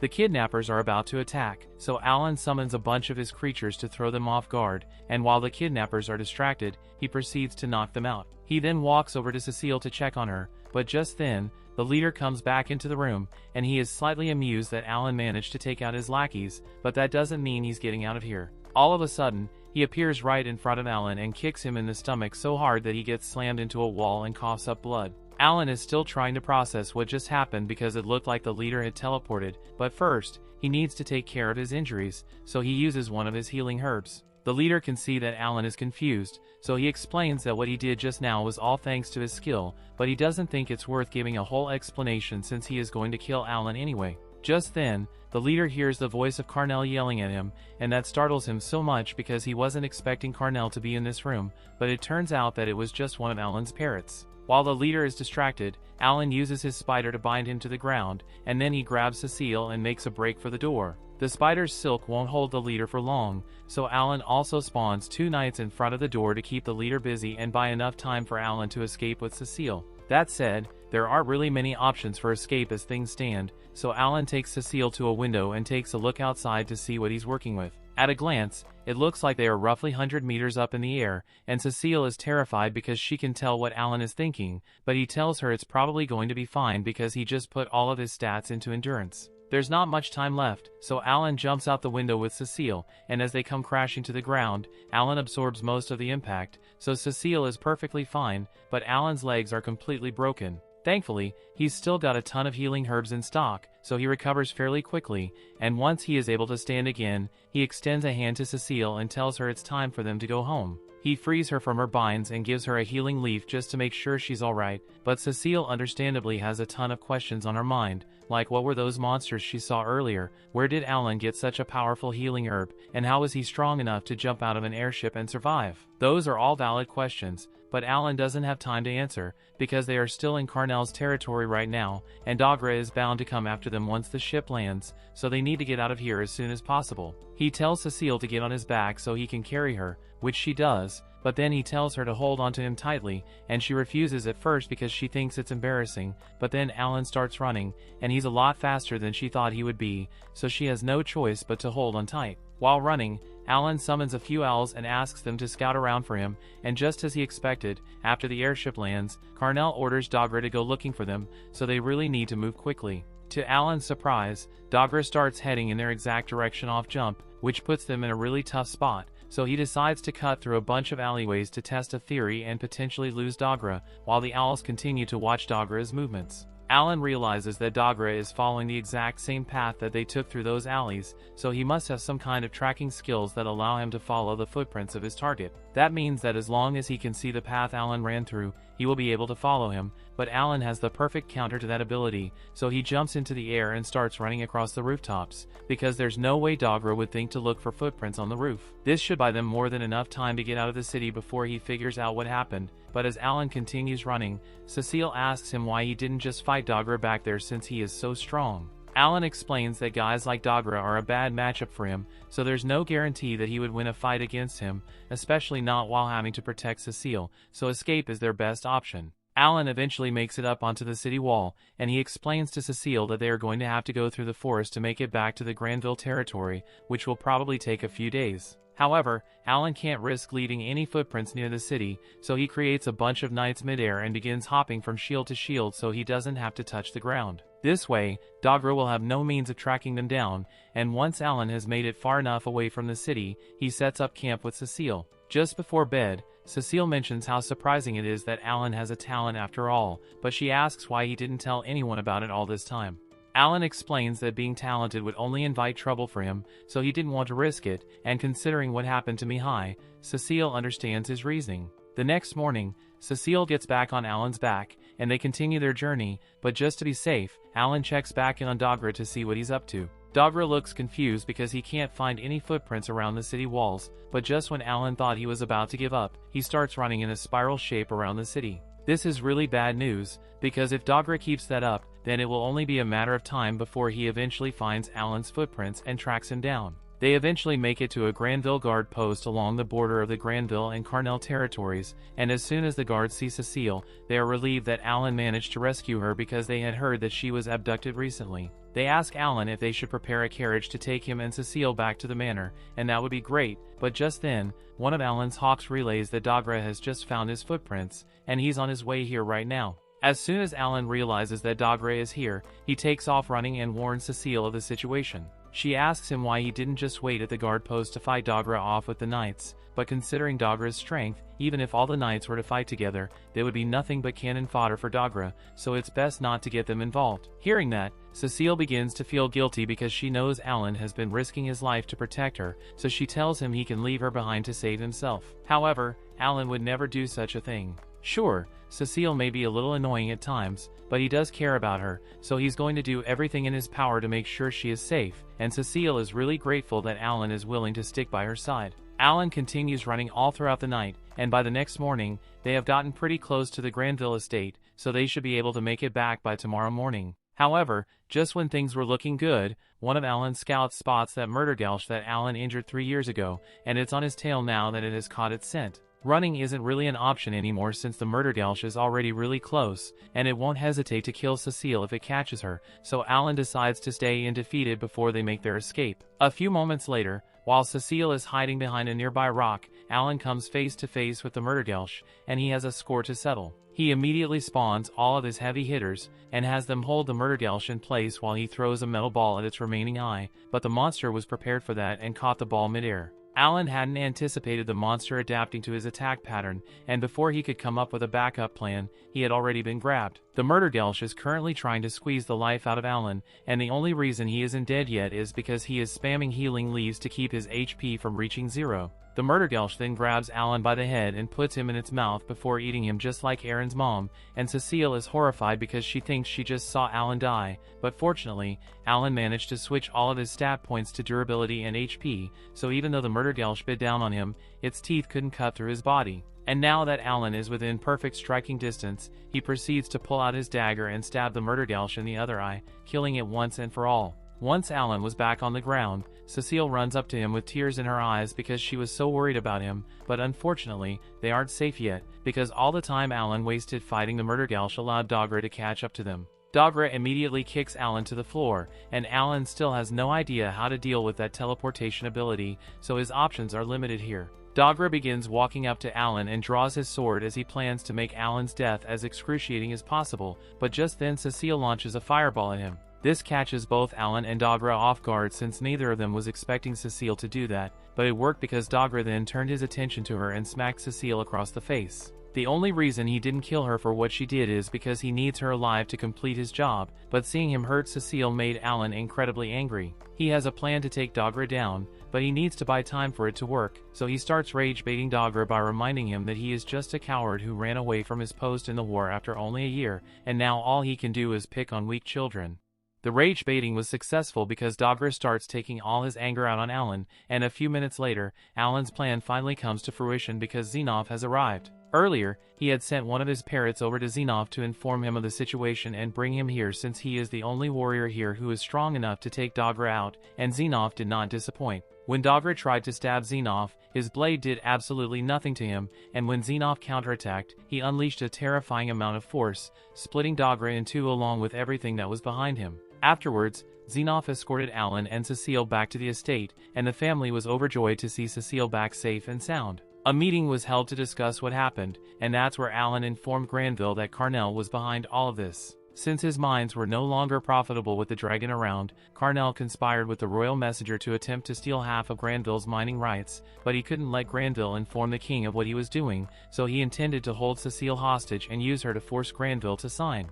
Granville is outraged upon learning all this, so he orders for a carriage to be prepared immediately because he plans to head to the capital right away. However, Alan tells him to wait a moment because he needs to think this through before he takes action. If Granville were to simply report this to the king, then sure, Carnell would probably get what he deserves, but the royal messenger would likely go unpunished. To make sure everyone is dealt with properly, Alan offers to relinquish his mining rights and tells Granville to use those mining rights as a bargaining chip with the king to ensure that a thorough investigation is conducted. Granville is shocked because it sounds like Alan is trying to convince him to bribe the royal family, and that's exactly what Alan is trying to do. He tells Granville that as the head of the family, it's his job to get his hands dirty when necessary to ensure his family's safety, and Granville realizes he is right, so he thanks Alan for the advice and prepares to follow through on it. As a result of the ensuing investigation, the royal messenger was fired, and the Carnell territory was dissolved and put under royal rule for the time being. Later on, given everything they had been through, Granville granted Cecile and Alan permission to receive a special lecture on what a noble's duty is, but only on the condition that they don't tell anyone about this. Basically, as far as the general public knows, the kingdom of Radash has been at peace for a long time, but it is far from the truth. Around 112 years ago, a self-proclaimed demon lord appeared and demanded that the rulers of all the different kingdoms submit to him, but naturally, no one agreed to such a ridiculous request. However, roughly 50 years after the initial declaration, the event known as the Great Calamity took place. The demon lord went on the offensive, and using a massive army of monsters, all B rank and above, he began to invade the surrounding nations, completely destroying 4 of them in only 4 years. To put a stop to the Demon Lord's reign of terror, the different continents banded together to form an alliance to fight against the Demon Lord, and as part of that alliance, each continent was required to found an academy to train fighters before they were sent to the front lines, but their efforts hadn't been enough to stop the Demon Lord, because the invasion had continued. That was until the hero known as Helmios was born in the Empire and restored humanity's hope. He was the first person to ever have the talent of hero, and after he joined the battle, the tide shifted dramatically in favor of humanity. Helmios is currently 22, and he is still courageously fighting on the front lines to this day. Alan was amazed to learn all this because he recalled how the hero and demon lord classes had 5-star difficulties, so they are probably some of the strongest people in this world. As for the noble's duty, it is simply a mandatory 3-year draft into the army for any nobles who possess a talent. It is a rule that is heavily dreaded because even with the hero on their side, half of all noble recruits still end up dying. Later on, Granville calls Alan into a meeting because he has something he wants to discuss with him. He had attempted to get Cecile exempted from the draft, but the king refused because her wizardess talent is too valuable to overlook, thus Granville would like to ask Alan for a favor. He is aware that Alan has some kind of talent, so he offers him 600 gold coins, which is all the money he could gather at the moment, and asks Alan to please accompany Cecile to the academy and protect her when she inevitably gets sent to the battlefield. Alan is hesitant to agree at first, because while he does care about Cecile, this is a huge responsibility to shoulder. That said, he does need to face stronger and stronger opponents if he wants to continue leveling up, so this might be a good chance for him to grow. Thus, he accepts the Baron's request to protect Cecile and promises to defeat the Demon Lord someday. Back in Alan's home village, Mash and Mula asks Chappie where the letter from their big brother is. There isn't one today, but they get something even better. Alan has come to visit them in person, as he's finally back home. It's been 4 whole years since they've last seen each other, so his parents can't believe how much he's grown. Alan looks at his siblings, and he says that they have grown a lot too. Mula hides from Alan, so he wonders what's wrong. Rodden explains that Mula doesn't really remember Alan, because she was barely a year old when they last saw each other. Alan is completely stunned, because he's been playing with her through Chappie, and he thought that they were close. His parents then thank him for all the letters and money that he's been sending. They're a bit worried though, and they wonder if he's still making enough to get by. Alan reveals that he's now a guest of the Granvilles, instead of their manservant. On top of that, he will be heading to Academy City in April. This news is unbelievable, so his family is shocked, and Alan admits that it won't be easy to send money anymore. That's why Alan has decided to just hand them a lump sum of 100 gold coins. His parents are startled by that amount of money, and they say that they can't accept it. It's way too much, but Alan tells them not to worry. He explains that he still has 600 gold coins saved up from selling armored ants. His parents can't even imagine having so much money, and his brother wonders what armored ants are. Alan explains that they are insect monsters that nest at the foot of the White Dragon Mountains. Alan says that he also came across a bunch of goblin and orcs in that area. Alan's parents couldn't be more proud, because their son is still out there, doing the unbelievable. Unfortunately, Alan has work waiting for him, so it's already time for him to go. Before he leaves, Mesh says that he will go to the academy too, once he turns 12. Alan loves the idea, and says that he will be waiting for him. Little Mula finally builds the courage to say something, so she wonders if Alan is the big brother from all the letters. Alan says that he is, and he apologizes for not visiting more often. The entire family then shares a warm embrace, and his parents tell him to stay safe. They want him to keep chasing his goals, but they warn him not to bite off more than he can chew. Alan then says goodbye to his family, and he heads back to the Granville estate. After he returns, Cecil finds Alan sweeping the courtyard, and she's as rude as ever. She sarcastically calls him their honored guest, and she wonders why he's sweeping. That's not his job anymore, because he already quit being a manservant behind her back. Alan says that he's just lending a hand until they leave for the academy. Cecil then changes her tone when she wonders if Alan is really serious about coming to Academy City to fight in the war. She points out that the noble's duty is really dangerous, and it doesn't even apply to him. Alan simply tells her that it's the job that he was hired to do. Cecil wasn't expecting this answer, and she just calls him a weirdo. Just then, Krina and Dogora arrive, because they came to see their friend Alan. Alan introduces them to the Granville children that he has served for the past 4 years. Cecil flips on her fancy noble switch, and formally introduces herself. Alan explains that she will be joining them for the entrance exam that's in 3 days. Krina immediately takes a liking to her, and she asks Cecil if they can be friends. Alan then asks the two of them if they are ready for the exam. They proudly reveal that after years of training, they are now tough enough to take down great boars. Alan has to remind them that it's an academic test, so he wonders if they studied. They aren't so confident about that, so they don't answer. Later, Seabass warmly welcomes Alan's friends, and they all dig into a nice meal. Cecil is horrified by how Alan's friends feast, but her father is amused. That night, Krina and Dogora ask about the academy, and whether they will fight lots of monsters. Dogora says that he's most excited about chasing his dream of joining the knighthood. Cecil whispers to Alan to confirm that they won't be telling his friends about the war. She wonders if that's really okay, and Alan says that they should at least wait until the time is right. They will tell them eventually, because Krina and Dogora deserve to know the risk to their lives. As they prepare for bed, Alan thinks about everything that's happening. Krina will be dubbed a baron after she graduates from the academy. This means that she's duty-bound to join the war effort alongside Cecil. As for Dogora, his enlistment is still up in the air. He may get the option to enlist, depending on his track record, after graduating. They will for sure be attending the academy together, so Alan just hopes that everyone can become good friends. He even wishes that he could pray to Elmia for the ability to check their stats. 3 days later, the four of them say their goodbyes, and set off for the academy. Cecil's parents get emotional as they leave, and everyone in town waves goodbye. Our heroes eventually arrive in the kingdom of Radish, and Alan is amazed by the massive city. Cecil explains that there are multiple dungeons scattered in and around it. She's heard that students can brush up on their unique talents at each one. They then board a train, and Alan takes a moment to admire it. It has high-quality craftsmanship from the dwarves of the Bacchus Empire. When they arrive at Radish Academy, they see that a ton of people have come for the test. Cecil explains that around 20,000 hopefuls travel here from all over the country every single year. When they go inside,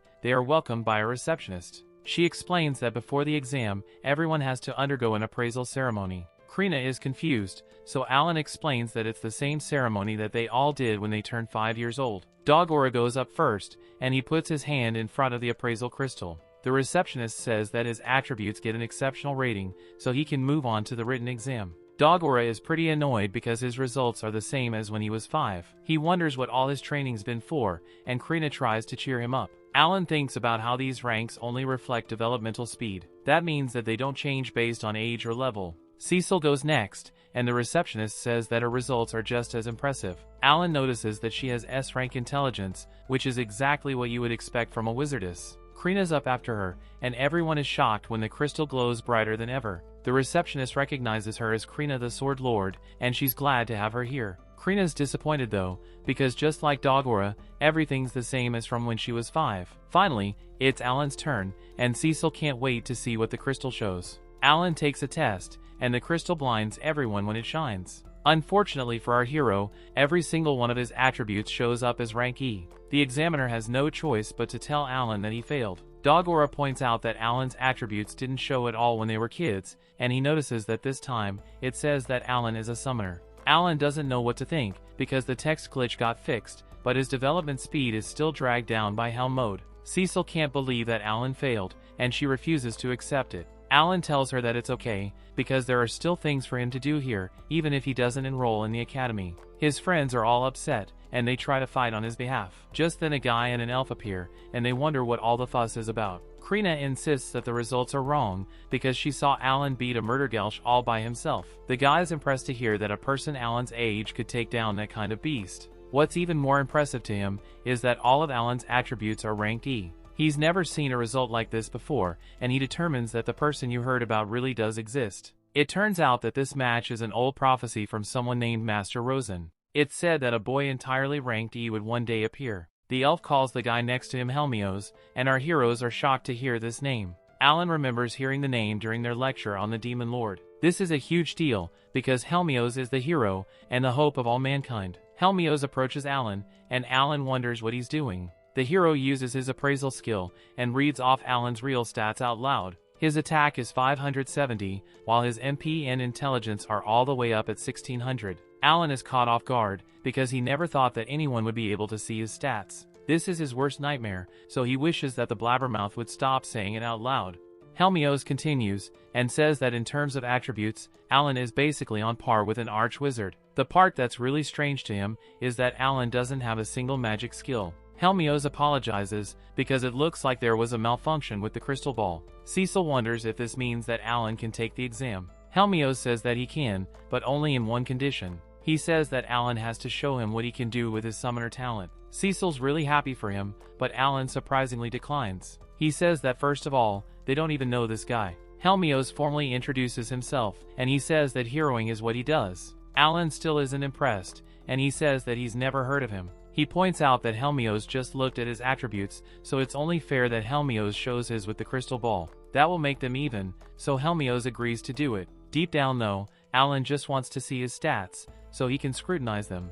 Unfortunately for him, the hero has nothing but A and S ranks, and he's spec'd for physical attacks. With that done, Helmios says that it's Alan's turn to show his summon ability. Alan summons Mousy, and everyone is amazed. He simply says that this is his ability, and Helmios declares that the named summoner makes sense now. Alan points out that he just passed the screening process they agreed on, and he excuses himself. As he leaves, Helmios calls him a kooky kid, but the elf points out that he isn't one to talk. Next up for our heroes is a written test, which covers math, vocabulary, and history. It also has questions that gauge their ability to deal with different types of monsters. When the results come in, Dogora is delighted to see that he got a B, and Krina wonders how Alan did. She sees that Alan scored an S, and he points out that she got a C, Cecil got an A, which means that they all passed. After collecting their uniforms, Krina says that they're officially students now. They then discuss where they should live. Krina says that they could stay at a dorm, but Alan thinks they should rent a house. Before they do that,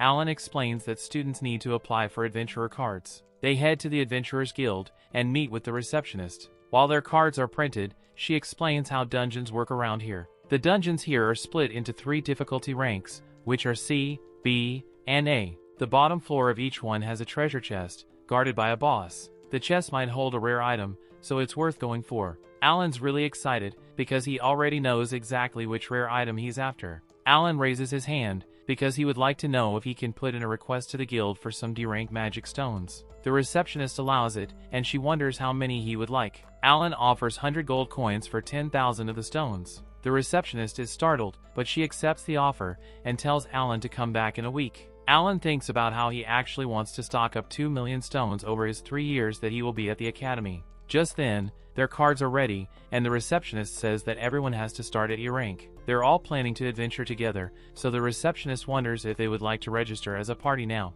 Alan says that they do, and he announces that their name will be No Life Gamers. His friends are a bit confused, so Alan explains what it means. A No Life Gamer is someone who goes hardcore to become as strong as possible. The others understand now, and they love the name. Alan then thinks about how he had to balance gaming with work in his old life. He was always busy, so he was never a true no-life gamer. Now that things are different here, he declares that he can finally be the GOAT. A little later, our heroes are amazed, because their new house is huge. This is normal in Academy City, because parties of 10 or 20 people often live together. Once our heroes settle in, Alan has something serious to talk about with Krina and Dogora. He explains that he and Cecil share a long-term goal for after they graduate in 3 years. Before telling them what that is, he catches them up on everything he learned, including how the academy is meant to recruit soldiers for war. He then reveals that he's going to fight alongside Cecil and defeat the Demon Lord. Krina immediately tells him to count her in, because she wants to fight too.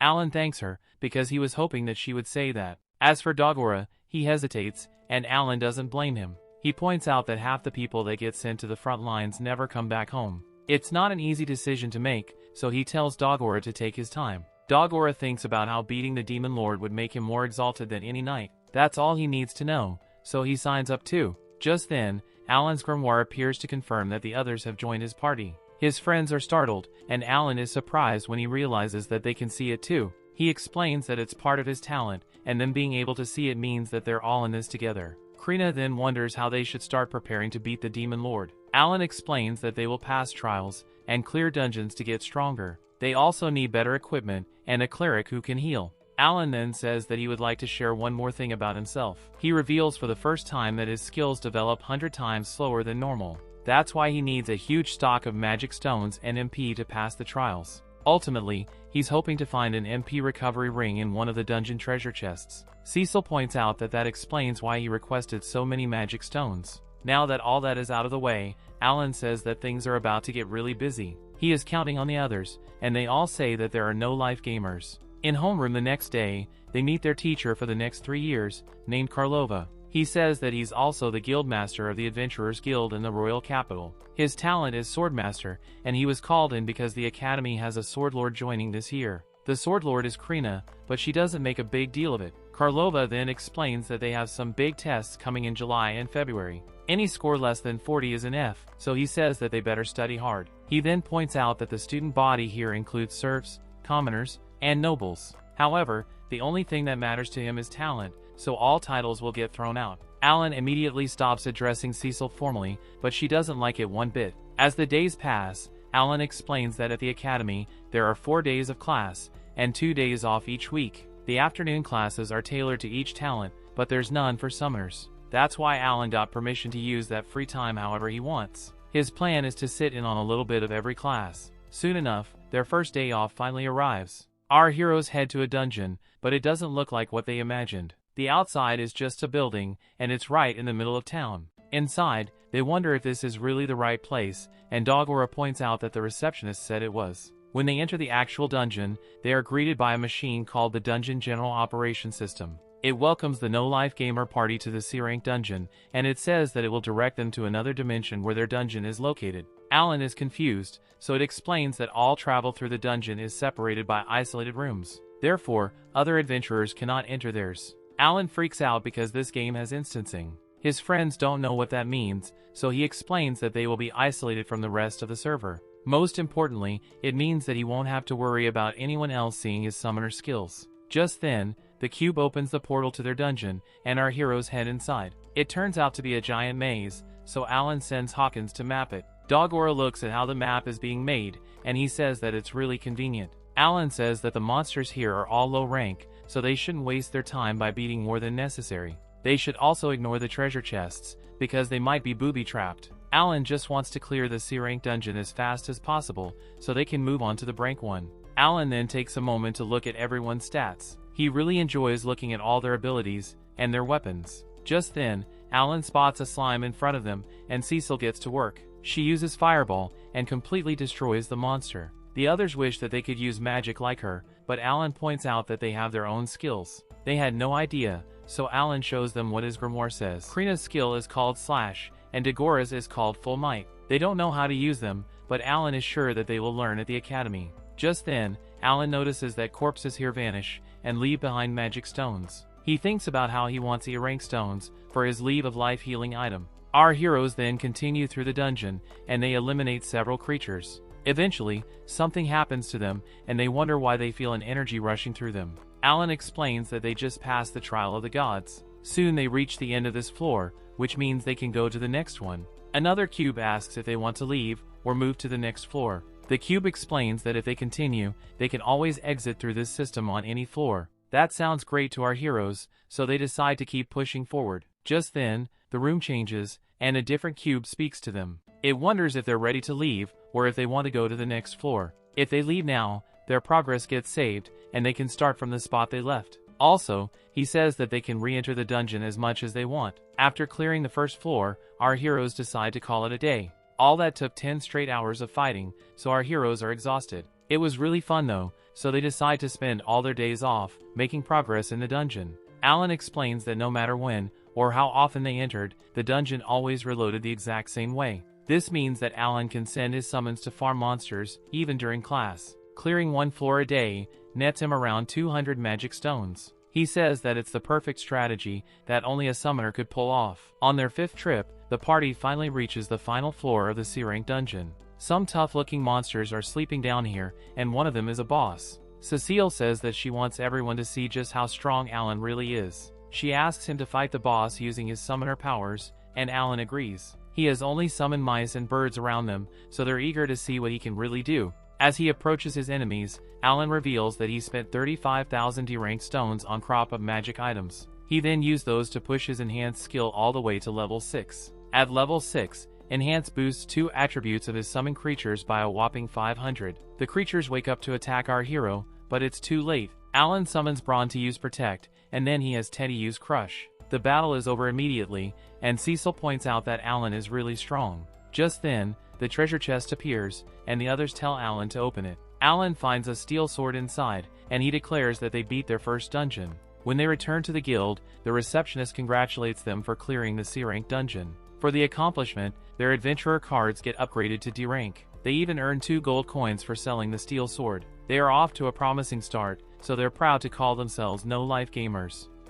A while later, Rife informs Alan that a sword lord named Verg will be coming to the school next month to teach a special class. Verg is a living legend, and Alan heard that the hero will be coming too. Alan is outwardly excited, but deep down he wonders why the hero doesn't have anything better to do. Their teacher then announces that every student must conquer a dungeon during summer break 3 months from now. Anyone who fails will be expelled, and he warns that several students die attempting this dangerous assignment every year. Parties can have 8 members, but seniors and anyone outside the academy cannot provide assistance. Everyone immediately starts recruiting, while several students desperately ask Krina to join their parties. Alan considers this amateur recruiting, and he compares it to how people recruit through chats in video games. It's embarrassing to watch, so Alan decides to show these noobs how it's really done. He announces that the no-life gamers need 1 healer, after already conquering 2 C-rank dungeons without one. He shows the class his adventurer card as proof, and he explains that they go dungeon crawling twice a week. Alan promises equal treasure shares,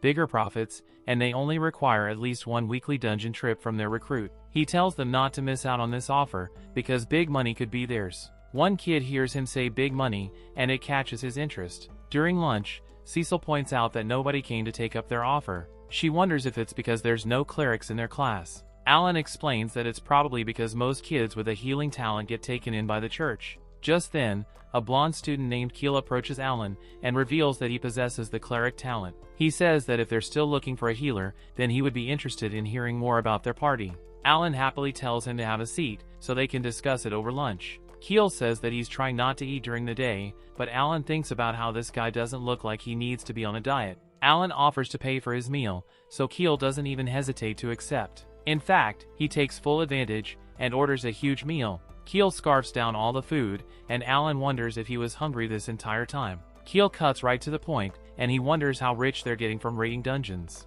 Alan reveals that each member receives 20 to 40 silver coins per dungeon cleared. Keel is immediately interested, and he would like to join them on a trial basis. Alan accepts, and Keel says that they can count him in for next weekend. Our heroes are glad to hear it, so they offer him even more food. Keel can only wonder why they're all being so polite. Alan thinks about how they have to be really nice, because finding a cleric is really difficult, and he refuses to let Keel escape. A while later, Keel enters a C-rank dungeon with the party as their temporary 5th member. Krina erects a monster, and Keel feels powered up all of a sudden. Alan explains that it's normal, because he just passed the trial of the gods. Keel finds it very strange, because he hasn't done anything. Alan tells them that being friends in the same party means that they all get stronger when any one of them beats a monster. On the 3rd day of their dungeon crawl, the party reaches the final floor, and they face a group of goblins. The boss monster is among them, so Alan tells Krina, Cecil, and Dogora to do their thing. The 3 of them attack together, and take out several enemies. One attack gets away, and flies right at Keel, but Alan protects him. Keel is in disbelief to see Alan summoning power for the very first time. The fight comes to an end, but Dogora took some damage after letting his guard down. Keel immediately uses heal, and he completely removes Dagora's wounds. Everyone is really glad to have him here, but Alan is a bit disappointed about something else. He's not able to see Keel's stats, because right now he's only a guest. Alan then goes to Keel, and he wonders where he learned his skills. Keel explains that he practiced on injured church visitors, because healing work paid 10 silver coins daily. Krina is jealous about others being able to use skills, but Keel points out that it took him 2 months of practice to get it right. Dogora is really motivated by this, so he declares that he's going to master his skill too. Just then, the defeated boss leaves a silver treasure chest. Alan says that they're really lucky, and he opens the chest to find a mithril buckler. They immediately go to sell it, and everyone is shocked when Alan tells them that it's sold for 15 gold coins. Everyone receives 3 gold coins, and 1/5 of the collected magic stones. Alan explains that the stones can be exchanged for even more money, and the money-hungry Keel salivates after hearing this. Alan can't help but notice that Keel seems way more focused on money than their summer break assignment. Alan actually likes this, and he wonders if Keel would like to join their party for good. Unfortunately, Keel surprises everyone by rejecting their offer. He explains that he's heard that the cleric talent is a big deal at the academy. He wants the option to work with other parties that might pay more to have him. He doesn't plan to be exclusive to just one party, because he needs to earn as much money as he can. Keel doesn't explain why, and he just leaves. 1 month later, Alan's really excited, as he tells everyone that he's going to go out for some practice. Alan has finally reached another enormous milestone after spending most of his money and magic stones. His fuse ability reaches 10 million experience points and level 6, while summon also increases to level 6. Grimoire expansion reaches level 5, raising Alan's card inventory from 50 slots to 60. Alan also unlocks the mysterious awakened skill. He can only wonder what this is, and he heads to a C-rank dungeon. Alan spent most of his money in magic stones, but it's clear now that it was worth it. He says that after 2 years and 11 months, he has finally received 6 completely new C-rank summons for his roster. Alan doesn't waste any time, as he summons all of them, and he is shocked by how huge they are. Bacon is a beast with a charge skill, and its card increases health and attack by 50 points. Fran is a bird with a breakthrough skill, and her card increases agility and intelligence by 50 points. Pion is an insect with a paralyzing sting skill, and its card increases endurance and agility by 50 points. Finny is a fish with a shark oil skill, and its card increases Alan's MP and intelligence by another 50 points. Steely is a stone guard with a substitute skill, and his card increases health and endurance by 50 points as well. Mappo is a grass creature with a garnish skill, and its card increases Alan's MP and luck by 50 points too. Alan declares that it's now time to unlock the newest type of summon creature. The only way to do this is by trying all possible combinations. Alan tests every fusion combination, and finally discovers the completely new spirit type. The C-rank spirit increases endurance and intelligence by 50, while granting resistance against physical damage. Alan summons her, and he's shocked to find that she can actually speak. Alan determines that this is because her intelligence stat is very high. Alan names her Maria, and she dances around the room from happiness. This is how Alan discovers that she can freely pass through solid walls. Maria points out that it's because she's a spirit, and Alan says that this will come in handy in dungeons. Maria explains that she can also enter human dreams and create nightmares. This catches Alan off guard, and he doesn't plan on using that disturbing power. Our hero decides that it's time to move on to testing the mysterious Awaken spell. He uses Awaken on Denka, and it changes the grasshopper's normal hop ability into the powerful swarm ability. Hundreds of grasshoppers immediately fill the room, and Alan can only wonder what's happening. He realizes that the Awaken skill unlocks the creature's stronger hidden ability. Alan declares that this is another powerful weapon to add to his arsenal. A little later, Verg arrives at the academy beside Helmios and another sword lord named Sylvia. The teacher introduces them and wonders if any students have any questions. Krina immediately asks Verg how someone learns skills, and the teacher thinks about how that's part of next year's curriculum. The other students can't believe that she's jumping ahead, and Verg realizes that Krina is the new sword lord. He can only wonder why she's in such a rush, so she explains that she wants to be stronger like Alan. Verg wonders who that is, and Helmios explains that it's the boy that he told them about earlier. Verg tells Krina to follow him, so Helmios tells Sylvia that they should work with the rest of the students. Verg then orders Krina to attack him, while focusing her mind on using her skill. Alan thinks about how it's time to see how well Krina stacks up against a person with 40 years on the front line. Krina uses her slash skill, but Verg is disappointed. He declares that this is no skill, and he pushes her away. Krina uses slash over and over again, and Cecil's stunned to see how easily Verg is stopping it. Alan can't believe how much of a hard trainer this guy is, because he isn't even explaining anything to Krina. Verg just knocks her down again, and he wonders if she's ready to give up. He says that she can take a year to learn the proper way to fight, and come back to him. Krina refuses, and continues using slash repeatedly. Alan realizes that Krina must feel like she's already behind, because he and Cecil can use skills. Hours pass, and Helmios can't believe that they're still fighting. He wonders if Alan would like to spar with him, but Alan is furious. He calls Verg a geezer, and he thinks about how this old man better start giving Krina some advice. Verg just tells Krina to quit already, but she once again refuses. She points out that Alan wouldn't give up either, because he's not the type. Whenever she saw him, he was challenging himself, or racking his brain about something. Alan is chasing after a big dream,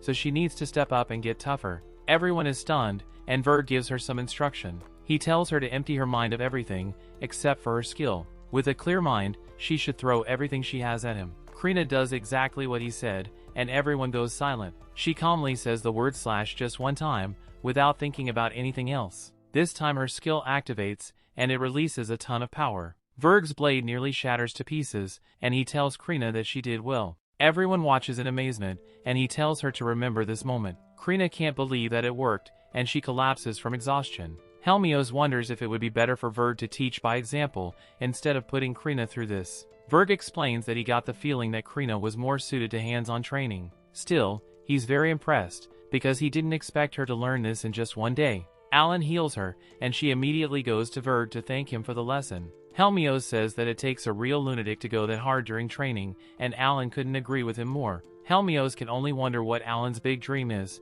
but Alan just tells him that he will find out after he's convinced that he can trust him. Afterwards, in a dungeon, Alan summons Maria and introduces her to his friends. He explains that this talking spirit will be sort of a bodyguard for them, and she will protect them. Alan summons a bunch of friends, so they can ride on them and move faster through the dungeon. They soon encounter a monster, and Krina determines that this is the perfect time to test out her skill. It's called Air Slash, and it obliterates the beast. Krina declares that she can use skills whenever she wants now, and this makes Dogora jealous. The no-life gamers have just conquered another dungeon, so Alan points out that they all have C-rank adventurer status now. He wants to celebrate with the feast, and he says that it can also serve as a welcome party for Keel. Keel says that he's sorry, because he has to decline. He would feel bad for his family, but Alan doesn't know what he means. Keel explains that his family all moved here with him when he enrolled in the academy. Unfortunately, it's been hard for them to make a decent living because they have no connections here. That's why enjoying a feast on his own would make him feel guilty. Alan reveals that they just so happen to be looking to hire someone to help with chores around the house. He wonders if Keel's family would be interested in doing that, because they would be able to live with them at the same time. They have plenty of spare rooms, and of course he offers to pay them a very good salary. Keel is stunned as he can't understand why Alan would do this, so Alan simply says that it's because they're friends. Keel is hesitant, so Cecil makes the deal even better. She says that they can split their treasure from the dungeon in 6 ways instead of 5. The extra one would be used as a salary for Keel's family. In return, Keel could give all his magic stones to Alan. Keel wonders why Alan would even want them, so the others explain that Alan needs a bunch of them to level up. That's a really fair deal, so Keel accepts their offer. That night, Keel and a bunch of people arrive at our hero's house. Alan notices that he doesn't see Keel's parents, and Keel's younger sister named Nina introduces herself. She thanks Alan for the invitation, and Alan says that it's no problem. Inside, Alan says that there's plenty of food to go around, so he tells the huge group to eat as much as they want. Alan can't help but wonder why Keel's name hasn't shown up in his grimoire, even though they're friends now. Cecil says that she was surprised to learn that Keel is a member of nobility, and the others are stunned. Cecil explains that the way Nina introduced herself was a dead giveaway. Keel comes clean, and he reveals that they're actually former nobles. Their family was stripped of their title, which is how he ended up living with his sister and their servants who had no place to go. Cecil feels terrible about bringing it up, but Keel tells her not to worry. He's gotten used to the commoner lifestyle, but Nina's having a harder time. Nina assures everyone that she will do her part with chores, like everyone else. Dogora tells them that it's no big deal, because they don't care about social status anyway. Alan even explains that he and Krina rose up from serfdom. Keel finds this shocking, because he thought that Alan and Cecil were both from nobility. Cecil explains that she is, and the servants immediately show her respect. She tells him to relax, because there are equals here. Alan explains everyone's background, and Cecil says that she comes from the Granville fiefdom. Keel's entire group stands up in horror after hearing this, and his servant tells Nina to get behind him. Hearing the name Granville has terrified them, and Cecil wonders what's wrong. Keel becomes furious, and he declares that it's all their fault. He can't hold back his anger, as he says that the Granvilles destroyed his entire family. Our heroes are stunned, as they begin to realize what's going on, and Keel reveals that his father is Carnell. Dogora wonders what this means, and Alan explains that they had some problems with the Carnell family. Keel refuses to let him downplay the situation, because a royal messenger told him exactly what happened. He was told that the entire thing was a plot by the Granville family. Alan remembers hearing that Carnell had a son with a talent. Alan realizes now that the talentless daughter that Carnell bragged about is actually Nina, and the son with a talent who's supposed to fulfill the noble's duty has turned out to be Keel. Keel demands to know what they ever did to the Granvilles, and Cecil says that Keel has been misled. She will explain everything, but first she would like for everyone else in Keel's group to leave the room. When they're alone, Cecil explains that Carnell tried stealing the Granville's mithril mining rights. Carnell hired assassins who kidnapped her, but Alan defeated them and helped her escape. Her father presented the evidence directly to the king, causing every responsible person to be imprisoned. Cecil admits that her father helped destroy the Carnells, but she refuses to feel ashamed about stopping criminals. Keel is at a complete loss for words, because this is the first time hearing the real story. Cecil tells him that if he doesn't believe her, then he can go to the royal capital and ask around. There he will be given the evidence that he can inspect himself. Keel struggles to believe that his father would do something like this, so Alan would like to hear what his father was like to him. Keel explains that his parents treated him kindly until his appraisal ceremony revealed his valuable cleric talent. His father seemed upset, and that's where Keel's childhood memories ended. After that day, they separated Keel from everyone and raised him in another town, using only a small monthly allowance. He was all alone and didn't get any of the education that's typical for nobles. Eventually a tutor showed up when he was 10 years old. Keel was excited to hear that his father had sent a tutor to prepare him for the academy. He finally felt like he was still part of the Carnell family, and he had a role to play. Unfortunately, the allowance suddenly stopped in October, without any explanation. Then Nina showed up, with some servants who were now jobless, with his parents gone. Keel began healing people at the church, because his remaining family desperately needed money. Later, a royal messenger claimed that the Granvilles destroyed the Carnells through a dishonest political scheme. That is when he was also told about the noble's duty to defeat monsters. The messenger told him that if he served for 5 years, the king had granted permission to forgive all his family crimes, and he would reinstate the nobility of the Carnell family. Their name would be cleared, and Keel would become the head of the family. Cecil finds this odd, because normally it's only 3 years. Alan realizes that this is another scheme from another corrupt royal messenger. 5 years at the front lines makes Keel's death very likely, especially because half already die within 3 years. Keel says that he hated his talent for the longest time. However, now he realizes how valuable it is, and the purpose behind it. He apologizes for what his father did, and he's sorry for getting upset. He says that he won't hold it against them if they want to kick him and his group out of their house. Keel still declares that he will restore his family and give Nina somewhere permanent to live. Alan doesn't kick him out, and instead he's glad to see that Keel has a goal. He declares that his goal works perfectly because the no-life gamers also have a goal to achieve. They're on the same path, so he says that Keel should serve in the war with them. Keel is stunned, and he reminds them that he's part of the Carnell family that did terrible things to them. Alan interrupts him to say that it doesn't matter. He points out that half the people sent to the front lines lose their lives within 3 years. The death rate is even worse for 5 years. The royal messenger didn't tell that to Keel, so he is stunned. Cecil reveals that this is exactly what happened to her older brother. Alan then explains that the rampaging monsters are all controlled by a great evil called the Demon Lord. They all have to get much stronger to have any hope of defeating him.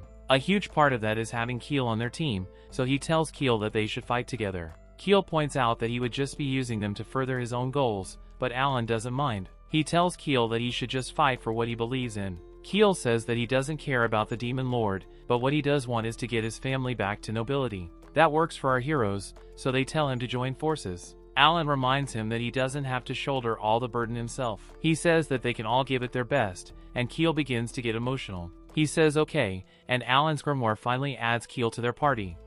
A while later the servants tell Keel that they have finished bringing in all the luggage. Maria compliments the work, and Keel's family learns that she's part of Alan's talent. Alan's glad to see everything going smoothly, because it seems like their new living arrangement is going to work out. Alan then thinks about how Keel dreams of restoring the Carnells to nobility. A royal messenger supposedly promised that it would happen after he serves 5 years on the front lines. That whole deal seems fishy to Alan, so he determines that he better check it out. Later, Alan's party prepares for their next challenge, as it's time to conquer the B-rank dungeon. Keel points out that this doesn't seem very different from the C-rank dungeons. Alan explains that the monsters inside should range all the way from D to B rank. There are also poison and arrow traps, so Cecil says that they should take some panacea ahead of time. Everyone takes the medicine, but it tastes terrible. Alan wonders if everyone is ready, and he brings up something he heard. He heard that only 1/5 of all challengers manage to clear this dungeon. They have to take it very seriously, so he summons his friends, and they move out. A little later Keel celebrates, as he rushes towards a treasure chest that he just spotted. Cecil stops him, because it's obviously a trap, and Alan sends Maria to have a look. Maria opens the chest, and she is terrified by what she finds. The chest is actually a monster called a mimic, so she runs for her life. Alan tells Maria to use psychokinesis, and she bombards a mimic with her attack. Maria defeats the beast all by herself, and Keel is stunned because mimics are B-rank monsters. Alan says that it's a big deal, because Maria with enhanced stats can beat a B-rank using only half her MP. Just then kind of finds a real treasure chest, and there's a mithril halberd inside. Alan says that they can get 50 gold coins for it, and Keel is thrilled. Our heroes continue through the dungeon, but strangely, Alan soon finds himself waking up. He wonders if he got hit by some kind of sleep trap, and Cecil explains that that's exactly what happened. She says that he should have listened to her and taken a panacea. Alan reveals that he didn't take one on purpose, because he wanted to test things in the dungeon. He put himself in danger for this, so now it's time to investigate what happened. He calls on Maria to help, and his friends can't believe that he's doing research right now. They remember that he does this kind of stuff all the time, so they just leave him be. In the meantime, Dogora and Krina have a sparring session. Alan then asks Maria to review exactly what happened when the trap was triggered. She explains that Fane stepped on a tile, and a bunch of white gas came out. All the Franes fell asleep, and Alan was out like a light as well. Everybody else was totally fine, because they had taken a panacea beforehand. Alan wonders what made him wake up, and Maria says that she used a garnish on him. That's the item that comes from Mappo's ability, and it woke him up within a few seconds. Alan is glad to hear that, because it's useful information about Mappo's ability. Alan tests the trap again, and he finds that the white gas has a range of 5 meters. He can tell that the garnish is still in effect, because the gas isn't making him sleepy at all. Also, the Franes fell asleep, but Maria didn't, so Alan wants to test his other summons. He summons a bunch of them, and most of them fall right to sleep from the gas. However, a few remain awake, and Alan figures out what's going on. Up until now, all his grass-type summons only produced recovery items for HP and MP. However, Mappo just created Garnish, which is Alan's first status recovery item. On top of that, Alan just learned how the traps work. He says that sleep traps are guaranteed to work on animal-type summons, but not grass or spirit types. Alan celebrates, because the game devs really made this one too easy for him. Just then, Dogora screams in celebration, because he finally figured out how to use his skill. He says that it packs a wallop, and Alan sees that his skill experience really did go up. Dagora's eager to get back to the dungeon crawling, so he can bust out his skill. He wonders if Alan is done investigating, so Alan says that they can continue. After 2 months of dungeon crawling over the weekends, the party finally does it. They reach the last floor of the B-rank dungeon, and the boss is waiting. It's a B-rank monster called a huge boar, which is one step up from a great boar. Krina says that it looks like a bigger and meaner version of the boars they hunted back home. Dogora points out that there's no better boss for a dungeon that is filled with beast monsters. Alan looks at everyone's stats, and based on that he isn't worried about their chances at all. He says that they all raised their skill levels to 3 over the past 2 months. Alan thinks about how he always thought that Summoner was special for the buff he gets from his creatures. It turns out that all his friends have skills that are also impressive, and they level up so fast in normal mode. Alan curses, because his friends are bound to outpace him at this rate. The battle is about to begin, so Keel supports the party by using High Protect. Cecil starts it off with Flame Lance, and Alan tells Teddy to get out there. He instructs the bear to use its once per day awakened skill, called Devour. Teddy goes on a rampage, and Alan continues to give orders. He tells Krina and Dogora to fight the boss, so they eagerly attack. Dogora hits it with its full might skill, while Krina uses her air slash. Alan then tells Krina to strike its vitals, so she takes it down with slash. Everyone celebrates, because Krina took down that B-rank monster like it was nothing. Alan says that those Sword Lord skills are deadly, and Keel patches everyone up with high heal. Just then, Keel spots another treasure chest, but this is a silver one. Inside they find Knuckles, made from scarletite, which is a material even harder than mithril. Alan reveals that it will fetch a couple hundred gold coins at the market. The money-loving Keel loses his mind, and he begins to chant big money. Keel likes to say that it's all for his family, but Alan thinks that it might just be that he loves money. He then thinks about how it didn't take long for the party to clear their first B-rank dungeon. He admires his friends, because recently, they have really toughened up. Considering how strong they are, Alan realizes that normal mode is nothing to laugh at. However, even with this advantage, humanity still struggles against the Demon Lord's army, which shows how powerful the monsters are. Alan vows to make sure everyone reaches a high level before they graduate. That of course includes himself, because he refuses to be left behind. Later Alan thinks about what he has done over the past month. He has sent his creature brigade to fight in the B-rank dungeon.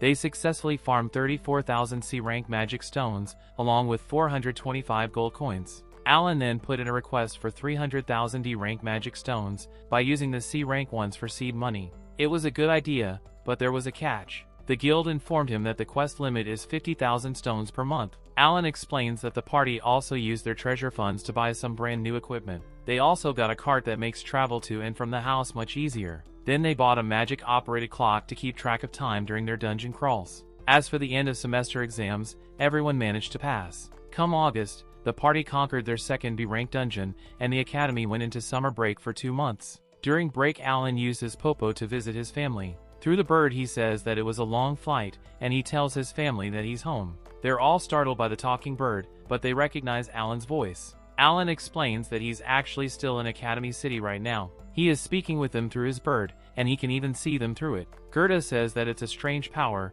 and Mesh comes to greet his brother. Alan has brought letters for everyone, and there are some from Krina and Dogora too. Krina wrote one for Gerda, but he sadly admits that he can't read. Alan offers to read it for him later, and Rodden says that he's glad that everything seems to be going fine. Gerda's really impressed with Alan's abilities, but Mila complains that it's not fair because she didn't get a talent. Alan learns that she went to the appraisal ceremony, but came up talentless. Alan comforts her by saying that she's the same as Mom and Dad. Mila celebrates being same-sex with them, and Rodden has some exciting news for Alan. He reveals that he's going to be the chief of a brand new frontier village. They will be moving in April of next year, to start breaking ground. Alan congratulates him, and he learns that Krina and Dagora's families will be going too. Alan then thinks about how his parents are well into their 30s now. He says that it's the perfect time for them to start a new chapter of their lives. Alan teases his dad by saying that he better learn to read and write to be a good chief. Alan then goes to speak with Granville, and he reveals that he met Carnell's son. He explains that tensions were high at the start, but Keel became a good friend after they talked it out. They have been taking classes and exploring dungeons together ever since. Granville says that he won't worry about it if Alan is vouching for him, but Alan reveals that there's one thing bothering him. Alan explains the deal that Keel made with the royal messenger. The messenger promised to reinstate the Carnell family if Keel served 5 years in the war. Granville is alarmed because he hasn't heard any rumblings about this among the court. Alan determines that this means that the royal messenger could be making completely false promises. Granville says that reinstating the Carnells is feasible because the king could easily do it. However, Keel having the cleric talent makes it likely that this is a total scam. Alan wonders why, so Granville explains how things work on the front lines. Anyone who returns from the war alive is guaranteed to receive special treatment. This is why many nobles willingly send their children to the front lines. However, these same nobles like having someone with a healing talent nearby to keep them safe. Also, serfs and commoners with healing talents are usually employed within the kingdom to help the sick and injured. This means that there are very few healers actually serving on the front lines. The elves of Rosenheim help make up the difference, but they can't operate individually for various reasons. This makes clerics especially valuable, and many end up being exploited because of it. They are worked to the bone as personal healers for the young nobles. The clerics that do end up on the front line are incredible assets, so those in power try their best to keep them there. The nobles even forge secret pacts to keep clerics at the front lines after their service is over. It's so bad that some clerics never return home except in coffins. Alan fears that this will happen to Keel, and Granville explains further. Carnell sent Keel away the instant he learned of his talent. This indicates that he planned on using the boy as a tool eventually. Alan is horrified to hear this, but now it all makes sense. After Keel became a commoner, the royal messenger tricked him into joining the war. Granville agrees that it's most likely the case, but questions still remain. Alan wonders what the endgame is, and how any of this benefits the royal messenger. He realizes that there might even be another mastermind pulling the strings. Alan then thinks about how Keel is a good guy,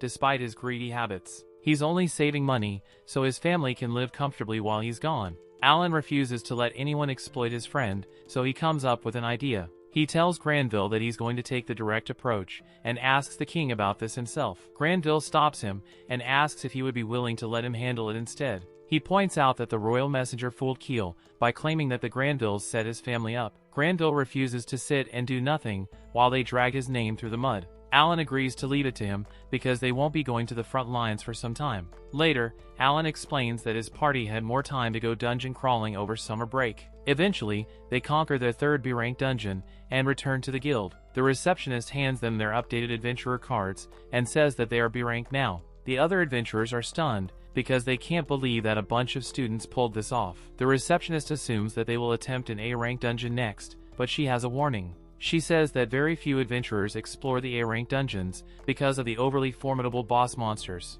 She warns that the dungeons may also contain traps of unknown nature, so they should review the documentation carefully. She also has a recommendation if they want to find some suitable gear. She says that they should participate in the auctions that is held by the Adventurers Guild. They can earn good money by putting their items up for auction, or they can participate in the bidding to obtain items that are extremely rare. Alan interrupts her to ask if there are any MP recovery rings at these auctions. The receptionist apologizes because as far as she knows, they don't have any of those. However, she has heard of HP recovery or poison-resistant rings showing up on rare occasion. Alan figures that it wouldn't be that easy, but the auctions still sound promising. Dogora then wonders if they should tackle an A-rank dungeon right away. Alan is all for it, once they review the details and get the right equipment. Several days pass, and we find our heroes inside the A-rank dungeon. Dogora wakes Alan up, and he says good morning to everyone. The others say that this isn't much of a morning, considering they're underground. Alan then checks his map to see what progress has been made. He's sent Hawkins scouting all night, but there's still no sign of the finish line. Alan says that these A-rank dungeons are way too big, and the others can only wonder how long they've spent on this floor alone. It's been at least 3 or 4 days, and Degora's ready to go home. Alan then asks Maria if any monsters tried to attack them while they were asleep. Maria says that a few did, but she eliminated them all. Alan is happy to hear this, because it means that his trap didn't have to activate. He explains that he used Wally as a backup that would explode if anything got near them. The party keeps moving forward, and Alan spots 2 Orc Kings and 1 Cyclops up ahead. Krina and Dogora charge in, without any hesitation. Alan proudly thinks about how B-rank monsters don't spook his friends anymore. He tells him to charge in, and the battle begins. The party unleashes all their skills, and they easily take down the giant beasts. Cecil and Krina clean up some of the last ones, but Degora's still fighting. He finishes off the last Orc King, and he celebrates his victory. Just then, another monster comes out of nowhere to attack him, and he gets pushed back. In the chaos, Dogora steps on a tile that activates a trap. Cecil rushes to help him, but she gets caught up in it, and they both disappear. Alan realizes that it was a teleport trap, and Krina's horrified. They got sent to a different part of the dungeon, and Keel is really worried about them. The Cyclops goes to attack her heroes next, so Alan tells Krina to eliminate it. Meanwhile, Alan creates as many Maria cards as he possibly can, and he summons them all. He gives them 2 powerful support items each, before sending them to find Cecil and Dogora. Krina finishes off the Cyclops, and declares that they need to go save their friends. Alan stops her, and points out that they won't find them, by rushing around recklessly. He tells her not to worry though, because his summons are already searching. Elsewhere, we see that Cecil and Dogora are in a fight for their lives.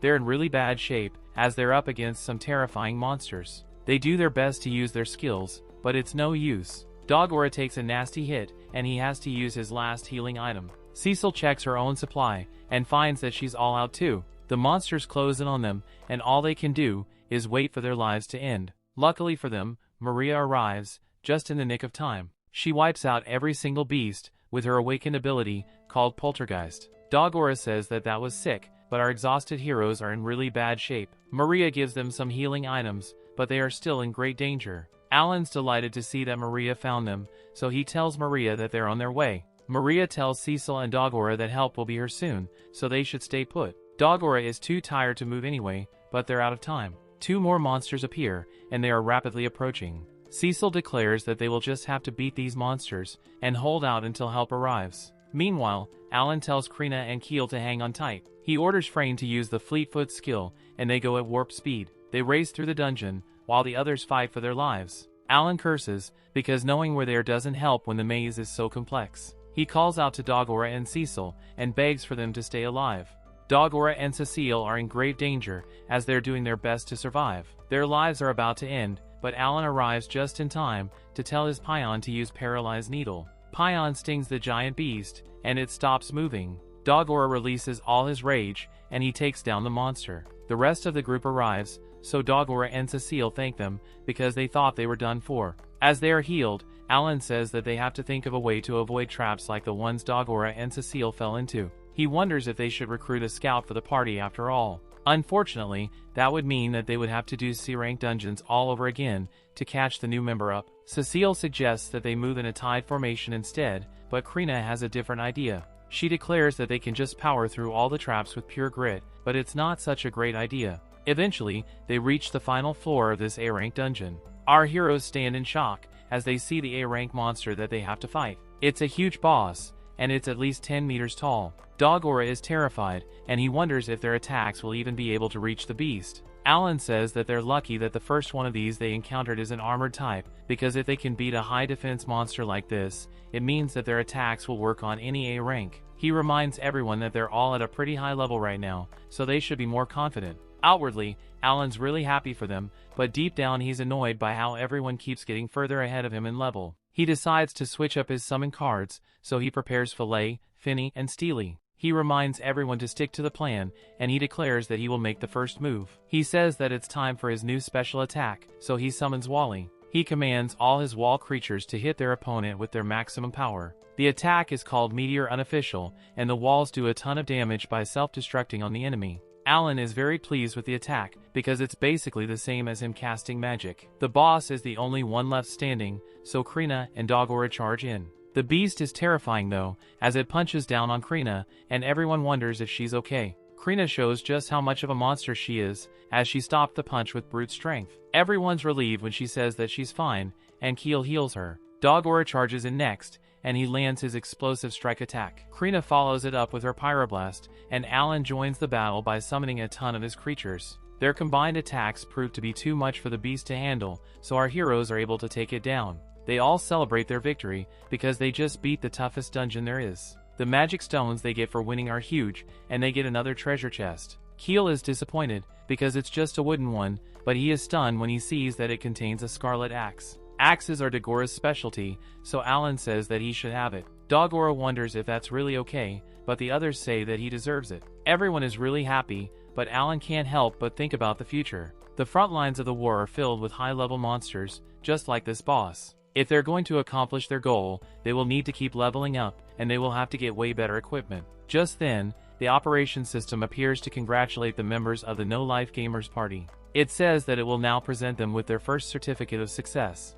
Alan has no clue what that is, so it explains the benefits of this certificate. It will allow them to earn the right to challenge an S-rank dungeon by clearing 5 A-rank ones. Our heroes are stunned, because they didn't even know that there were S-rank dungeons. That means that there are also S-rank monsters, and they can only wonder how strong they are. They are given their certificate, and Alan thinks about, oh, it's pretty much like a stamp card. Sometime later Alan turns 13, and summer break comes to an end. Some newer adventurers thank Alan, because he gave them some advice, and it helped them clear a rank C dungeon. Thanks to Alan, there were only 3 students from their class, who got expelled, for not clearing the dungeon in time. They all admire our hero, and they wonder if Alan's party really conquered an A-rank dungeon. They're all stunned, when Alan confirms that they did. Even the seniors at the school struggle to beat A rank, so they say that Alan's party is in another league.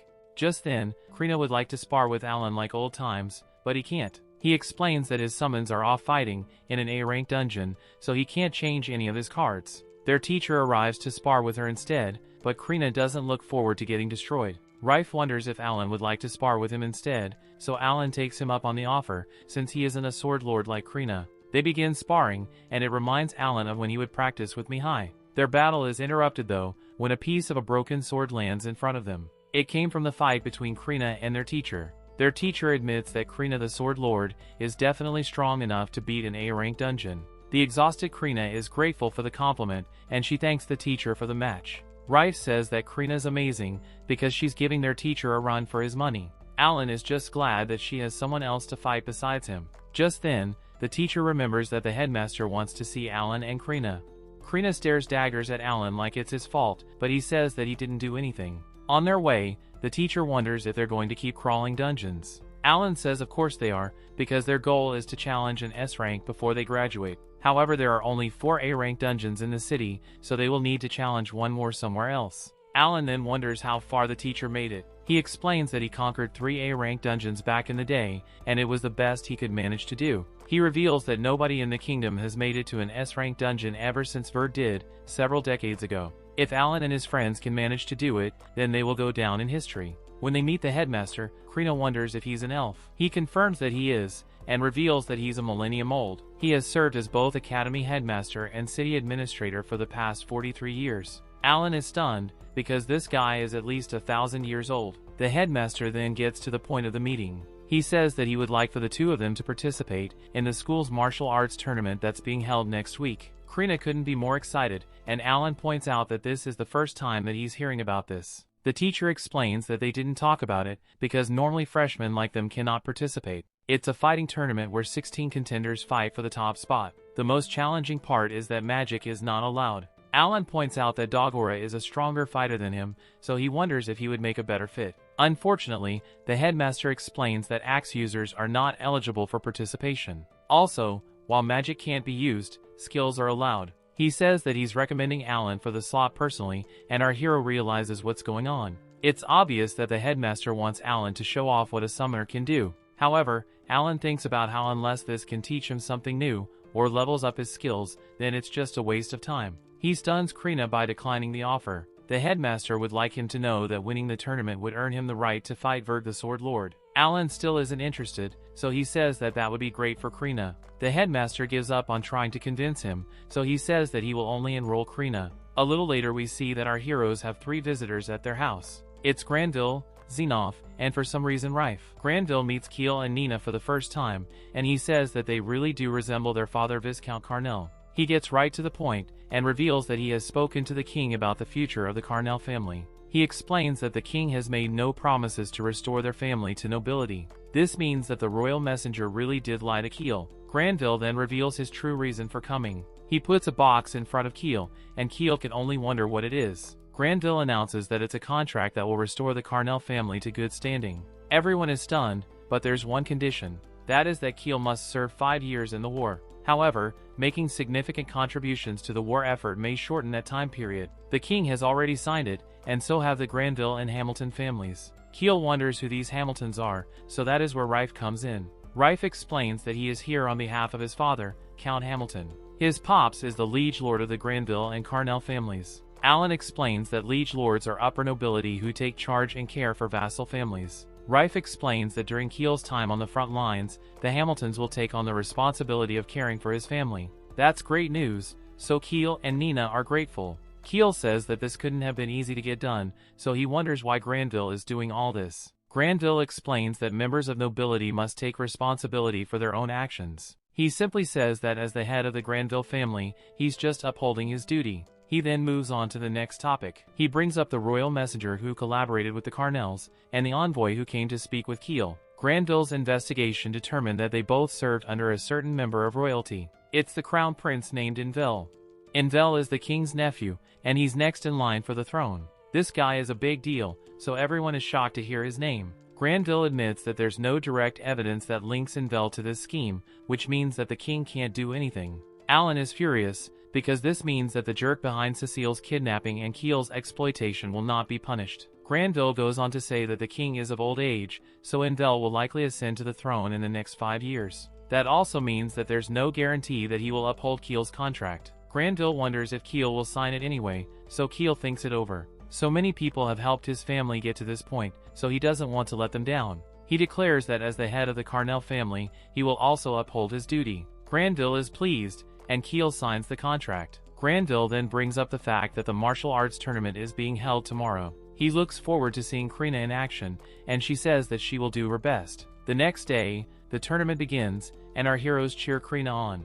Across from Granville's skybox is the Crown Prince. The announcer of the tournament declares that Krina just defeated the last competitor, which means that she wins the tournament. The entire crowd cheers, but this also means that she now has to face Verg. The announcer points out that Verg uses his swordsmanship to send his opponent packing every single year. Verg is impressed to see that Krina has already climbed to the top. Krina gets very serious as she tells Verg that she's a lot tougher since the last time they sparred. Verg equips his sword, and says that in his years, he has hunted monsters. He has vanquished countless fiends, and he has even slayed demonic gods. There is nothing that he can't defeat, so he tells Krina to come at him without holding back. Krina begins the fight with an air slash, immediately followed by her thunderous blow attack. Her skills light up the entire sky, but she is shocked when she sees that it's like her attack didn't even hit him. The fighters clash once again, but this time, Verg sends her flying. He wonders if that's all she has, and her friends call out to her. Krina can hardly breathe, and she can't believe how hard Verg hits.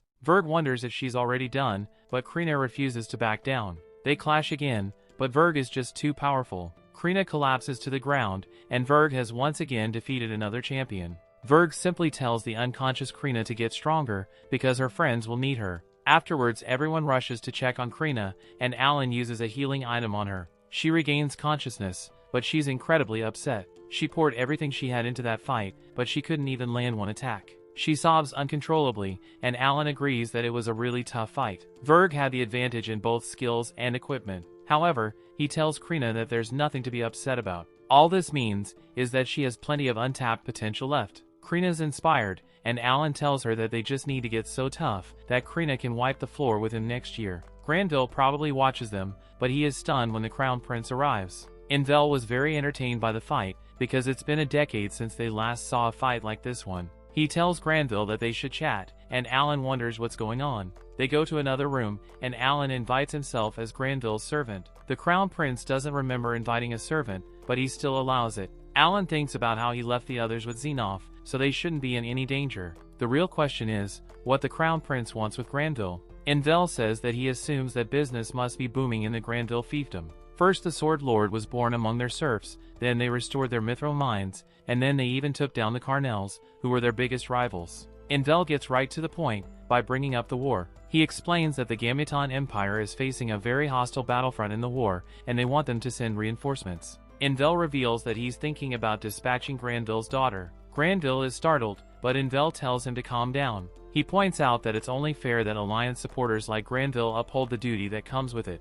Envel is part of the kingdom's first campsite, and they have been wanting to invest less of their resources in the war against the Demon Lord. Hearing all this, Alan finally understands the political landscape. It's split between the Alliance group, who want to help rally against the Demon Lord, and the kingdom's first camp, who want to prioritize their own country. Envel says that he understands how Granville feels about protecting his daughter, because he has a 10-year-old daughter of his own. To make things even worse, she too has a talent. Just then, Envel gets very serious, as he tells Granville to tell the king that he wants to ditch the contract that he made for the Carnels. If Granville does that, then Envel will agree to forget what he mentioned about Granville's daughter. Alan finally realizes that Envel simply wants Kiel to serve as his daughter's personal healer. Granville seems to be considering the offer, as he points out that it's not easy to walk back a contract. Alan is stunned, because Granville might actually give in to keep Cecile safe. Just then, Alan interrupts to say that this is a golden opportunity to reap the fruits of battle. Granville wonders what he's doing, and Envel wonders who he is. Alan introduces himself as the leader of the party that Sword Lord Krina and Lady Cecile belong to. He explains that he was given a mission to protect Cecile from any and all danger. Granville then points out that they're aware of the risks. He has made his decision to not back out of the contract. He declares that if Envel wishes to send his daughter to the front lines, then he will abide by that order. Envel is impressed, so he tells Alan to lay down his life to protect Cecile if he really can. 3 months later, Alan explains that his enhanced skill is now level 7. Today's plan is to repeat a dungeon and challenge the monster. They have attempted this dungeon 75 times already, and this is the first time that they have reached the boss. It's the ultimate boss monster called the Heavy Dragon. The others turn to Alan for instructions, because the lady at the guild said that this beast was too dangerous for them to handle. Alan doesn't hesitate to say that they will be fighting it. He points out that this is the biggest challenge that an A-rank dungeon can throw at them. They all upgraded their weapons and equipped items to boost their stats for this very moment. He says that this time they will use a defensive strategy. He summons Steely and declares that he will attack first. He tells the others to just watch out for the dragon's breath attack. Alan thinks about how last time Cecile complained about him stealing names for his attacks. That's why this time he changes Wally's meteor unofficial attack to the Wally Blaster. Wally's attack causes explosions all over the dragon, but the beast is unharmed. It can speak, so it says that it's insulted that 5 puny humans have dared to challenge him. Our heroes are stunned to hear it talk, because that means that it has really high intelligence. The beast then tells our heroes that their ignorance is sinful. He vows to make them pay, but Alan just interrupts him with another Wally Blaster. This infuriates the beast, but Alan is glad to see that he took out a good chunk of its HP. He then summons Fran, so our heroes can charge in. Krina tries to slice the dragon, but its skin is harder than steel. Alan determines that it must have some kind of physical resistance buff. The dragon declares that it will smash them like bugs, and it prepares its fire breath. Alan immediately tells Steely to use its substitute and sacrifice abilities. The dragon releases its fire breath, and our heroes are engulfed in flames. Thankfully, Steely's abilities allowed him to take all the damage instead of our heroes. Dogora is horrified, because they would have been burned to a crisp if it wasn't for Alan's summons. The dragon says that that was a strange spell, and Alan tells everyone to stay sharp.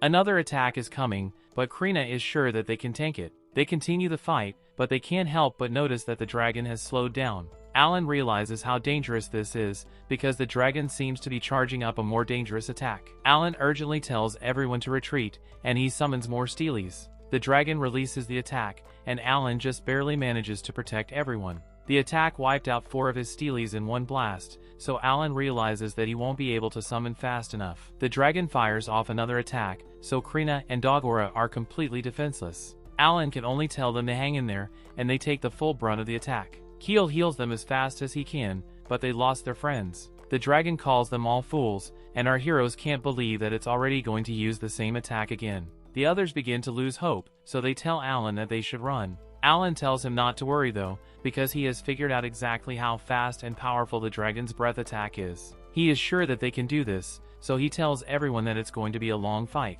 Just then, they're all stunned, as Krina begins to glow. They wonder what's going on, but Alan remembers that he saw this happen before. Krina charges in without hesitation, but the dragon says that they've already dug their own graves. It fires its breath attack again, but Krina keeps charging forward. She pushes through the flames, and manages to cut the dragon's arm off. Everyone is stunned, and the beast screams in pain. Alan notices that Krina doesn't seem to be herself, and he wonders if this is her extra skill at work. He looks at his grimoire, and sees that she's using something called Limit Break. The girl remembers that Krina did this once before, when they were kids. Alan is amazed as his grimoire reveals that all her stats have been boosted by over 3,000 points each. She even has super HP recovery, which is restoring 1% of her HP every second. The dragon calls her human trash, and he pushes Krina back. It prepares to use fire breath again, but Krina immediately puts a hole in its chest. The massive damage defeats the beast, and it earns our heroes 1.6 million experience points. Krina goes back to normal,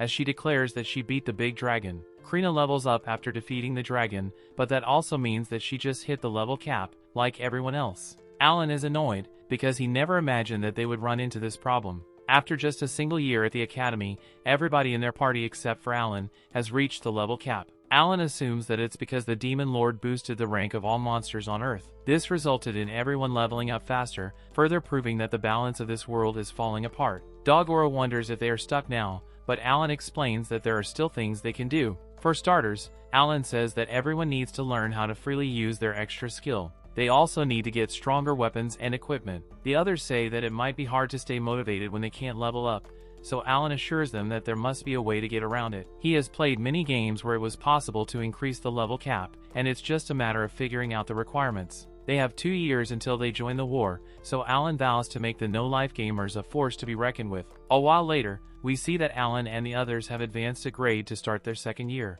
Some new students are introduced, and everyone is amazed because they're 2 elves and a dwarf. The girl's name is Sophia, and she's the princess of the Elven Kingdom of Rosenheim. The tall guy's named Valmar, and he's Sophia's bodyguard. He explains that Sophia is a high elf, who is next in line for the throne. Just then, Sophia spots Alan, and she can't stop staring at him. Alan assumes that it's because of his dark hair, and he gets really upset. The other girl then introduces herself as Maruru, from the Bacchus Empire. The teacher then points out that Alan only has 5 people in his party, so he tells him to take charge of the newbies. Alan takes them to lunch, so they can discuss the details. He thinks about how having 8 members instead of 5 won't affect their XP gain, so it's fine with him.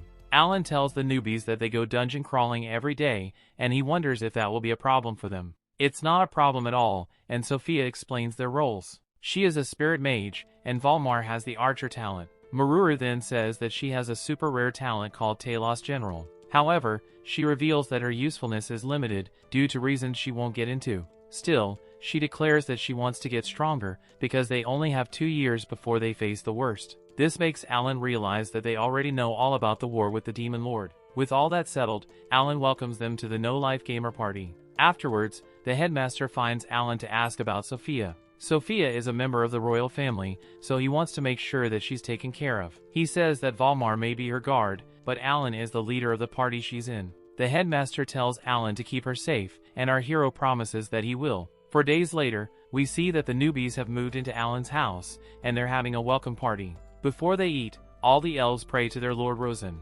Sophia explains that they all worship the deity, who gave them spirit magic. They pray to him every day, so that he can ascend to be the god of spirits. The others wonder if Maruru prays, but she says that she doesn't. The dwarves worship a deity named Digragni, and he told them that they don't need to pray to him. He is the dungeon master, and he controls all dungeons. Also, all the cool magic tools that dwarves make are based on Digragni's creations. As for the humans, Keel explains that they worship Elmia, the god of creation. Offering prayers to him is how Keel was able to use healing magic. Dogora changes the subject to point out that the newbies will be going to a B-rank dungeon. He asks Alan if they will be going with them, but Alan says that it's complicated. He explains that he wants them to finish conquering the A-rank dungeons before summer break. They will help the newbies at the same time, by splitting their party in 2. Alan says that he and Dogora will join the new members in the B-rank dungeon. Meanwhile, the rest of the party will focus on conquering their 3rd A-rank dungeon. Alan is confident that they can handle it, but he will still dispatch some of his summons as support.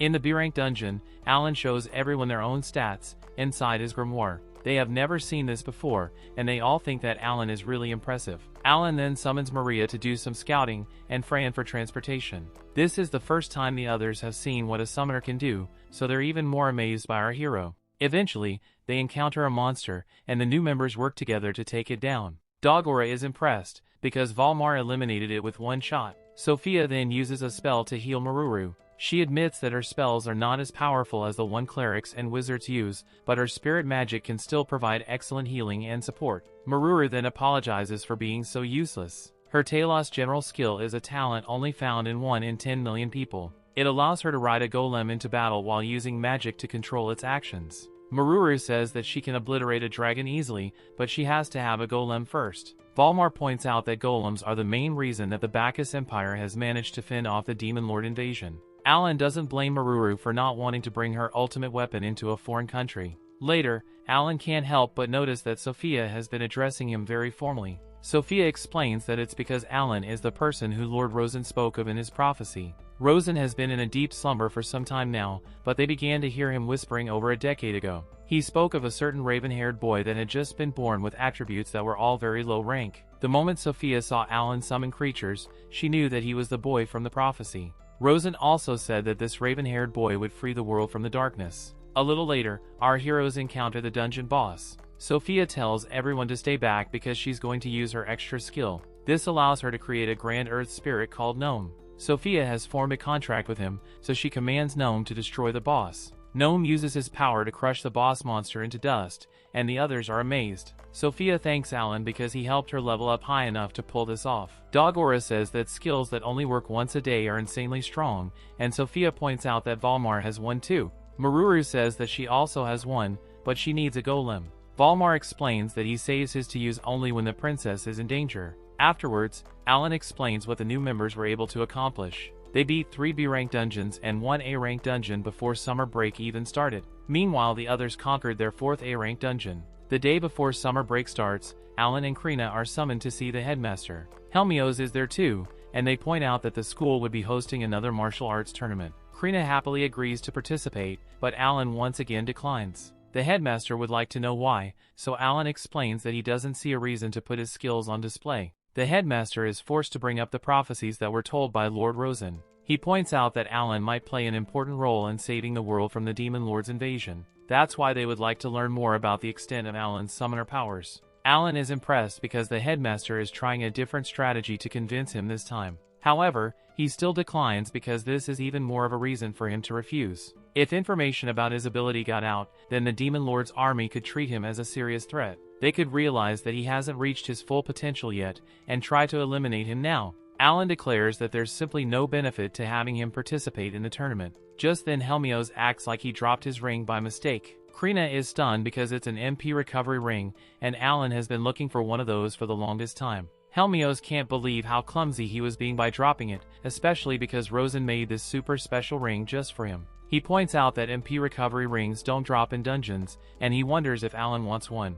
Alan wonders how he knows that they can't be found in dungeons, so Helmios explains that the dungeon master told him himself. Degrani makes the items found in dungeons, and it's way too hard to make MP recovery rings. Helmios does admit that in S-rank dungeons, Alan might be able to at least find a weapon made of orichalcum. Those are incredibly valuable, but he doesn't recommend for Alan to try getting one. Alan is pretty confident about his party's abilities, so he wonders why. Helmios warns that in an S-rank dungeon, a number of Alan's friends would lose their lives before they're forced to give up. Alan can only wonder what Helmios' point is. Helmios explains that this year's tournament is special. The runner-up will get a chance to duel Swordler Verg, while the winner gets to fight him. Helmios says that if Alan beats him, then he will give him his MP recovery ring. Alan takes a look at the ring, and he's shocked by what he sees. It recovers 1% of his MP every single second. That would be insanely beneficial to his abilities, so Alan really wants it. Our hero changes his mind, and declares that he will join this year's tournament. His only question is if they can use items of their own. They can, so Alan plans to stock up on a bunch of healing items. They have 2 months, so Helmios wishes Alan luck in coming up with a winning strategy. After telling the others the situation, Alan got their okay for him to work on his own over his summer break. Alan knows that he has to raise his summon level to have any hope of beating Helmios. He will also have to obtain a whole bunch of magic stones. To accomplish this, Alan traveled to each adventurer's guild in the kingdom and gathered as many magic stones as he could. In the meantime, he had the rest of the party tackle their 5th A-rank dungeon. Alan then farmed a bit himself to gather 1 million E-rank and D-rank magic stones. He even managed to find 100,000 C-rank ones. After all this, Alan finally reached summon level 7. This unlocked both a new skill and B-rank creatures. At the end of summer break, we see that Alan has turned 14 as he reunites with his party. The others defeated their 5th A-rank dungeon, and they're amazed when Alan reveals that he conquered one all by himself. This also means that he beat an A-rank boss monster without any help, and Sophia is stunned. She can only imagine how strong Alan is now, and he says that his goal is to beat Helmios. However, that also means that he will have to beat Krina, so she tells him that she's been waiting to fight him all summer. A while later, we find our heroes at the tournament. Alan and Krina are fighting against each other in the final match. The entire crowd watches in amazement, because it's last year's champion Krina versus Alan, the talented newcomer. Even their friends are impressed, because Alan's swordsmanship is a lot sharper now, and Krina has improved a lot too. Helmios says that Alan is hiding his ace up his sleeve, just like he always does. He wonders if Alan really thinks that he can win, without using any skills. Krina tells Alan that he better not be holding back, and she unleashes her air slash. She is going straight for the win, so she follows it up with her limit break. It doesn't work, so Alan determines that she still can't use her extra skill whenever she wants. Krina still continues her barrage of attacks, and she compliments Alan for getting a lot tougher. Alan is glad to see her having fun, but he thinks about how he's fighting for his life. Krina pushes him back, and she notices that Alan has brought out his grimoire. She assumes that he's about to summon something, but Krina declares that it's too late. She uses Pyroblast, and everyone is shocked, because she landed a direct hit. That attack is strong enough to eliminate a rank monsters, so the others can only wonder how much damage Alan took. Krina fears that she might have hurt him really bad, but Alan says that she's making a rookie mistake. He goes to attack her, and only stops at the last moment. He reminds her not to let her guard down until the fight ends, and Krina admits defeat. The crowd is stunned, and Alan is declared the new champion. No one can believe that a Sword Lord just lost, and they wonder how powerful summoners are. Alan has no clue how he survived Krina's attack, but Keel thinks that he saw Alan use something. Krina can only wonder how Alan overcame her Pyroblast, but he says that he's keeping it a secret for now. He simply says that he won, because he honed his unique abilities over the summer. Krina congratulates him, and Alan tells her not to get distracted. She still has to fight Verg, and that guy is level 60. Alan is sure that she can win, but he notices that something is bothering her. She points out that Verg has been stuck at his level for some time, and she fears that the same will happen to her. Alan knocks her to her senses, and reminds her that he promised to solve that problem. He tells her to stay focused, and she regains her confidence. Moments later, Krina faces off against Verg. He starts off just like last time, by declaring that he has slayed demonic gods. He tells Krina to bring it on, so they can see if all her training was worth it. Alan thinks about how he gave Krina some rings that boost agility. He is sure that she can win, if she can just get her extra skill to trigger. Krina tries to use Limit Break, but once again it doesn't work. Verg wonders if she's getting cold feet, so Krina charges in. She fires off her Thunderous Blow skill, and the battle really begins. The fighters clash over and over again, and Verg admits that she packs a strong punch. However, he says that it won't be enough, and he lands a powerful elbow. Krina uses his skill to recover some HP, but Verg just lands his Earth Dragon Blast attack. He tells Krina to stand up, or she will just end up being another corpse during the war. Just then, everyone is stunned, as Krina begins to glow. Alan realizes what's coming next, as Krina finally uses her Limit Break. Her next attack pushes Verg back, and Verg realizes that this is Krina's true potential. Helmios says that this is crazy, because Krina's getting a huge stat boost. To make it even better, she's also getting HP recovery. Krina continues her relentless attack, and eventually she manages to knock Verg down. The entire crowd goes silent, as Alan declares that Krina won. Verg is shocked himself, but he refuses to lose, and now he begins to glow. He declares that he will never allow himself to be defeated, not until he's reunited with a person named Classis. Alan is stunned as he realizes that Verg is using his extra skill. Verg has entered the same mode Krina is in, and he uses his Guard Break attack. It's incredibly powerful, and even Krina doesn't know what's happening. Krina can't understand why her life wasn't just ended, and we see that it's because Helmios blocked the attack. He points out that Verg could have ended her life, and he reminds him not to let his skill take him over. Verg snaps out of it, and he can't believe that he lost control against Krina. He feels terrible, and Krina goes to check if he's okay. Verg stuns her, as he declares that Krina has bested him in their duel. He apologizes for what happened, and he even hands Krina his very own sword. The announcer declares that Verg has admitted defeat, which makes Swordlord Krina the victor. Alan thanks Helmios for saving Krina's life, and the final match between the two of them is announced. The crowd goes wild for Helmios, and Alan thinks about how special the hero is. Hundreds of thousands have lost their lives to the Demon Lord, so people see Helmios as a savior. None of that matters to Alan, because his plan is to take that sweet MP recovery ring. The fighters exchange some trash talk, and Helmios warns that Alan simply can't win. Alan declares that effort is never wasted, because it compounds, and their battle begins.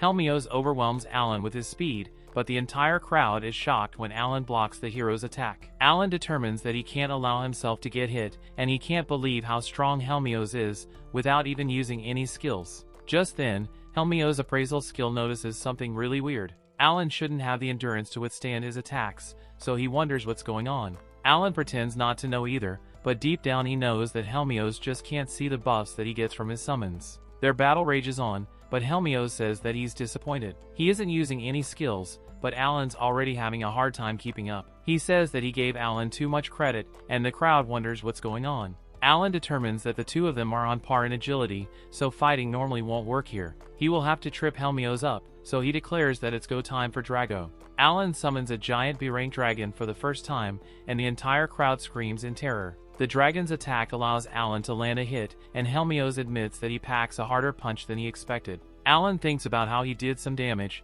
but the hero's orichalcum armor managed to block most of it. Helmios realizes that this is Alan's talent, and he admits that summoners have some awfully large friends. Alan's party is amazed to see that he can summon dragons now, and Keel calls Alan a madman for using the hero to test out his new abilities. The dragon declares that he will show no mercy to anyone who threatens his master, and the crowd panics. The announcer begs everyone to calm down, and he explains that this is one of Alan's summoner skills. The match will continue, so Alan tells Drago to use its awakened skill. The dragon engulfs Helmios in flames, with its devastating hellfire of fury. The crowd is horrified, as they fear that the hero's life was just ended. However, Helmios simply flies out of the fire, and he heals himself like it's nothing. Alan looks at his grimoire, as he analyzes Helmios. Helmios has used 3 of his 6 normal mode skills, so one of his other ones has to be an attack type. Helmios pauses for a moment, as he finds it interesting that he can't see the stats of Alan's summoned creatures. He tells Alan that he can fly faster than dragons,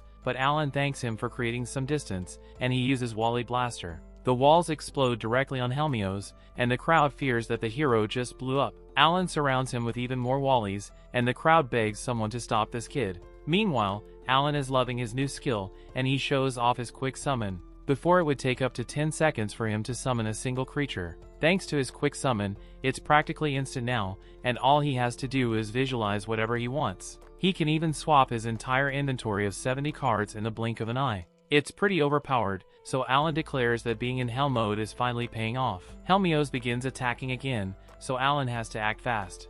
He summons Surbai, and the giant Cerberus strikes Helmios with its 9-fold crunch. Helmios manages to stay alive, and he admits that this is like fighting the Demon Lord's army. He eliminates Surbai, and he's surprised to see that it doesn't bleed. Alan tells Drago to use Fire Breath, but Helmios dodges it, and lands an attack on our hero. Alan has to use a Front of Life to heal, and Helmios credits him for making him step things up. His final word of advice is for Alan to surrender if he wants to live. Helmios warns that his next attack cannot be held back, and his sword is covered in flames. Alan refuses to back down, so Helmios unleashes his final skill, which is called Phoenix Blade. This skill wipes out Surbai and Drago in one devastating strike. Alan doesn't even blink an eye as Helmios approaches, and he tells the hero to eat dirt. Helmios attempts to end the battle, but he is stunned when Alan quick summons a giant to block him. Helmios' attack is strong enough to break the shield, but Alan counters by telling Mira to use Reflect. Helmios' attack is reflected, and he gets pushed back. Alan thinks about how Reflect doubles Myra's endurance, and it reflects physical damage back at the attacker. Alan declares that the key to defeating the undefeatable is using their own attacks against them. Helmios is stunned as he realizes that Alan was waiting for the perfect moment to use this. Alan asks Helmios if he wants to quit, because he can reflect everything from now on. Helmios admits that it's scary, but there's something more important happening. He whispers to himself that the Sovereign of Spirits was right about everything. Surprisingly, he celebrates, because Alan being this powerful means that humanity still has a chance. Helmios then thinks about how the endless war left him chasing the Demon Lord's shadow. He lost countless comrades, but he can never give up, because he's humanity's hero. Helmios kept fighting, even though the only hope he had left was entirely superficial. Back then the Sovereign was the one that told him to carry the ring. She said that eventually he would give it to the person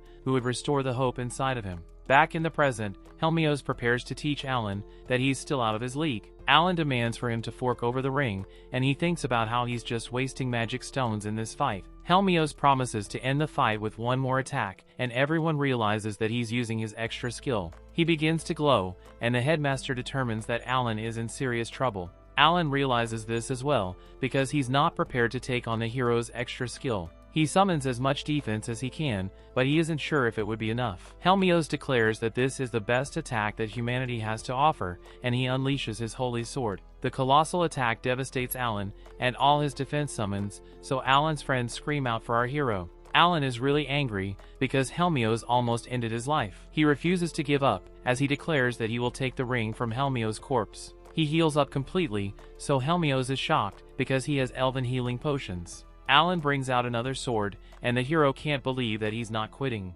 Helmios tells the kid to stop punching above his weight and just call it quits. Alan refuses, because quitting just closes the door to victory. Helmios wonders what happens if the only thing waiting beyond that door is despair. Just then Alan finally understands, because Helmios has faced a hopeless cause his entire life. Even after hitting the level cap, Helmios had to keep fighting, as humanity's only hope. Alan declares that if despair waits after this victory, then he will beat that too. Helmios is stunned to hear that Alan is confident enough to overcome even despair. He isn't even sure that anything comes after that, and he asks who Alan really is. Alan tries to think of a good answer, and he remembers that the Demon Lord calls himself the Demon Lord of the End. That's why he declares that he is Alan, the Summoner of the Beginning. Everyone is stunned by the name, but Alan admits that he made it up on the fly. Just then Helmios surprisingly hands Alan the MP recovery ring. He explains that the Sovereign of Spirits told him to give it to the Summoner of the Beginning. Alan is floored, because this entire time, the requirement to get the ring was just a keyword. He worries that Helmios needs it to survive, but the hero reveals that he has a matching pair.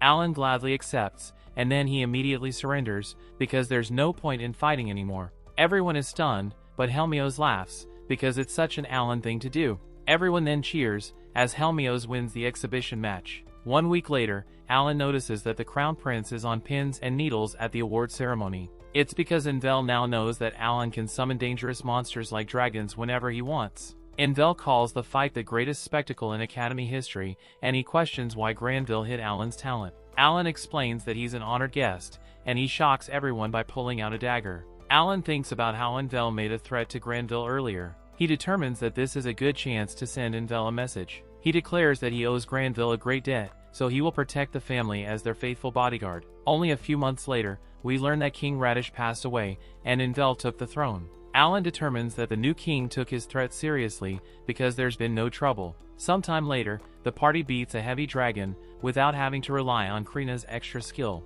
They were able to do it because of Alan's insanely powerful summons, so Krina thanks one of them named Griff. The others point out that Alan's B-rank summons make A-rank dungeons much easier. Suddenly, a gold chest appears, but it's just an MP boost ring, instead of orichalcum. Alan figures that orichalcum items must only drop inside the S-rank dungeons. Just then, the system congratulates Alan's party. They have cleared 5 different A-rank dungeons, so it upgrades their stamp card into an S-rank entry pass. Alan then declares that their goal for the new year is beating an S-rank dungeon. Unfortunately, soon after this, their plans are derailed by unexpected news. The headmaster informs them that they've been ordered to join the war by royal decree. Our heroes can't believe it, because they're only in their 2nd year. That's not all, because Sophie, Valmar and Maruru have been ordered to return home immediately. The order applies to every transfer student, and Alan's party is being dispatched to Rosenheim. The headmaster reveals that the Demon Lord has mobilized 10 million monsters. They're going to invade Rosenheim,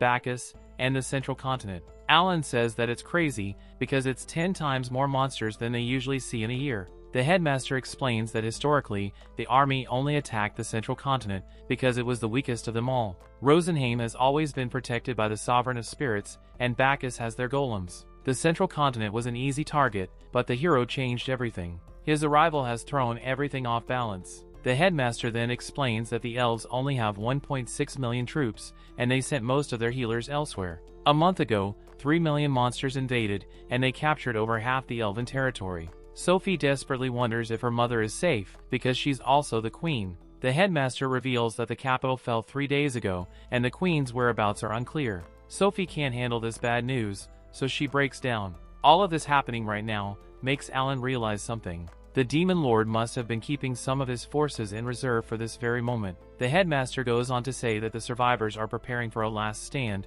so Rosenheim's fate is on the line. Alan understands why they're asking for help, but he can only wonder why they waited so long. The headmaster explains that the elves hate the idea of other races stepping foot on their land. This isolationism has led to this terrible result. He goes on to say that 2 million monsters wait at the central border, while 1 million camp outside Bacchus.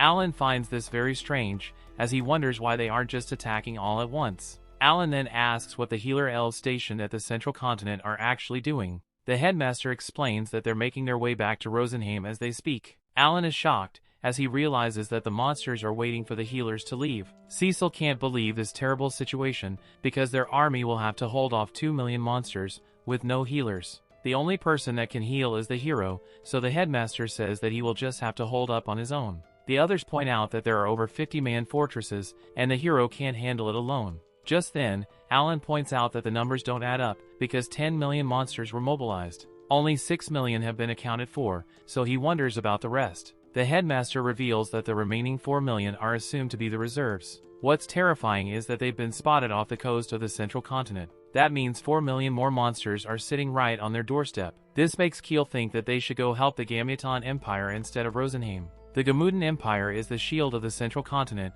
so their home is in danger too. If the empire falls to those monsters, then the Radish Kingdom will be the next to go. Cecile agrees with him, because most people in their kingdom don't even know that the Demon Lord exists. If the monsters ever reach them, the entire kingdom would descend into pure chaos. The headmaster admits that it's a good point, because they'll have families to think of. Their loved ones live on this continent, so protecting it would mean protecting them. Our heroes are torn between saving the elves and defending their own home. Krina turns to Alan, and she asks them what they should do. As far as our hero is concerned, he says that there's only one option. Alan shocks everyone, as he declares that they will work together to save Rosenheim. Alan points out that the Demon Lord has waited for years to gather 10 million troops, however that's still not enough to conquer all 3 territories at the same time. That's why the Demon Lord started by putting pressure on Rosenheim with an army of 3 million. His goal was to make all the elven healers leave the central continent. After Rosenheim falls, he will probably send his other troops to attack the weakened central continent. Then at the very end, he will launch an all-out assault on the Bacchus Empire. Alan also points out that his attack on Rosenheim forced the elves to pull out their troops from the central continent. This means that they violated the terms of the 5-continent alliance. The Demon Lord is creating problems between the allied nations and breaking down their established lines of support. Alan declares that they cannot allow this to happen. No race can fend off the Demon Lord alone, and they need to work together. Saving Rosenheim is the key to protecting everyone, which is why they must help them first. Kiel has an issue, as he points out that they will be leading the central continent in a really bad spot. They are going to be attacked by 2 million monsters, and the elven healers have already left them. Alan has already thought of this, so he shows everyone an item, and says that he will supply the troops with it. He explains that it's a recovery elixir, and just one of them can heal every soldier in a 50-meter radius. The headmaster is stunned, because it would be able to heal 3,000 troops at once for 1,000 HP. Alan surprises him even more by revealing that he has 600,000 of these. The headmaster wonders if Alan created them with his summoner powers, but Alan says that it's actually a new type of elven recovery elixir made in Rosenheim. Sophia confirms this, and reveals something else. To make up for withdrawing their healers, the elves are supplying these recovery elixirs to the central continent. This is great news, because it will allow our heroes to save Rosenheim, while bolstering the central continent's defenses. Pulling off Alan's plan successfully will bring down the Demon Lord's entire plan. Sophia calls our hero a genius, but Alan says that they still need to execute the plan. He also says that he will give Marura 10,000 of these elixirs for the dwarves. She thanks him, and declares that she will be waiting to see them at the Bacchus Empire. That night, Kiel says goodbye to his family, as he prepares to leave with our heroes. He promises to prove himself on the battlefield, so they can go back to being nobles. Nina points out that that won't matter if his life ends, so she makes him promise to come back alive. Nearby, Cecile tells his servant to get a letter to her family. She is sending one just like her brother did, in case something bad happens to her. Cecile is preparing for the worst, so Alan feels kinda bad. He's pretty sure that they're being drafted into the war, because of a grudge that the king has against him. His friends make him feel better, by saying that none of that matters now. They will be going to war, so they happily tell their leader to lead them. Before leaving to Rosenheim, Alan speaks to Drago, and another new summon named Ellie. He tells him that their job is to gather intel on the Demon Lord's forces, and to eliminate as many as they can. He wants them to support the humans, without being spotted. His summons assure him that they will do their best, and then they leave. Afterwards, our heroes leave for Rosenheim, and they say goodbye to the academy. On the way, Krina wonders if the elves won't be kind to them,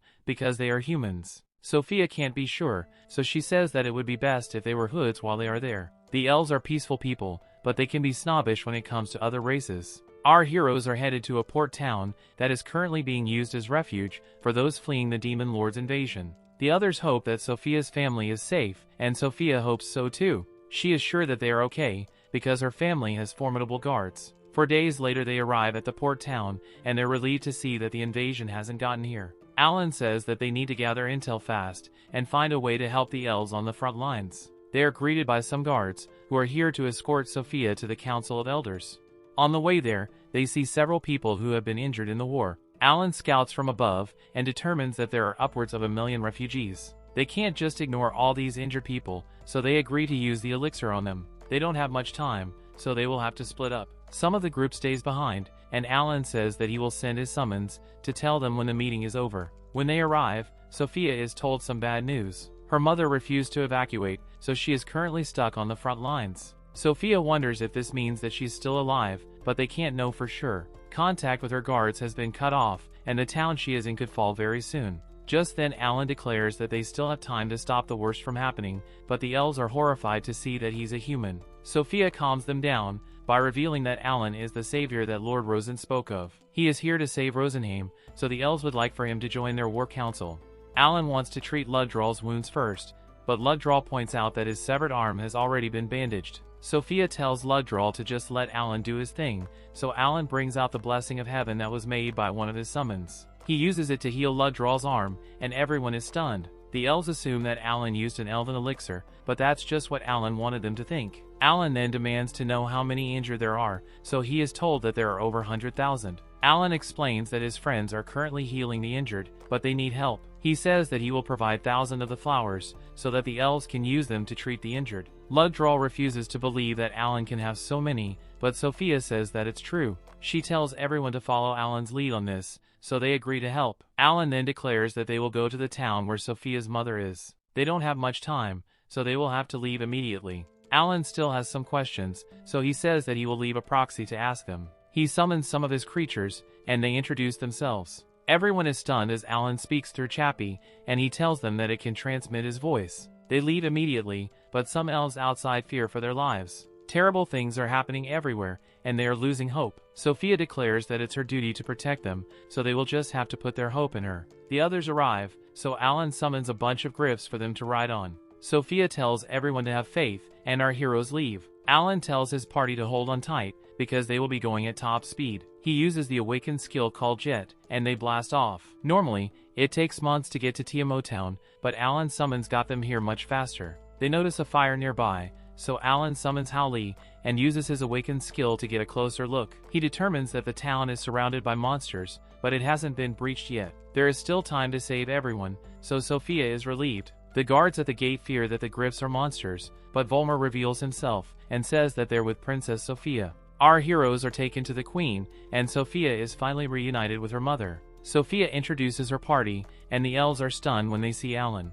News has already spread about him being the boy that Lord Rosen prophesied. They can't believe that he's supposed to be their savior, because he just looks like a little kid. Sophia's mother has heard about Alan's battle against Helmios, so she would love to have his assistance. Just then a guard says that this town won't last much longer. He thinks that the Queen should evacuate, but she refuses. There are still 700,000 refugees in this town, and she won't leave them stranded. They have a disagreement, so Alan would like to know about the situation. He is told that they have 60,000 troops left who can still fight, and 140,000 that are injured. Alan shows them his elixir, and tells them to use it to heal as many people as they can. They are skeptical, but Alan reminds them that they don't have much time. If they cooperate, they will be able to fend off the Demon Lord's invasion.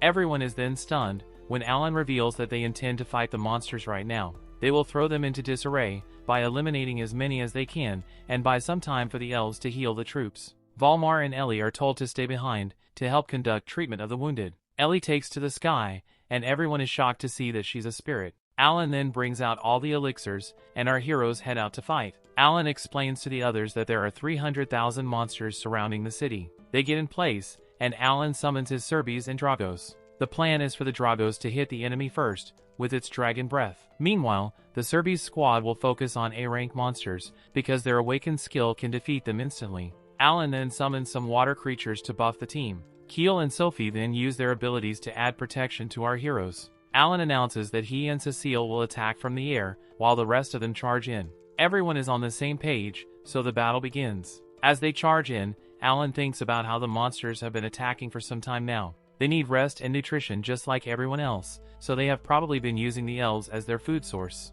They deserve no mercy, so Alan says that it's time to make them regret their choices. Cecile prepares a spell, and says that this is for her brother Mihai. She unleashes her meteor attack, and decimates a huge chunk of the Demon Lord's army. It wiped out at least 10,000 of them, so Alan says that Cecile's awakened skill is nothing to laugh at. Everyone else attacks as well, and Alan is glad to see that they're off to a good start. Just then he is horrified to see that the monsters also have healers. They have to be taken out first, so our heroes target them. Alan continues to command his summons from above, and he wipes out a monster that was trying to take him down. Just then he notices that a large group is making its move, so Alan says that he can't let them catch Krina's group. He summons Chappie, and he warns the others about the monsters. Our heroes regroup in the sky, and Alan catches them up on what's going on. The healing in this city is going well, but they need more time. They will have to go to the other side of the city to fight another 50,000 monsters. Everyone is ready, so Alan declares that it's time to go. That brings the episode to an end. Thanks for watching. Want next part? Subscribe the channel and turn on notification bell.